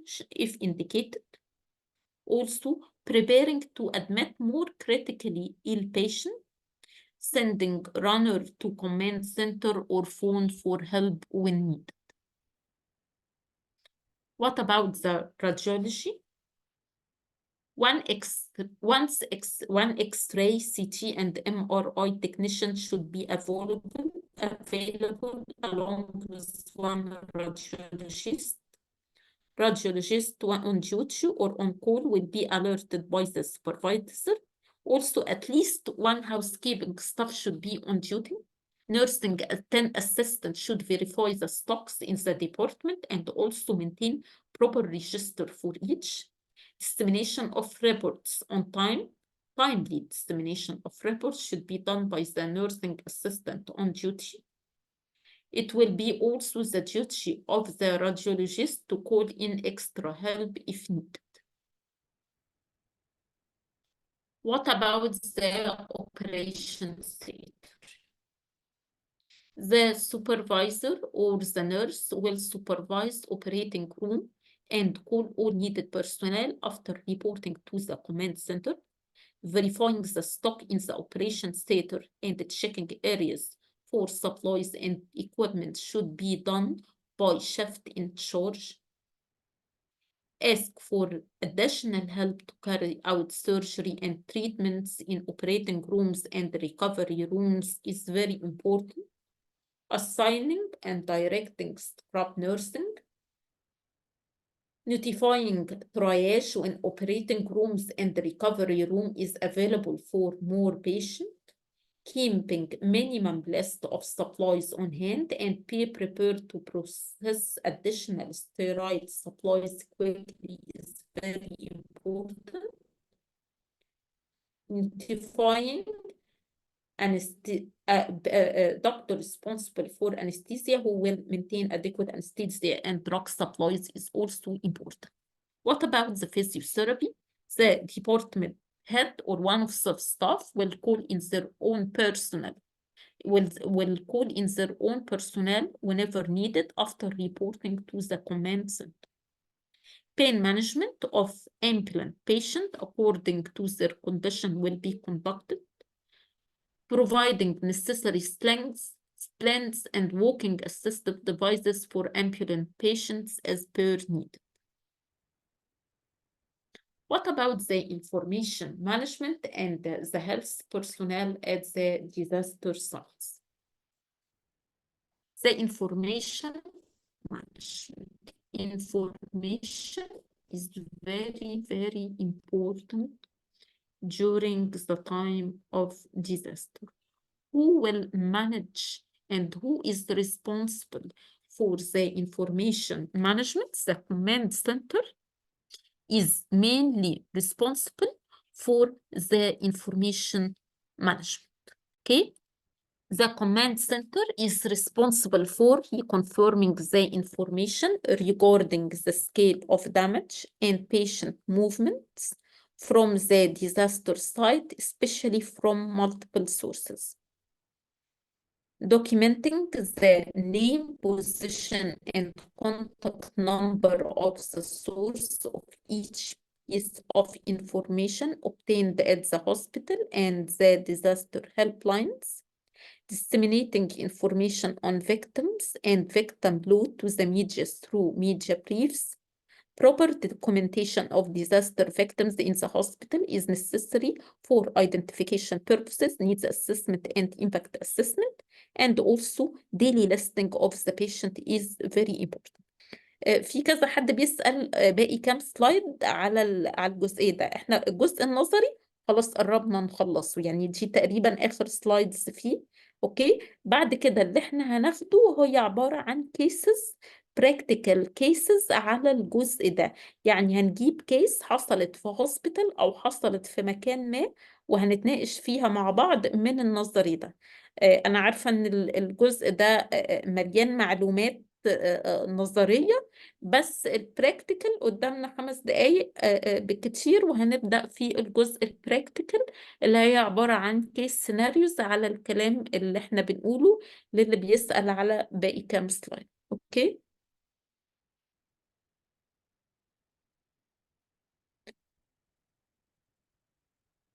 طيب،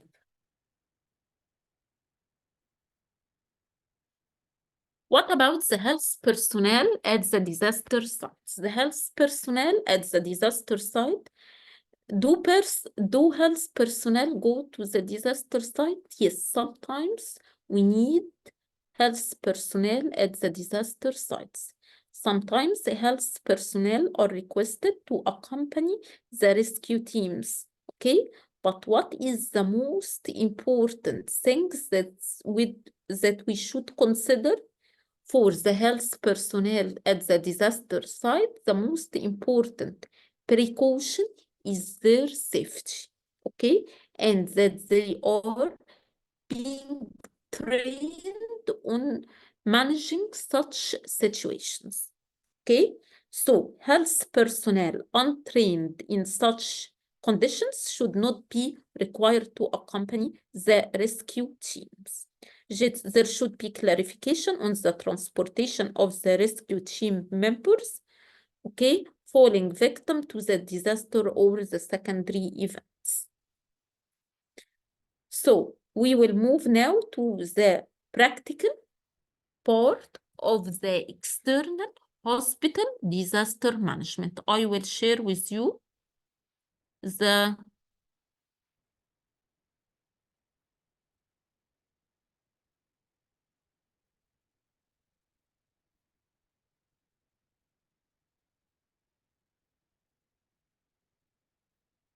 okay.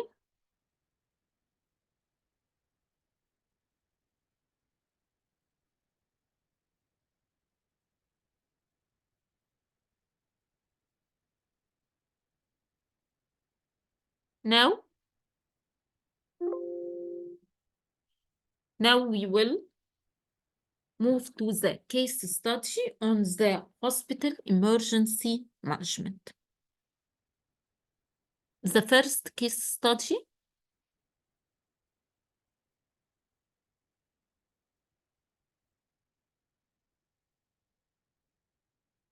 اوكي. هي المفروض ان الكيس ده هي كانت عبارة عن فيديو، بس نظرا ان قصة بقى ان احنا نعمل فيديو هنا في الزوم فيها صعوبة شوية. اوكي، فانا كتبت لكم المحتويات بتاعة الفيديو اكنها كيس سيناريو يعني. اوكي. In this case study, we are examining the external disaster management drill carried out by the Kenyatta National Hospital Management Unit. Okay, it is one of the largest referral and teaching hospital in Kenya with 50 wards, 22 outpatient clinics, 24 theaters, and an accident and emergency department, and over 6,000 staff member. هو ده حضراتكم. أنا سايبة لكم حتى اللينك بتاع الفيديو ده. درال حقيقية كانت معمولة في مستشفى في كينيا، وهم جايبين الناس في الفيديو وهم بيمثلوا الدرال. تمام. وهي لطيفة جدا، هم عاملينها بطريقة ظريفة جدا. ممكن اللي حابب من حضراتكم يبقى يدخل على اللينك على اليوتيوب. Okay, this case presents a chemical, biological, radiological, and nuclear mass casualty incident drill carried out by the KNH management unit. The drill is part of monitoring the hospital preparedness in response to similar types of crisis. The drill aims to simulate a situation where a hazardous chemical substance has been accidentally released in a nearby residential area, resulting in multiple casualties. Here, there is a chemical substance that had exploded in a nearby residential area to the hospital, and this accident resulted in multiple casualties. As the drill begins, a loud siren blurs across the hospital grounds. صوت السرينة ابتدى يتسمع حوالين المستشفى, alerting the staff of the unfolding emergency. The hospital administrator, along with the resident medical officer, swiftly disseminate correct information regarding the disaster to be presented to the media, ensuring that accurate information is shared. يبقى هنا الهوسبيتال ادمنستريتور ابتدوا هو مع الريزيدنت ميديكال اوفيسر ابتدوا يدسمينيت correct information regarding the disaster to be presented to the media. The security personnel trained in disaster management protocol spring into action. The security personnel take necessary steps to control the crowd, ensure the safety and order within the hospital premises. They also direct the incoming ambulance carrying the injured victims to the way and ensuring a smooth entry. في الحقيقة في الفيديو ده حضراتكم لو تشوفوا منظر الكراود ومنظر قرايب العيانين اللي هم يعني بيمثلوا دور قرايب العيانين, والسكيورتي بيرسونال عامل دور قوي جدا ان هو بيحاول يكنترول this crowd. Meanwhile, the reception staff sets up a register specifically for the victims of the disaster. They record the necessary details, ensuring accurate documentation and tracking of the affected individuals. ده دور الناس اللي في الريسبشن. As the injured victims are brought into the hospital, the doctors quickly assess the situation. They identify the patient who require immediate and specialized care, triaging them based on the severity of their injuries. This crucial step ensures that those in critical condition receive priority attention and treatment. الدكاترة هنا عملوا التراياجنج بتاع البيشنتس. Working alongside the doctors, the nursing staff springs into action. They provide aggressive first aid treatment to stabilize the patients, ensuring that their vital signs are stable before moving them to the appropriate departments for further care. The nursing staff also prepares the necessary lab slips and X-ray requests, ensuring that the patients are swiftly directed for diagnostic tests and emergency and imaging. هي تقريبا كل سلايد هنا جايب job description لنوع من أنواع السيرفيسز. Within the emergency areas, the ward attendants are prepared and ready. They ensure the availability of essential equipment such as wheelchairs and stretchers, allowing for the smooth movement of the patients. Their presence and assistance further enhance the efficiency of the emergency response. Throughout the drill, the hospital's ambulance services operate seamlessly. The 24/7 service ensures that ambulances, including mobile ICUs, are readily available. The ambulance drivers and emergency technicians are well trained and equipped to handle such situations, ensuring transport of the injured patient to the hospital in a smooth way. As the drill concludes, the hospital emergency management unit gathers to assess their performance. They review the action taken and identify areas for improvement. It is noted that one crucial action, triage, was initially missed in this scenario, the importance of triage is emphasized and steps are taken to ensure that it is incorporated into future drill and disaster management protocols. Overall, the CRPN mass casualty incident drill at the Kenyatta National Hospital serves as a valuable exercise in testing the hospital's external disaster management preparedness.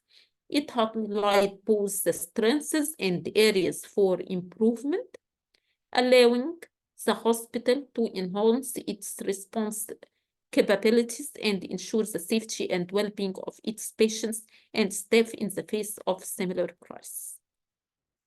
Okay, this is the link for the video. Now we are going to answer some questions related to this case scenario.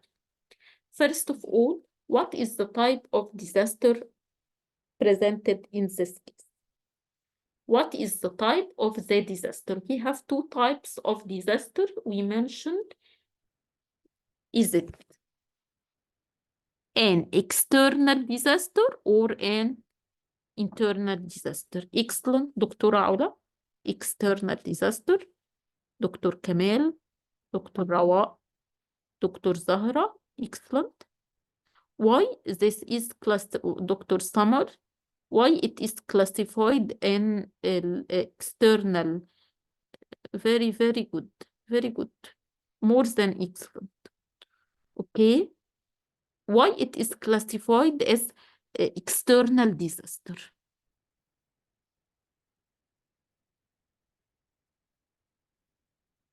Dr. Tashfin, why you call it internal disaster? When we call, what is the difference between the external disaster and the internal disaster? Yes, it is an external disaster. Yes. You are answering the question of the two types. Okay, Dr. Tashfin, very good. There are two types, external and internal, but this specific case scenario, what is the type of the disaster? Is it an external or internal disaster? It is an external disaster because the source of the disaster is outside the hospital. Excellent. Thank you all. Very good. Okay. So the answer here is that it is an external disaster. The second question, what should be the hospital disaster response in this case? We have mentioned in external hospital disaster management, the response of the hospital will be in the form of two things or two components or two items. What should be done in the hospital disaster response for external disaster management? If anyone can recall what we have. Yes, excellent. Dr. Fatima, have a plan. Excellent. Disaster management plan, hospital disaster management plan. Excellent. The plan is the first thing. Excellent. And then after the plan is what should everyone know? What we have other than the plan? Excellent, Dr. Kamal. It is the job description cards. Yes, it is the job short or the job description cards. Each type of service should have the job description, the tasks and the responsibilities for his job. Okay. Yes, it's staff evacuation. Staff evacuation is done during internal disaster, Dr. Ola, and we will discuss it later. Okay, Dr. Mariam, yes, job description, yes. Yes, job description is very important. So, What is done in the disaster response for external disaster management? Yes, the hospital should have enough equipment, and this should be done and should be prepared and planned in the hospital plan. Okay, Dr. Rawat, shukran. Okay, so what is the disaster response of the hospital to external disaster? It will be in the form of two main items, which is number one is the plan, and number two is the job description or the job short, as you have all mentioned. Thank you very much. We will move to the next question.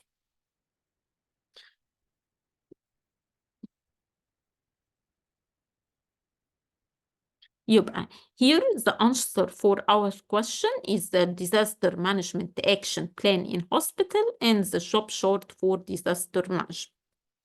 The third question, what is the color of the hospital emergency code that should be used in this case? What do you think is the color of the code that we will use? Red. Okay, why red? Yellow, yes. Dr. Horea? Anyone here? Red, yellow, okay. Yellow. Yes, it is a chemical explosion. Look, we don't have to يعني احنا مش لازم نحفظ ايه هو الكود. هو وقت ما بيحصل الديزاستر احنا بنطلع الكود. Okay, and we match the code with the situation. So we don't have to learn the code. We have to نطلعه ساعتها ونطلع الماتشing code مع السيتويشن. As you can see here, fire is red and disaster is yellow or orange. So in my opinion, I will choose the yellow or orange here. Okay, here is the orange for the mass casualty accident. Here, I think we can choose the orange. Okay, so here the most matching answer is the orange. But if you're, yes, according to the emergency code you use in your hospital, you will choose the matching color with the situation. Okay, here it is orange. Okay, our fourth question will be,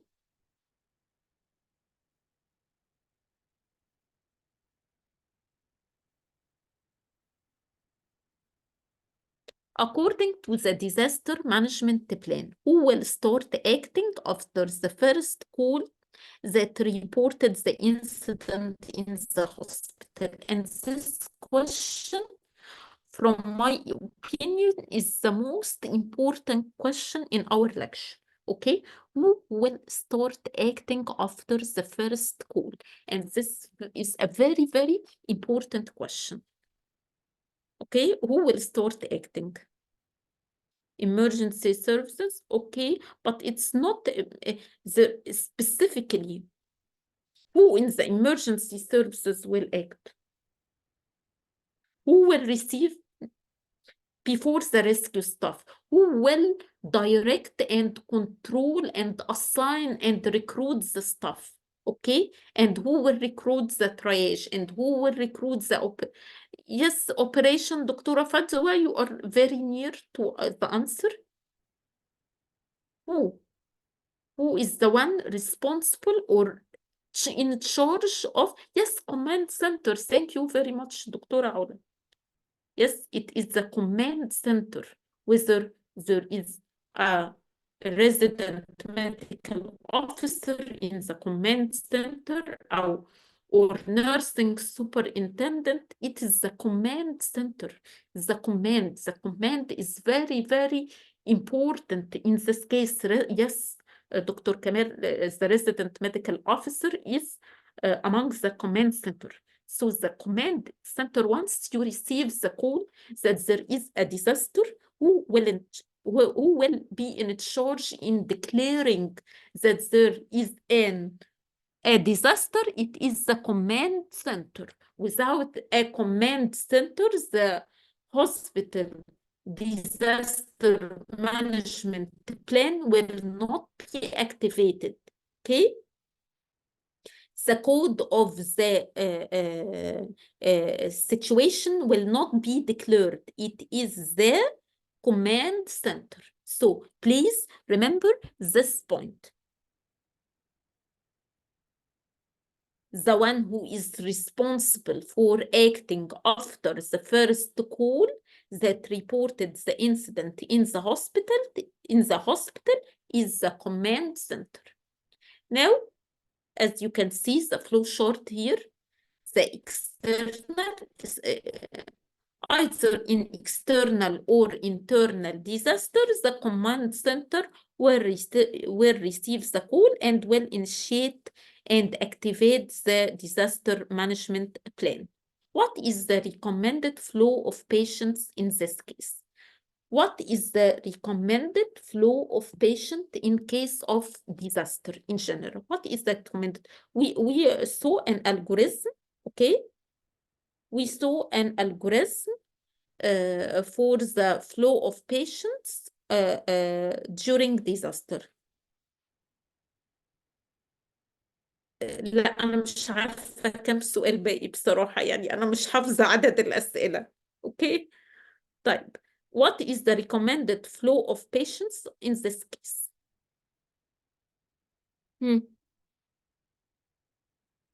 Let's see the algorithm of the flow of patients.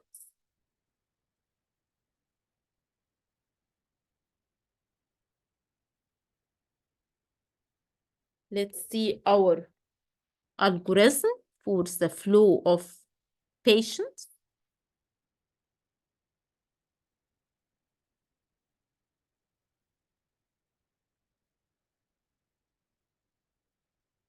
Here is our algorithm. The patient after the triage will be either directed to the emergency department, stabilization and observation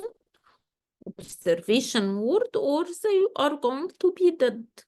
Okay? So here is the recommended flow of patients in the case. After the triaging of the patients, they will be directed according to their priority code to the corresponding service as seen here. Okay?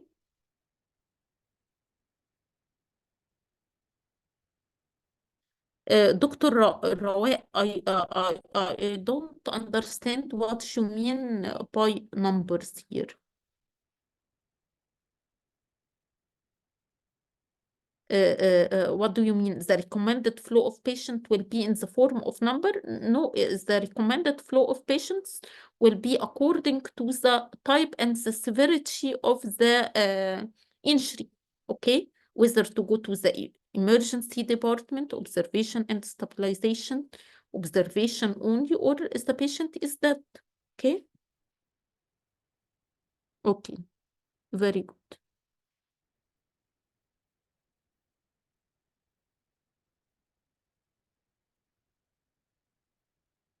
What is the missing action that was not seen in this case before transporting the injured to the patient? What was missing here in this case before transporting the injured to the hospital? And it was more clear in the video, okay? But I think some few have got it. What was the missing action? And it was the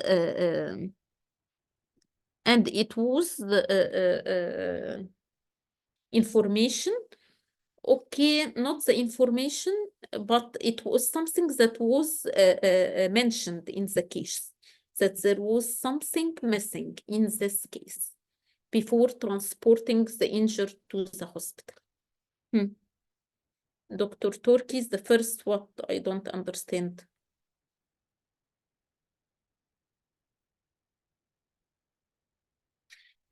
here, what was mentioned in the case that triaging of the patient before transporting them to the not the comment and not the triage. Yes, very good, Dr. Mishkat. Please, okay. I will leave you for a second to read the 7th question, and I will return back to you.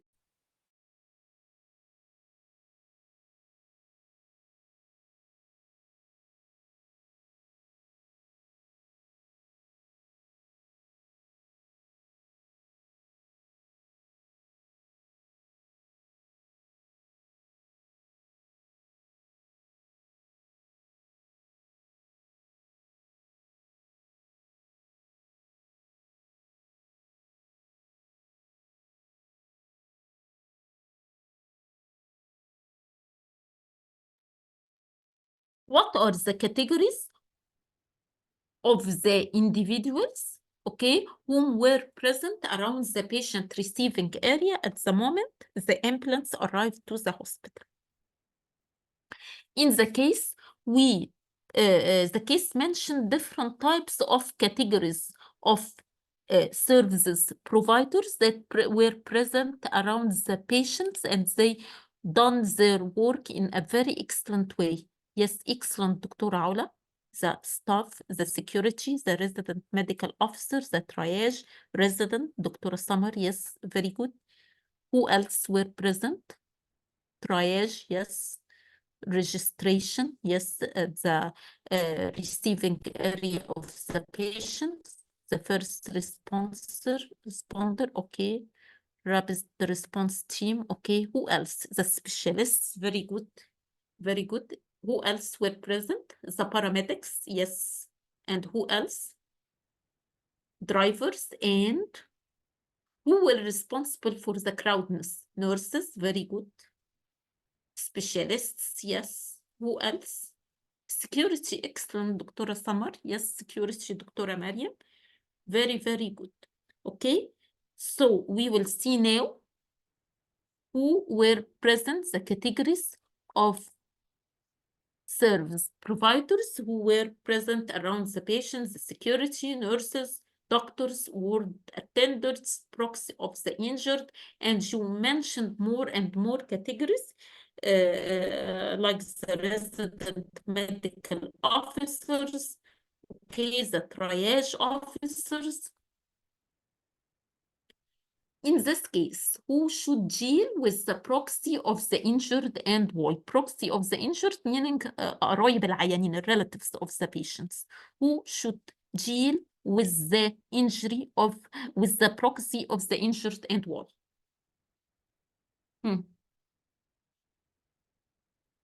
Okay, duty manager arrange for that. Okay, what about the relatives of the patient? Who would deal with the crowdness and with the relatives of the patient? Security, yes. Yes, it may be the manager, but the security, and also it may be the social worker, but the first answer is the security. Okay, yes, security. Yes, the security. Thank you very much. Yes, and of course the social workers and of course the managers, but the security in this case should deal because they were causing interruption of the work of the healthcare providers. Okay, patient relation, yes, okay. So here, who should deal with the proxy of injured and why is the security personnel, as they were interrupting the work of the healthcare providers. According to the job chart for disaster management, what was the actions that were fulfilled in this case? We have discussed in the past lecture what are the job chart for disaster management. What do you think was fulfilled in a correct way for this case?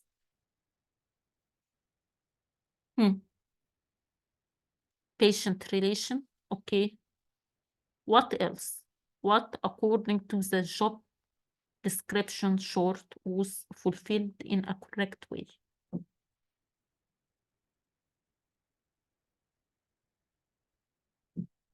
We can return back. I can ممكن نرجع تاني للسلايدز بتاعت الكيس ونشوف مع بعض كده مين اللي كان شغال في ال management of the case.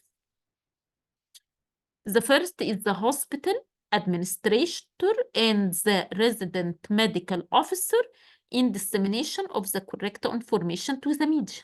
Okay, this is the first. Then the security. Okay, they done their work in a very correct way. Okay. And here in this slide, they describe the work of the reception staff in registering the victims. And this is very, very important. Yes, the reception, Dr. Summer. Very, very important during management of disaster. Here in this slide, they describe the work of the doctors. And in this slide, they describe the work of the nursing staff. Okay.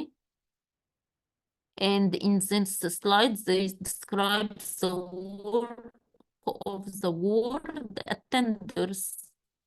Okay, what did the ward attenders did? And in this slide, they describe the work of the hospital ambulance services. Okay, so these are the actions that were fulfilled during the disaster. Okay, let's see it. We have mentioned it here in LS, the hospital administrator and the resident medical officer, the security, the reception staff, the doctors, the nursing staff, the ward attenders, and finally the ambulance. The 10th question, in your opinion, and according to the job short for disaster management, what were the main weak points in this case? What was the main weak point in your opinion?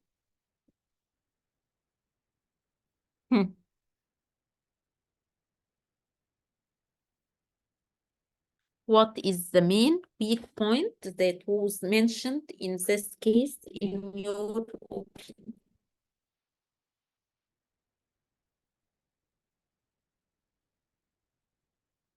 We have mentioned it before. Any suggestions? The main weak point that was mentioned was the triage, and it was mentioned. Yes, Dr. Omar. Very good, the triage. Yes. And it was mentioned clearly in the case that the triage was the most weak point in this case.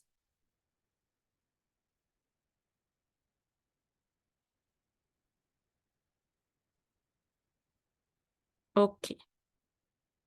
What about internal disaster hospital management?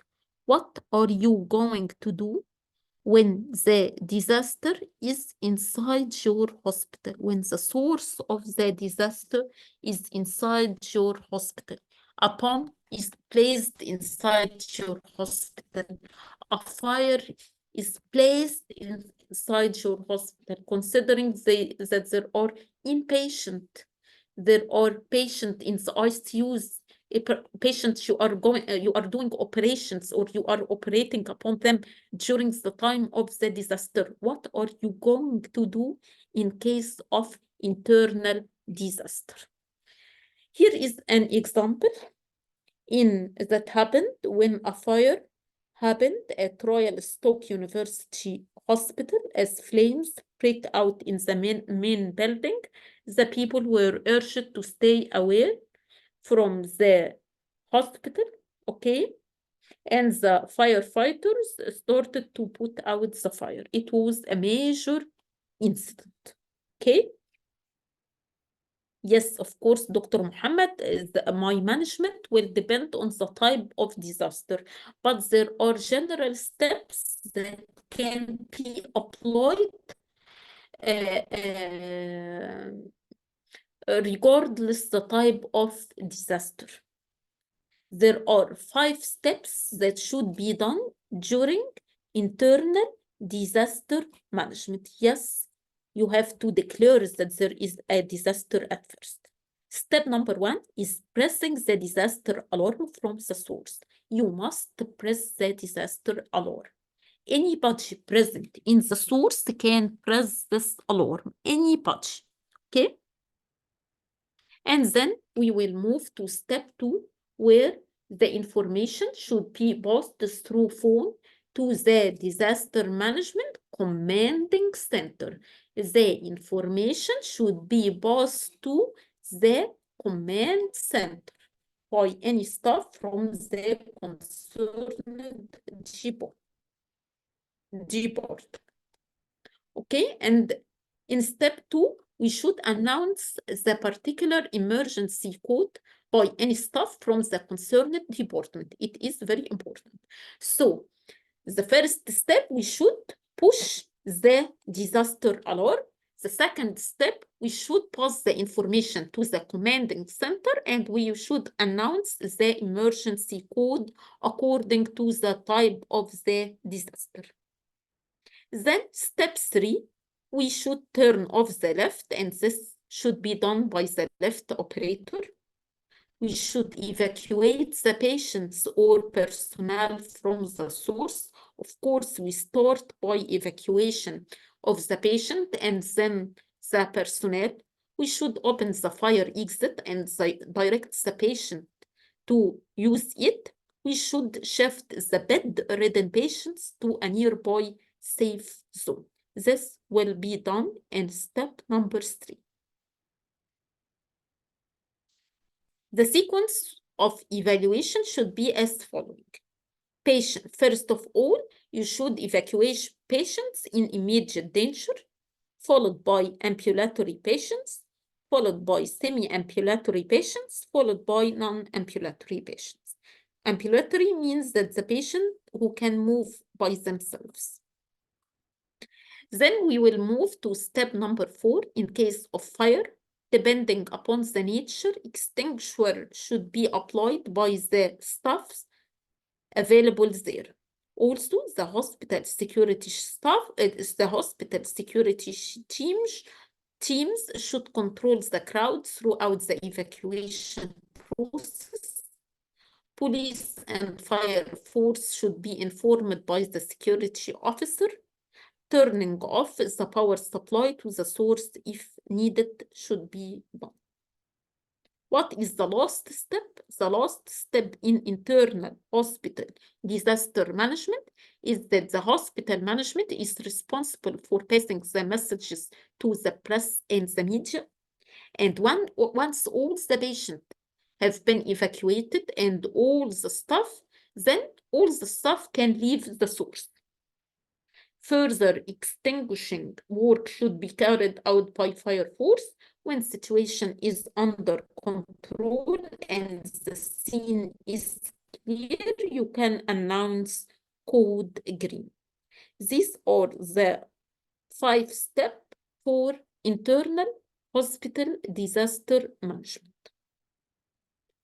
Let's move to a case scenario about the hospital internal disaster management.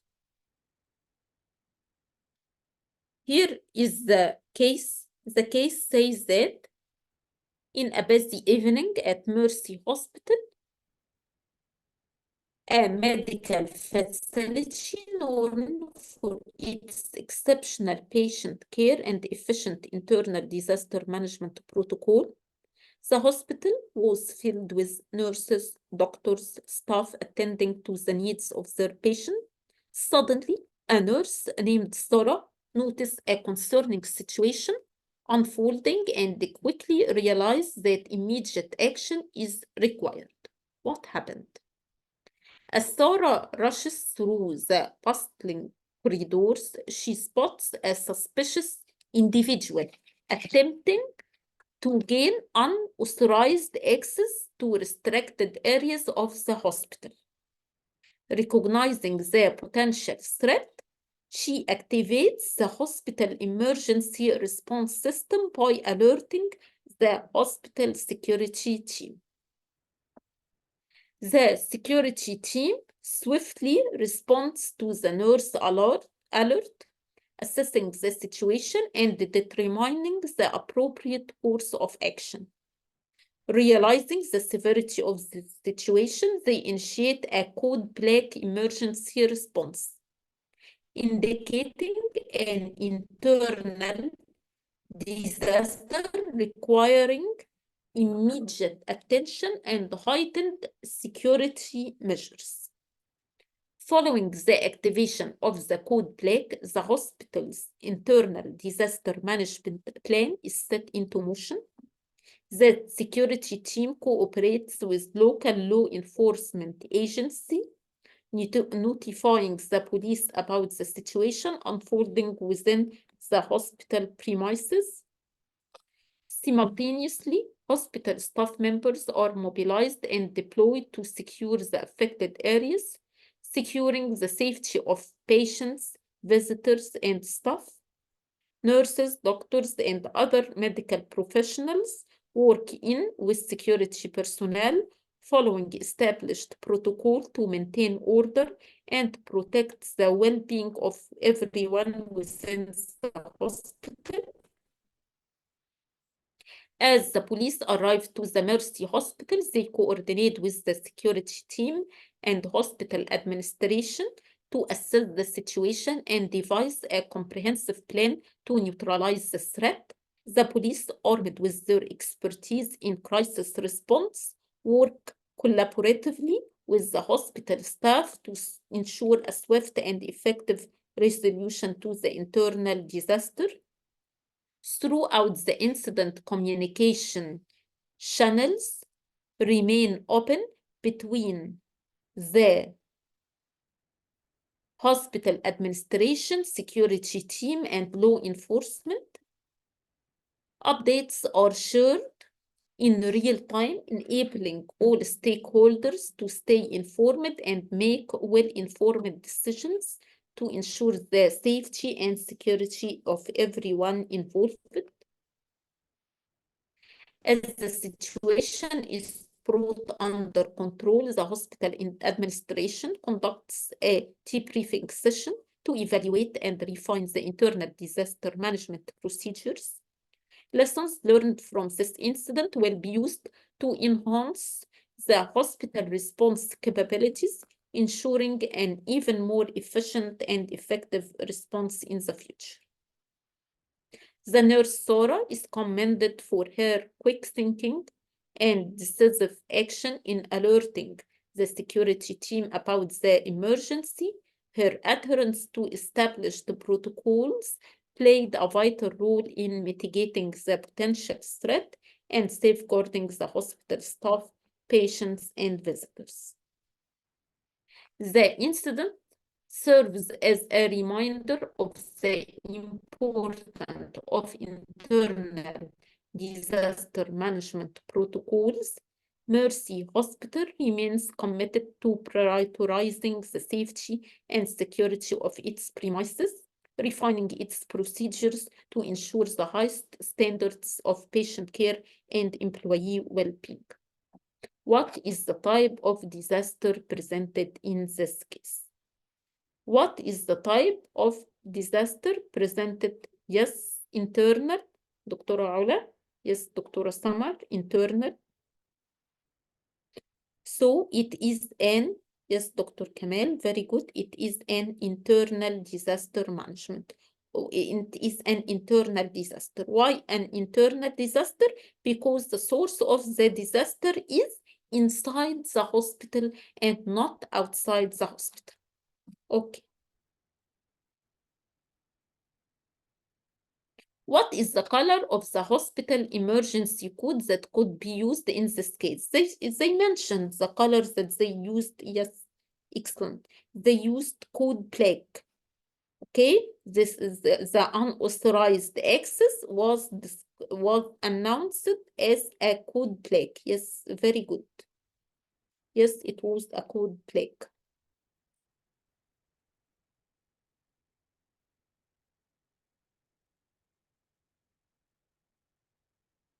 What was the nurse's duty to report the incident to 911? If the answer is no, who should be in charge of reporting? Was the nurse's duty is to call 911? Yes or no? And if no, who? Yes, very good. The security, yes, security. Yes, she reports to the security, and then the security is responsible for notifying the 911 or notifying the police, whatever applicable. Yes, the security, very good. So it is not the nurse's responsibility to notify 911, it is the security personnel responsibility. Excellent. The fourth question, who should be passing the information to the news or the media? Who should be passing the information to the news or media in such case?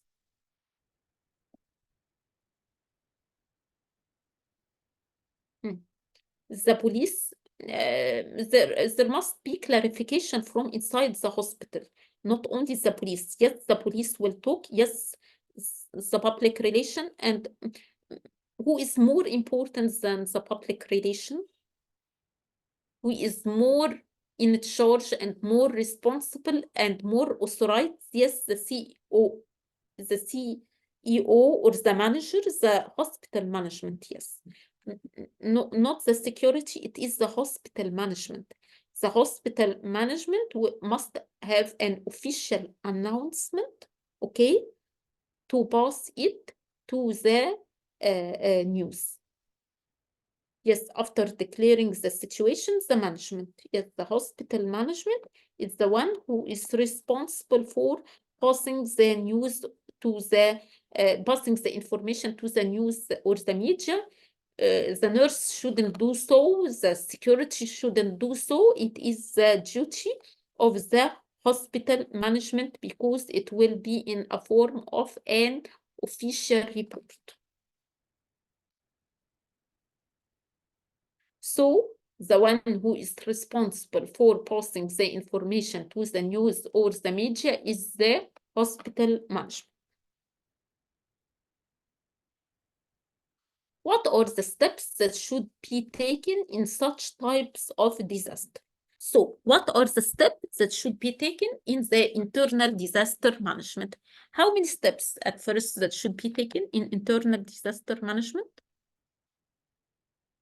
Yes, 5 steps. They are 5 steps. Yes, Dr. Fatima, pressing the alarm is the first step. What is the next step after pressing the alarm? Yes, pressing the alarm is the very, yes, then passing the information to the security and not only the security, but the commanding center is very important. Okay, the commanding center and announcing the code, the matching code. So reporting to the command center to activate the internal disaster management plan, as well as announcing the code. Yes, the third step is starting in patient evacuation according to the state of the patient who are near to the danger. They are evacuated first, followed by ambulatory patients, and then semi-ambulatory patients, and then non-ambulatory patients, and news are passed, yes, to the media, okay, and then the staff are evacuated, okay, and the fire extinguishing teams and the police could be carry out their tasks and their jobs. What is the last step? What is the last step? After the scene is clean and it returns again to safety. And the condition is, yes, code green. Excellent. Announcing code green. This is the last step. Here we can see our 5 steps as follows. Pressing the disaster alarm from the source. Then the information should be passed through phone to the disaster management commanding center and announcing the emergency code. Step number 3, turning off the lift, evacuation the patient or the personnel from the source, opening the fire exit, shifting the red patient to nearby safe zone. And then the step number 4 is the work of the fire extinguishers and the fire forces and the police, and turning off the power supply if needed. And then step number 5, where the hospital management staff is responsible for passing the messages to the press and the media. And once all patients are evacuated, the staff can leave the source. And when the situation is under control, you can announce the code green. Here is a rapid and very short case study, okay, with very specific questions. Here, on 4th of August 2020, a large amount of ammonium nitrate stored at the port of Beirut in the capital city of Lebanon exploded, causing at least 218 deaths, 7,000 injuries, and $15 billion in property damage, as well as leaving an estimated 300,000 people homeless.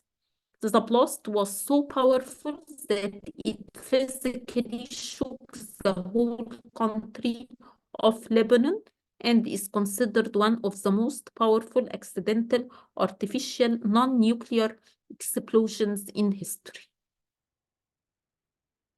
What is the type of disaster presented in this case? And I think we discussed it in the lecture, in the main lecture.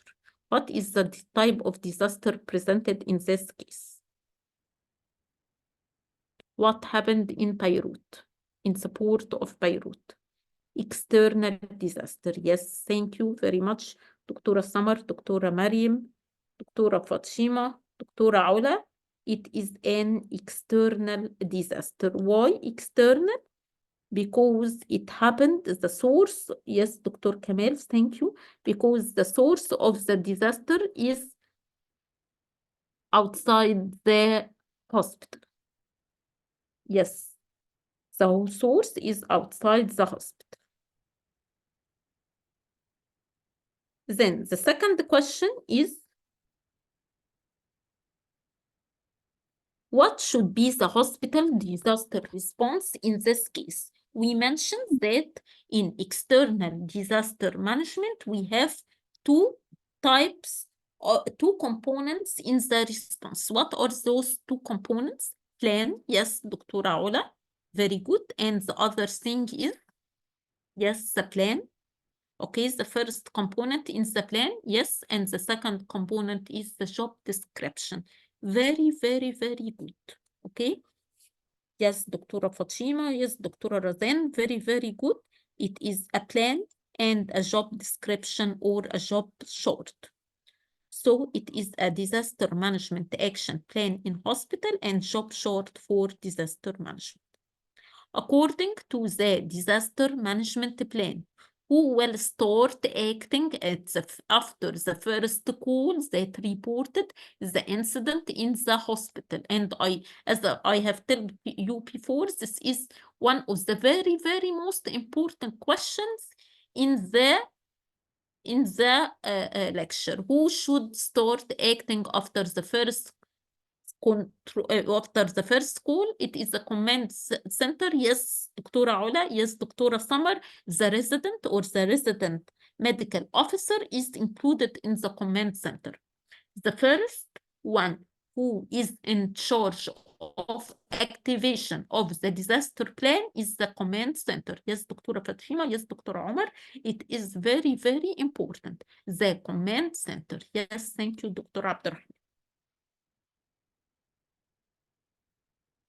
What is the recommended flow of patient of this case? As we have said before, the recommended flow of patient as follow. According after the triaging of the patients, it will be to the emergency department, observation and stabilization, observation or ward, or it will be declared that the patient is dead. Okay? Yes, Dr. Aula, it depends on the triage classification. In case of crowds and troubles, who should deal with the proxy of the injured and why? In case of crowds and trouble, who should deal with the proxy of the injured? The proxy, yes, very good. The proxy means the relatives of the patient. Yes, the security. But why the security? Because the relative of the patient sometimes interrupts the actions of the healthcare providers. Yes, thank you, all of you. Okay, very, very good. Excellent. The security. يبقى the security because the relatives of the patient may interrupt the work of the healthcare providers. In your opinion, and according to the job chart for disaster management, what were the main weak point in this case? As we all recall, the الحدث بتاع مرفأ بيروت the most weak point was that the staff who went to the site, the ambulance services staff died. They were not provided with safety. They were not secured. They died. And this was the main weak point in the case of Beirut port. A very, very sad story. Because safety comes first. Safety comes first in terms of the personnel who helps the injured and helps the survivors. The last case study in our lecture is that on the 2nd of June 2022, an active shooter opened fire inside an Oklahoma hospital. 10 people have been wounded in the shooting, but no injuries were considered life-threatening. The gunman, described as 35 to 40 years old and armed with a rifle and a handgun, have died from a self-inflicted gunshot wound. What is the type of disaster in this case? What is the type of disaster in this case? Yes, internal, yes, internal. Why? Yes, thank you all. Why internal? Because the source of the disaster was inside the hospital. Yes. The second question is, who should be passing the information to the news or the media in such situation? Who should pass the news in such situation?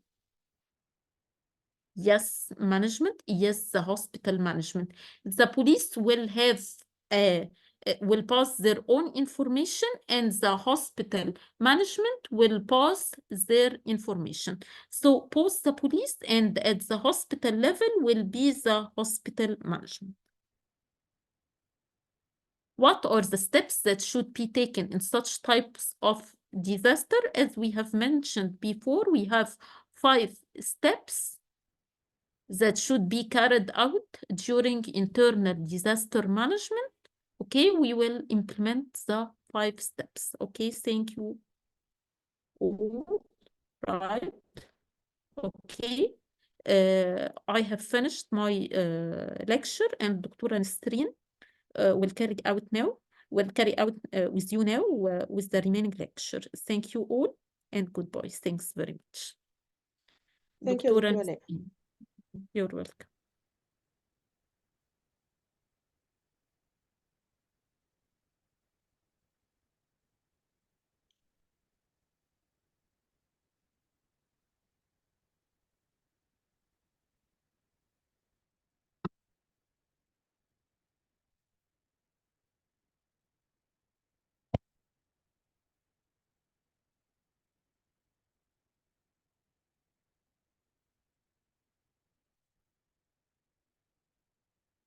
اوكي. يعني بتهيألي لسه our last lecture نبتدي our last lecture. Thank you يا دكتور ولاء. نبتدي احنا our last lecture على ال Hospital Safety Index. Let's start.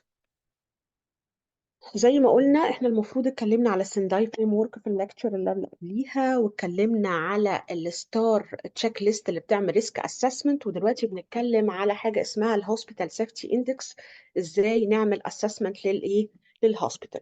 في الامرجنسي والديزاستر والكرايسيس الكوميونتي must be able to protect الايه اللايفز بتاعه الافكتد population.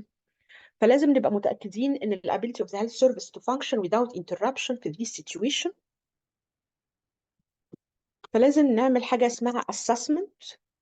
الاسسمنت دي زي ما قلنا، فاكرين الهيوجو بروتوكول اللي في 2005 كان بيقول ان احنا we should promote the goal of hospitals safe from disaster by ensuring that all new hospitals are built to a level of safety that will allow them to function in disaster situation and implement the mitigation measures to reinforce the existing health facilities, particularly الناس اللي بيقدموا primary health care.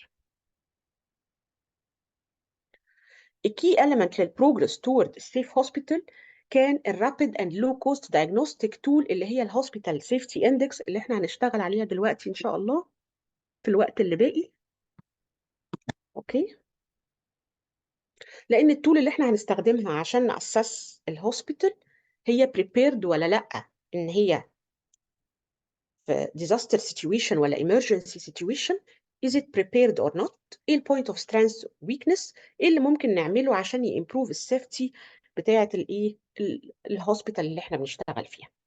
فالسيف هوسبيتال تشيك ليست دي تول طلعت في 2008 من ال WHO وحصل لها ابديت في 2015. التشيك ليست دي كانت متقسمه لاربعه موديول. الموديول الاولاني بيتكلم عن الهازردز والتايب اوف هازردز، واحنا اتكلمنا المره اللي فاتت عن الهازارد. وبعدين في الموديول الثاني بيتكلم على الستراكشر سيفتي بتاعت الهوسبيتال، والموديول الثالث بيتكلم على النون ستراكشر سيفتي، والموديول الرابع بيتكلم على الامرجنسي والديزاستر مانجمنت. يبقى 4 موديول في التشيك ليست دي اللي احنا لما هنشتغل عليها نقدر نطلع بحاجه اسمها الهوسبيتال سيفتي اندكس. وعلى حسب الاندكس والسكور بتاعه، هو على فكره السكور بيبقى من 0 ل 1، على حسب السكور طلع كام احنا بنريكومند انترفنشن للمستشفى ديت. is it prepared or not؟ لازم نعمل انترفنشن ولا لا، ولا هي جاهزه. فزي ما قلنا ان هم 4 موديول اسمه الهازارد وستراكشر سيفتي، نون ستراكشر سيفتي، وامرجنسي وديزاستر مانجمنت. الموديول الاولاني بتاع الهازارد بيقسم الهازارد المره دي بقى لتو بيج كاتيجوري، ناتشورال وهيومن ميد. وبعدين بيرجع يقسم الناتشورال هازارد ل3 حاجات: جيولوجيكال زي الزلازل والفولكانو، وهيدروميترولوجيكال بسبب الفلادز الستورم او الاكستريم هيت، وبيولوجيكال دي الحاجات الطبيعيه اللي ممكن تحصل. اما الهيومن ميد هازاردز فمقسمها لتكنولوجيكال، حاجات ليها علاقه بالفايرز، مثلا حريق في المستشفى او جهاز مش شغال. سوسايتال فاكتورز زي السيفل انرست او الارمد كونفليكت او الحروب والبوليتيكال انرست. كل دول بنعتبرهم هيومن ميد هازارد ممكن تواجه المستشفى ولازم نبقى مستعدين ليه. بعد كده بنعمل فيه حاجه اسمها ستراكشر سيفتي. الستراكشر سيفتي دي بتبقى مينلي حاجه ليها علاقه بالبيلدينج. المهندسين بيبقوا اشطر مننا فيها، الانجينيرنج بيشوفوا الستراكشر سيفتي بتاعت الهوسبيتال وليها تشيك ليست وبيمشوا عليها ويدوها سكور، وبيشوفوا البيلدينج انتجريتي. بعدين النون ستراكشر سيفتي برضو بيبقى فيها حاجه ليها علاقه بالاركتكتشر، بالانفراستراكشر، بكريتيكال سيستم، بالاكويبمنت والسبلاي. اما الجزء اللي يخصنا اللي هو الامرجنسي والديزاستر مانجمنت، يبقى خلينا نقول ان احنا اخذنا اجزاء مهمه جدا في الكرايسيس مانجمنت، في الهوسبيتال مانجمنت، امرجنسي مانجمنت. خدنا ازاي ناسس الهازارد المره اللي فاتت. خدنا ان احنا عندنا هازارد معين، الهازارد ده لازم نعمل له لايكليهود وامباكت، ونعمل لهم ريسك استيميشن وريسك اسسمنت. بعدين بعد ما عملنا ريسك اسسمنت عايزين نعمل للهوسبيتال نفسها اندكس او هوسبيتال سيفتي اندكس. الهوسبيتال سيفتي اندكس ده قلنا انه بيتكون من 4 موديول: موديول الهازارد، موديول الستراكشر سيفتي، موديول نون ستراكشر، وموديول الامرجنسي اند ديزاستر مانجمنت. وقلنا ان الهازارد دي بتتقسم لنوعين كبار: ناتشورال وهيومن ميد هازارد. الناتشورال زي اللي احنا ممكن نتعرض له زي الزلازل والفولكانو والتسونامي والفلادز. اما الهيومن ميد زي ان يحصل بوليتيكال انرست ولا يحصل حرايق. وبعدين الستراكشر والنون ستراكشر بتبقى حاجات ليها علاقه بالبيلدينج وبالانفراستراكشر والاكويبمنت والسبلاي. اخر حاجه اللي هي الامرجنسي والديزاستر مانجمنت اللي احنا هنحاول نعمل البروبلم سولفنج عليها، هتكون عباره عن ايه؟ بيقول في الامرجنسي اند ديزاستر مانجمنت احنا بنبص على 7 سب موديول. يعني هم التشيك ليست دي اللي طلعت في 2008 وحصل لها ابديت في 2015 كانت مكونه من 4 موديول اللي احنا قلناهم. ال4 موديول دول كل موديول منهم جواه ايتم من سب موديول. الموديول الاخراني اللي هو اهم موديول الامرجنسي ديزاستر مانجمنت بالنسبه لنا مكون من 7 سب موديول المفروض ان هي فيها ايتمز نبص عليها. الايتمز دي عباره عن ايه؟ coordination of emergency and disaster management activity، بنبص على الكوردينيشن.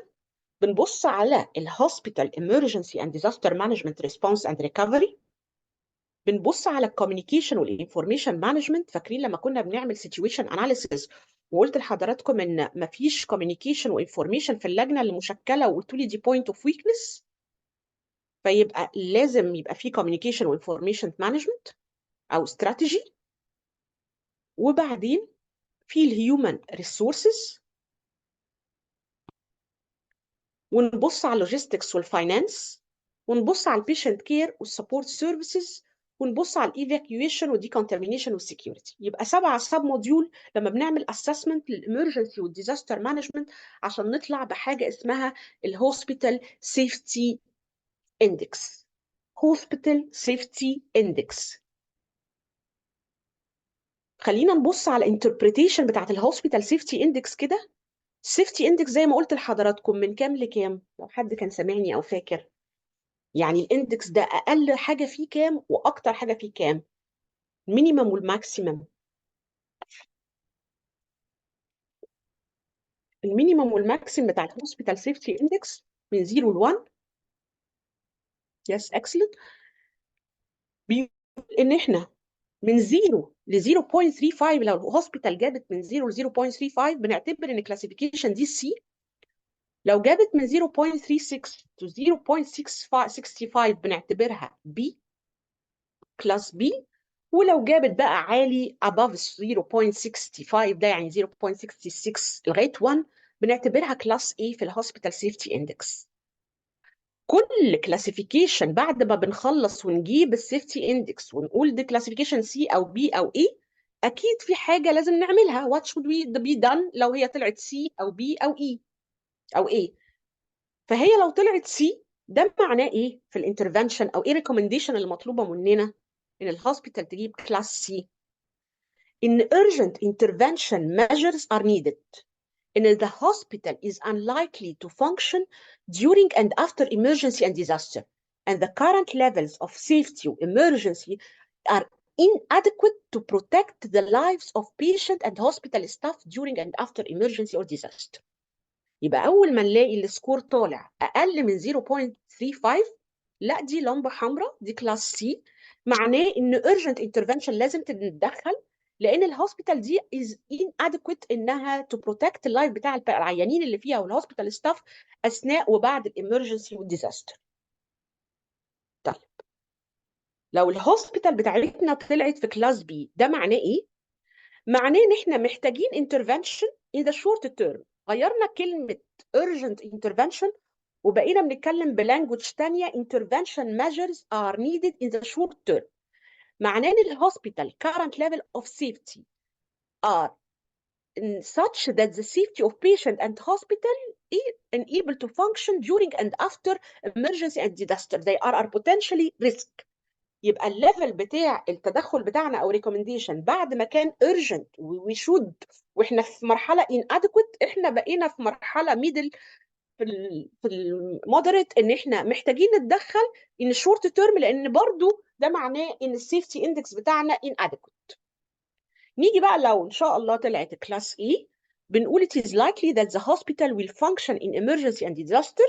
It is recommended however، بالرغم من انها it is likely انها to function well في emergency و disaster، to continue طبعا measures to improve emergency و disaster management capacity، مش نريح، and to carry out measures in the medium and long term to improve the safety level. فيبقى لو عايزين نختصر الثلاثة سلايد دول أو كلاسيفيكيشن بتاعة الانتربريتيشن اللي نطلع بيها لما نعمل الهوسبيتال سيفتي اندكس، ونبقى يعني we have done our homework وطلعنا باندكس للهوسبيتال من 0 ل 1 ووصلنا لكلاسيفيكيشن للمستشفى دي. ايه اللي المفروض نعمله هنا؟ لو فور اكزامبل انا هختصر اللي هي الانترفنشن لثلاث كلمات: intervention urgent، intervention in the short term لا we are likely to function well بس لازم to continue our measures. فلو انا اديت لحضراتكم ان انا عملت hospital X وطلع الاندكس بتاعها الهوسبيتال safety index were found to be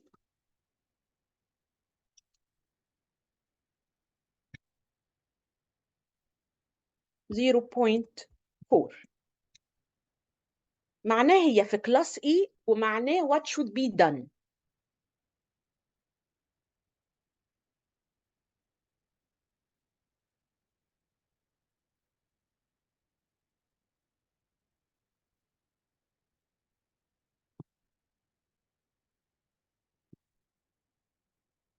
excellent. حد فاكر الانترفنشن هنا ايه؟ urgent intervention are needed ولا intervention في الشورت تيرم ولا معناه انها adequate؟ Thank you دكتور سمر. دكتور علا thank you. Yes, intervention is needed in the short term. Excellent. Okay. تمام. Let's discuss another point.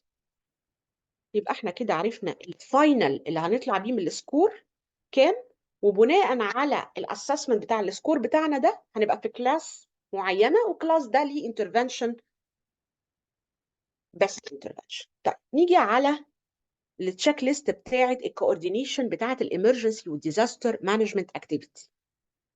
بنقول ان احنا بندي في السكور ده، خلينا الاول نبص على هي عامله ازاي بالظبط. ادي كده قدامنا الهوسبيتال سيفتي اندكس، زي ما كنا عاملين سلايد مجمعه للريسك اسسمنت، دي سلايد مجمعه للهوسبيتال سيفتي اندكس.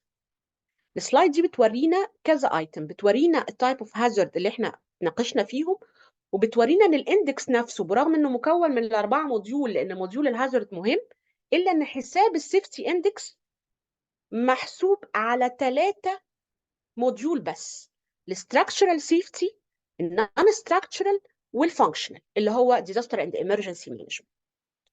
وان ال3 موديول دول فيهم 151 سؤال. تمام. الاولاني مقسوم 2 بتاع الاستراكشرال ده بتاع المهندسين والبيلدينج فيه 18 سؤال. الثاني فيه 4 موديول فيه 93 ايتم 93 ايتم. والاخير اللي احنا بنشتغل عليه فيه 40 سؤال 40 ايتم متقسمين على 7 موديول. والتو كولن اللاست كولن بيورينا كلاسيفيكيشن اللي هنطلع بيها في النهايه، السكور اللي بتاع الاندكس، وكمان الكلاسيفيكيشن والانترفنشن الريكوايرد. اوكي. خلينا نقول ان working example جالنا hospital safety index نص 0.5. interpret the above index، ف 0.5 زي ما احنا شايفين هيبقى كلاس B، وهتبقى الانترفنشن are needed in the short term.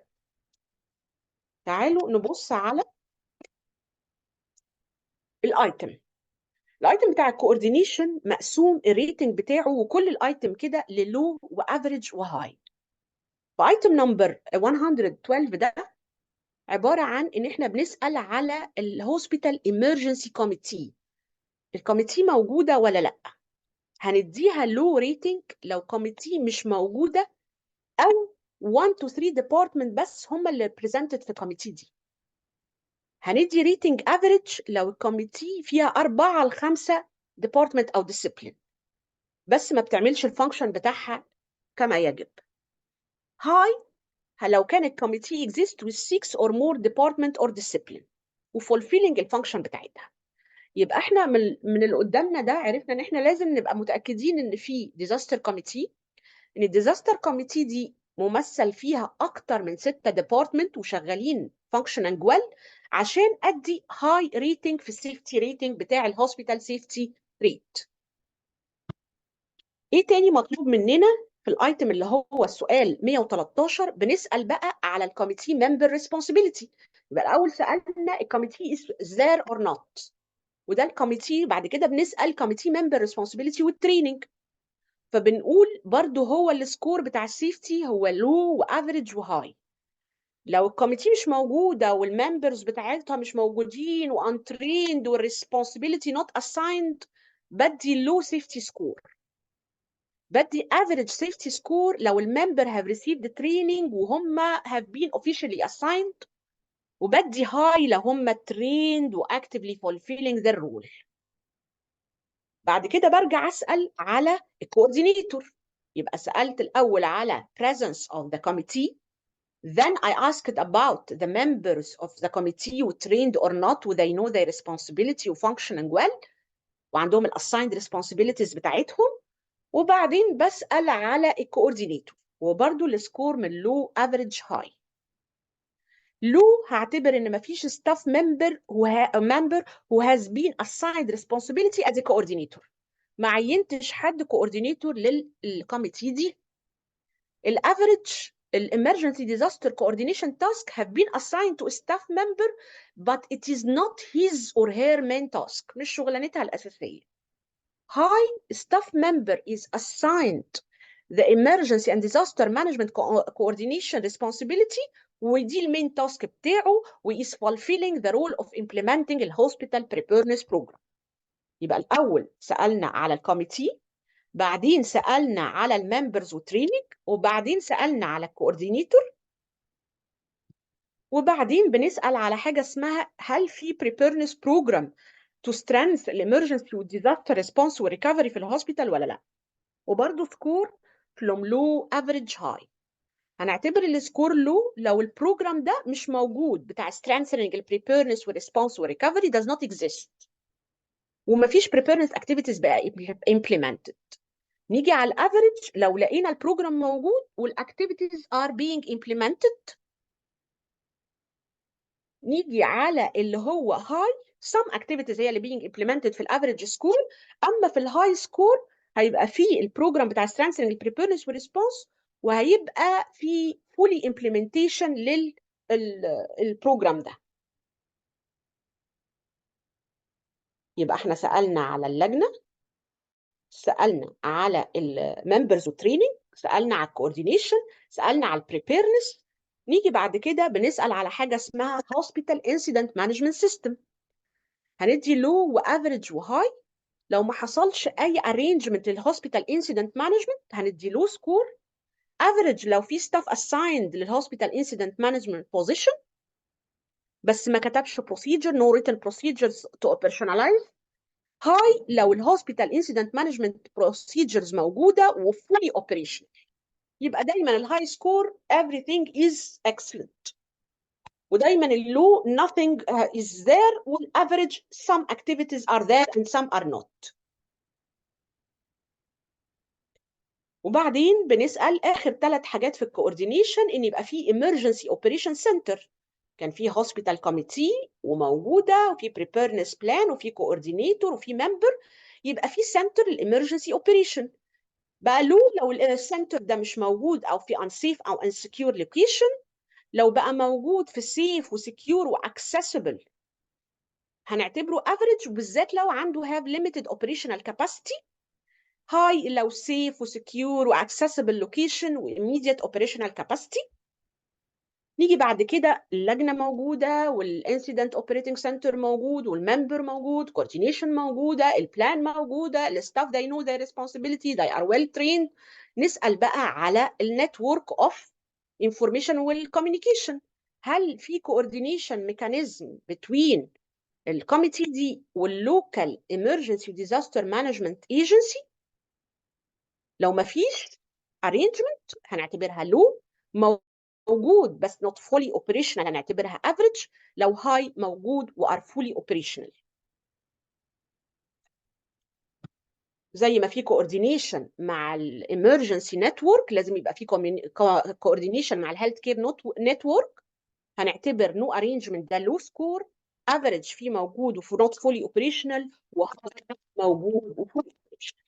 يعني باختصار ده example صغير جدا من الموديول الكبير بتاع اللي احنا بنشتغل عليه اللي هو الفانكشنال disaster وايمرجنسي بلان. يعني الهوسبيتال سيفتي اندكس زي ما قلنا ده حاجه تول كبيره فيها 151 ايتم. 151 ايتم دول متقسمين على 3 موديول ستراكشرال ما دخلناش فيه، موديول نون ستراكشرال، وموديول فانكشنال. فانكشنال ده فيه 40 ايتم، احنا يا دوبك خدنا منهم مثلا 8 ايتمز فور اكزامبل. وبعدين اللي بينزل يعمل اسسمنت للهوسبيتال عشان يحسب لها الاندكس لازم يمر على ال 151، وباي ذا اند اوف ذا اسسمنت هي هاز سكور. السكور ده من 0 ل 1، وفي تول اكسل تول بتبقى موجوده بيدخل كل الفايندنج وهي اللي بتحسب له الاندكس. هو ناقص عليه انه يقرا الاندكس، ولما يلاقيه 0.5 0.4 0.6 يقول ايه ده هو في انهي كلاسيفيكيشن، and according to the classification he is going to recommend an intervention as an urgent or short term، او يقول الهوسبيتال will function well في الديزاستر. تعالوا نشوف احنا ممكن نحل اكسرسايز زي ده ازاي. بيقول following the assessment of coordination of emergency and disaster في hospital X. لقى الهوسبيتال emergency committee مش موجودة، ده هيبقى low or average or high.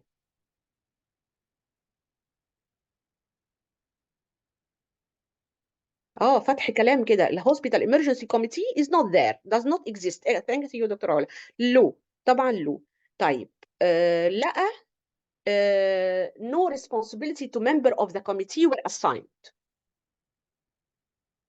كله low، هايل. طيب نشوف نمبر 3. excellent. Number 3 emergency disaster management coordination task have been assigned to a staff member، يعني في coordinator but it is not his or her main task. هتعتبروه low ولا average ولا high؟ excellent دكتور سامر، excellent average. لان احنا زي ما قلنا الافريج سكور دايما هيبقى حاجات موجوده وحاجات ايه. شكرا دكتوره مريم. طيب نيجي على الفور. نمبر 4 a program for strengthening the preparedness response موجود و some activities are being implemented. some activities هتعتبروها low ولا average ولا high؟ excellent شكرا average. طيب في staff assigned to key hospital incident management position but with no written procedures to operationalize its function. ففي something موجود و something مش موجود. من غير ما نبص للتشيك ليست انت هتديله ايه؟ افريج ولا لو ولا هاي؟ اكسلنت دكتور سامر، برافو دكتوره فاطمه تهيل. هنديله افريج سكور. في اكتيفيتيز موجوده وفي حاجه مش موجوده. طيب في emergency operating center موجود في safe secure accessible location بس عنده limited operational capacity. تفتكر ده ايه؟ لو ولا افريج ولا هاي؟ زي ما قلنا اي حاجه فيها حاجه موجوده، جزء موجود emergency operating system يبقى موجود وفانكشننج، فلما يقول limited او some هنعتبر ان ده average سكور من غير ما يبقى معانا التول نفسها. طيب no coordination with local disaster agency. من الحاجات المهمه ان خلاص الكوميتي موجوده لازم يبقى فيه coordination network مع اللوكال ايجنسي بتاعت الديزاستر. there is no none. هنديها low ولا average ولا high؟ excellent low. اكسلنت دكتوره فاطمه. طيب لو نو كوردينيشن اللي هي نمبر 8 بقى الفاينل ايتم، نو كوردينيشن وذ ذا هيلث كير نتورك. اكسلنت دكتوره علا هي لو مفيش اي حاجه موجوده يبقى ده لو. نبص كده بقى على الحل ونشوف الهوسبيتال دي طلعت بايه في ال8 دول. ما عندهاش كوميتي فده لو سكور. مفيش responsibility لو زي ما حضراتكم جاوبتوا. نيجي على ايتم 114. الكوردينيشن بقت في assigned staff ليها بس is not his main task، فده الافريج. في بروجرام بس some activities بس اللي being implemented average. في staff مسؤول عن الهوسبيتال incident position بس ما عندوش no written procedures average. عندنا emergency operating center safe و secure بس with limited operational capacity average. مفيش coordination low يبقى معانا 4 low و4 average في الريتنج. اوكي.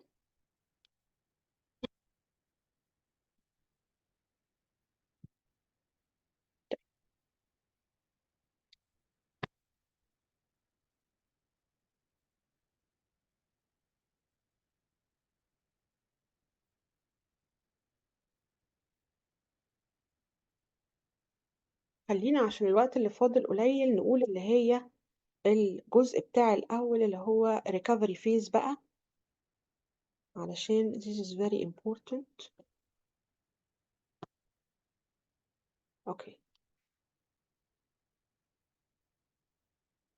Can you see my screen?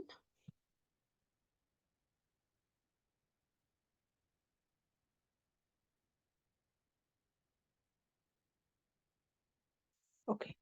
Post-disaster phase, relief, rehabilitation, reconstruction. Okay.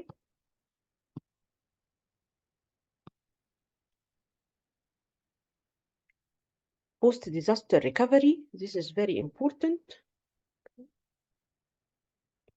Post-disaster recovery planning shall be part طبعا of the hospital disaster management plan. وقت اللي فات احنا اتكلمنا احنا ايه الكونتكست اللي احنا بنتكلم فيه في الكرايسيس او الهوسبيتال او الامرجنسي مانجمنت، وكان الفريم ورك بتاع سنداي ده الكونتكست اللي احنا فيه بالانديكيتورز بتاعته بالتارجتس ال7 بتوعه. وبعدين دخلنا على ريسك اسسمنت ان احنا لازم نمسك الهازارد ونفصصه ونعرف اللايكليهود ونعرف الامباكت بتاعته ونحسب الريسك. وبعدين خدنا الهوسبيتال نفسها كلها على بعض بال 151 ايتم وعملنا لها اسسمنت واكزامبل ووصلنا لسيفتي اندكس وطلعنا بسكور. طيب خلصت القصه وعايزين نعمل ريكفري to ensure speedy and effective post disaster recovery. Every hospital shall follow 10 steps. لازم تعمل 10 حاجات او تعمل على 10 مراحل. لازم يبقى فيه طبعا member زي ما قلنا assigned staff to oversee the hospital operation. step 2 انها لازم تحدد الكرايتيريا والبروسيسز اللي هي بتدي اكتيفيت الديزاستر ريسبونس بنفك and recovery activities from the hospital normal operation.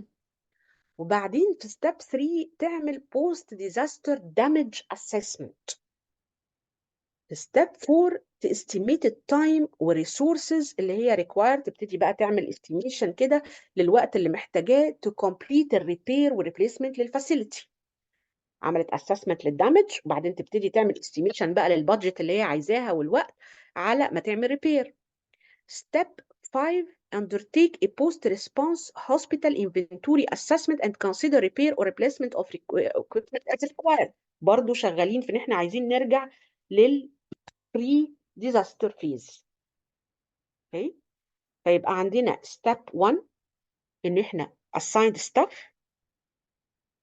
step 2 ان احنا نبتدي ندي activate disaster response ونرجع للنورمال اوبريشن. ستيب 3 نعمل الديزاستر دامج اسسمنت. ستيب 4 نبتدي نستيميت التايم والريسورسز اللي احنا محتاجينهم. وبعدين نعمل هوسبيتال انفنتوري اسسمنت.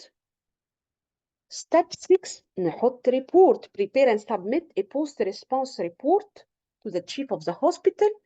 ستيب 7 قول للستاف بقى كلهم بلغت الشيف اوف ذا هوسبيتال وحطيت الريبورت. debrief the staff immediately after the disaster response. الستبس دي مش sequential، ممكن الحاجات تبتدي قبل حاجات او حاجات من الحاجات. step 8 appropriately recognize the services provided by staff وال volunteer external during disaster response. اعرف كل حد كان بيعمل ايه في disaster response. step 9 مونيتور البوست ديزاستر هيلث سيتويشن في اللوكال كوميونتي، يروح يشوف الاخبار الهيلث سيتويشن ايه والهيلث ستيتس بتاعت الكوميونتي، اعمل هيلث سيتويشن اناليسيس. Step 10 very important systematically and comprehensively document the lesson learned عشان نعمل modification في ايه في البريباراتوري فيز زي ما بنقول replanning. يبقى 10 steps في recovery. في الدامج assessment اللي احنا المفروض قلنا انه هيتعمل في step 3 step في الدامج assessment ده المفروض بنعمل early conduct of damage assessment is essential to identify طبعا ال urgent need and determine relief priorities. لازم نشوف الدنيا وصلت لايه.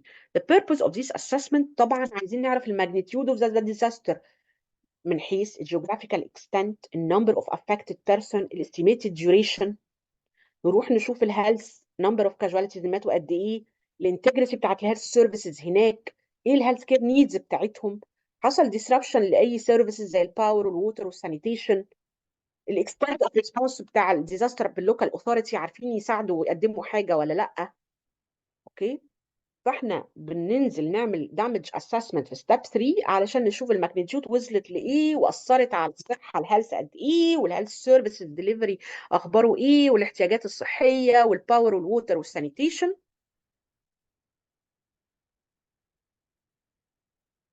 معانا تيم بيشتغل بسرعه فيجوال انسبكشن انترفيو as soon as possible عشان يطلع لنا بمؤشرات ده الانديكيتورز. ولما عمل الدامج اسسمنت يطلع لنا بالمورتاليتي انديكيتورز، بموربيديتي انديكيتور، بالنمبر بتاعه البيوت اللي حصل لها دامج، بالهوملس بيرسونز، بالنون فانكشنينج هوسبيتال، بالستيتس بتاعه الكوميونتي. يعني يجمع لنا داتا as soon as possible علشان نتصرف. بوست ديزاستر epidemiological surveillance مهم قوي ان احنا نفعل السيرفيلانس بتاعنا، وبيشتغل. احنا قلنا ان في مالتي ديسيبلينري تيم شغال منهم الابيديميولوجيست اللي هيروح يميجر ويديسكرايب الادفيرس هيلث ايفكت بتاعت في الديزاستر، ويأسس النيد، ويأيفالويت البروجرام، ويعمل بلاننج، ويلم البيانات. وهو بيلم البيانات بيلينك الداتا كولكشن للإيميديت ديسيجن ميكينج بروسس. ايه البيانات بقى الشخص بتاع الابيديميولوجي ويكولكت؟ زي ما قلنا mortality, morbidity, nutritional status, activities, vital sector. في المورتاليتي مهم قوي بالنسبه لنا المونثلي مورتاليتي ريت، وبالاطفال اندر 5 مورتاليتي ريت. في الموربيديتي الكوميونيكابل ديزيزز، النيوتريشن ريليتد ديزيزز. في النيوتريشنال ستيتس يشوف الميد ابر ارم سيركمفرنس، يعمل سكريننج بسرعه، يعمل سيرفي للويت فور هايت. في الاكتيفيتيز يشوف ايه اخبار الفيدنج سنتر، ايه اخبار الاميونيزيشن، ايه الانبيشنت ادميشن، ايه الريفيرال. وفي الفيتال يبص على الفود والووتر طبعا، والسانيتيشن والشلتر والبلانكت متوفره ولا لا، وكلوذنج. كل دي حاجات في الابيديميولوجيكال سيرفيلانس هو هيبص عليها: مورتاليتي، موربيديتي، نيوتريشن، اكتيفيتيز، فيتال سيكتور. اوكي، وبعدين ايه اللي ممكن يتعمل في البوست ديزاستر بابليك هيلث انترفنشن؟ بوست ديزاستر بابليك هيلث ميجر، نسترنثن السيرفيلانس سيستم ونعمل ديلي ريبورتنج. طبعا البوست ديزاستر بابليك هيلث ميجر مهم جدا: السيف ووتر سبلاي، فود هايجين، سيوج، فيكتور ورودنت كنترول، وبابليك هيلث اديوكيشن. لازم نتحرك بسرعه في موضوع الووتر، ولازم يبقى سيف ووتر سبلاي، الفود، سيوج، الفيكتور. مش عايزين ندخل في اوت بريك او ايبيديميك بعد الايه الديزاستر. surveillance system should be in place as early as possible لان ده بنعتبره زي early warning signal.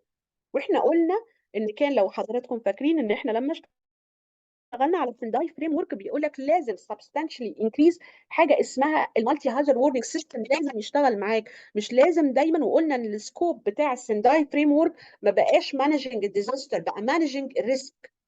هتمانج الريسك ازاي وانت ما عندكش بروبر سيرفيلانس سيستم؟ فلازم تقوي السيرفيلانس سيستم بتاعك.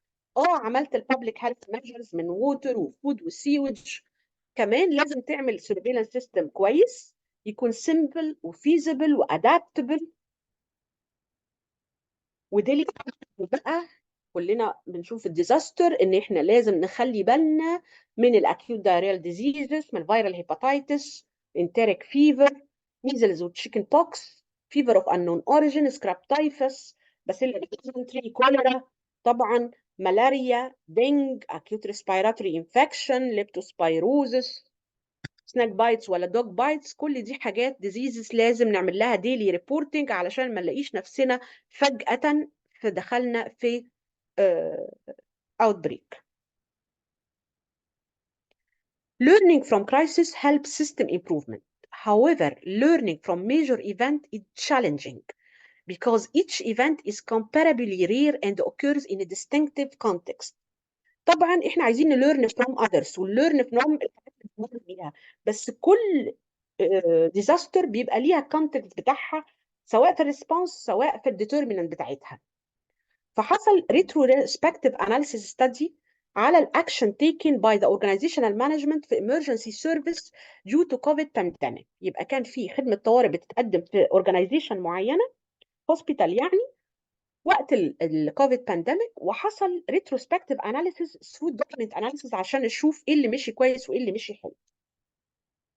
فمن ضمن الحاجات اللي مكتوبة في الكيس ستادي دي على الدوكيومنتيشن اللي حصلت في وقت الكوفيد، قال ان due to increase in the demand during the epidemic changes were necessary في الفيزيكال structure.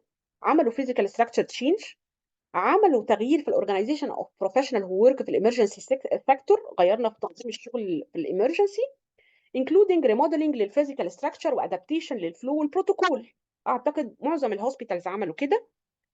work proposal لايفالويت الامباكت بتاع البانديميك على الانستتيوشن، والبروبوزال طلع على مرحلتين، عملوا كرايسيس اوفيس وبعدين عملوا اورجانيزيشن كمان of an action plan. A crisis office formed in the first stage of the increase in the number of cases included a multidisciplinary team. عملوا crisis office وفي multidisciplinary team ودخلوا فيه several sector. كانوا السيكتورز اللي شاركوا administrative, pharmacy, diagnostic, nursing, medical clinic, intensive care center, emergency و research center. الجروب had systematic meeting to create an action plan، وكان في online meeting، وكانوا بيعملوا على طول التليفون مسج اب عشان يعملوا الاكشن بلان. والاورجنايزيشن ابتدى يبصوا على action based على البيشنت from their arrival in the unit until their discharge، وابتدوا يعملوا adequate triage لsuspected cases. والكيس مانجمنت identify and prioritize البيشنت، وبناء عليه ابتدوا يقولوا triage وseverity of cases ويشتغلوا عليهم. بس المشكلة إن كان many supplies were not delivered in accordance to the date agreed upon and the purchasing sector had to deal with high prices. يبقى كان عندهم مشكلة إن إحنا برغم إن إحنا عملنا لجنة مالتي ديسيبلينري وعملنا ري اورجانيزيشن وضمينا مالتي ديسيبلينري تيم وابتدينا نشتغل على ترياج كويس، إنما اكتشفنا إن في many supplies مش موجودة. طيب what to do بقى، أو عملوا إيه؟ قالوا ان اليوز اوف personal protective equipment في adequate condition والavailability of equipment is essential.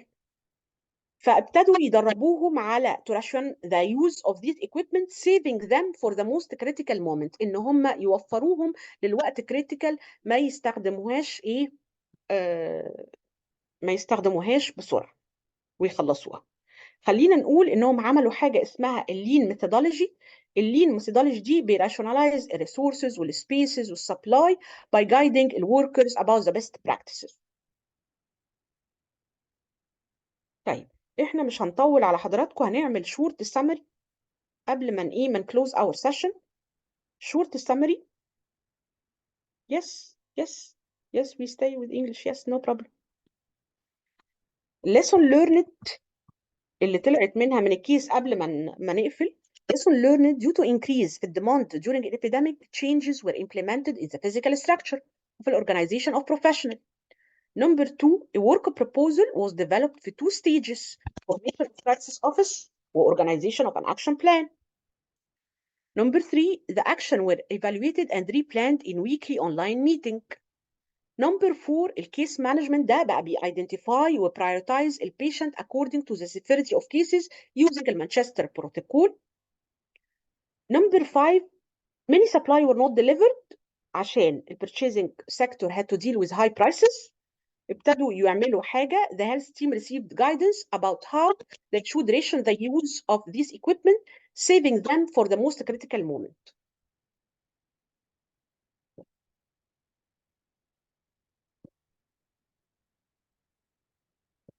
نيجي بقى على very important حاجة، ال very important issue. The nurses working in the struggle against the COVID were exposed to the biological risk of contamination, psychological risks including the stress, mental and physical exhaustion, depression, and burnout syndrome. Therefore, the study proposes the re-evaluation of management and attention protocol for suspected confirmed COVID في emergency system to services to guarantee a nursing professional safe, dignified work by promoting the prevention of physical and mental disorder for this profession. In addition, surveillance is necessary. نسمرايز اللي احنا قلناه لغايه دلوقتي.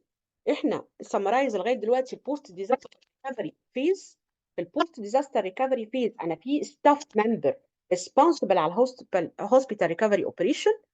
في ستيب 2 ان انا بعمل البروسيس to activate a disaster response. ستيب 3 بعمل disaster damage assessment، بنزل اشوف السيتويشن، المورتاليتي انديكيتور، الموربيديتي، نيوتريشنال ستيتس، بعمل ديلي ريبورتنج على الديزيزز، بشوف ايه الريكوايرمنت، ووتر، بابليك هيلث ميجرز زي الووتر والفود والبلانكت والايه والبابليك هيلث اديوكيشن. نيجي على ان انا باستيميت التايم والريسورسز اللي انا محتاجاها عشان اعمل ريبير، وباندرتيك اللي هي الهوسبيتال انفنتوري اسسمنت. ستيب 6 بحط ريبورت، ببريبير ريبورت وبوست ريسبونس ريبورت للتشيف اوف ذا هوسبيتال، وبدبريف الستاف immediately على طول. وبعدين بريكوجنايز ايه السيرفيس اللي كانوا بيقدموها للستاف والفولنتير during الريسبونس، بمونيتور الهيلث سيتويشن في اللوكال كوميونتي، وبعدين بعمل اللي هي دوكيومنت الليسون ليرن. لو هنسال سؤالين 3 ونقفل، ان احنا فريم ورك حلو جدا بنشتغل عليه اسمه السنداي فريم ورك. سنداي فريم ورك كان من سنه كام لسنه كام؟ from 2015 to 2030. سنداي فريم ورك كان عنده 7 targets. 7 target دول كانوا ان انا decrease المورتاليتي وديكريز النمبر اوف injured people وديكريز الدامج والايكونوميك لوس وانكريز الكاونترز اللي عندها استراتيجي للديزاستر ريسك، ونinvest كمان ونعمل انترناشونال كوبريشن وورنينج سيستم. خدنا حاجه اسمها ريسك اسسمنت تول اللي هي الستار تول بتاعت WHO. ستار تول دي فور ريسك اسسمنت بتعتمد على ان الريسك بيبقى calculated by multiplying اللايكليهود في الامباكت، وان الامباكت هو عباره عن السيفيريتي والفولنربيلتي والكوبينج. بنعمل sum ونديفايد by 3 ونملتبلاي الامباكت باي اللايكليهود تو كفر ذا ريسك. وبعدين خدنا هوسبيتال سيفتي تشيك ليست اندكس، وعرفنا ان الاندكس ده من 0 ل 1، وبناء على كل سكور بندي كلاس، وكلاس دي بنعمل لها انترفنشن. لو هي كلاس سي لازم urgent intervention، لو كلاس بي بنعمل intervention in the short term، لو كلاس A بتبقى the functioning very well. طيب نيجي نعمل حد محتاج any question before leaving؟ okay.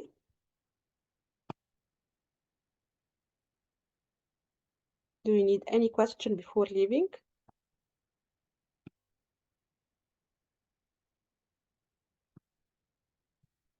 Any question?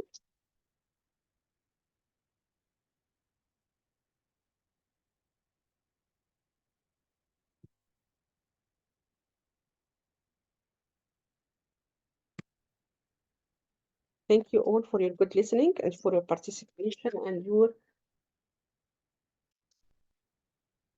for answering the question. Thank you so much. Thank you.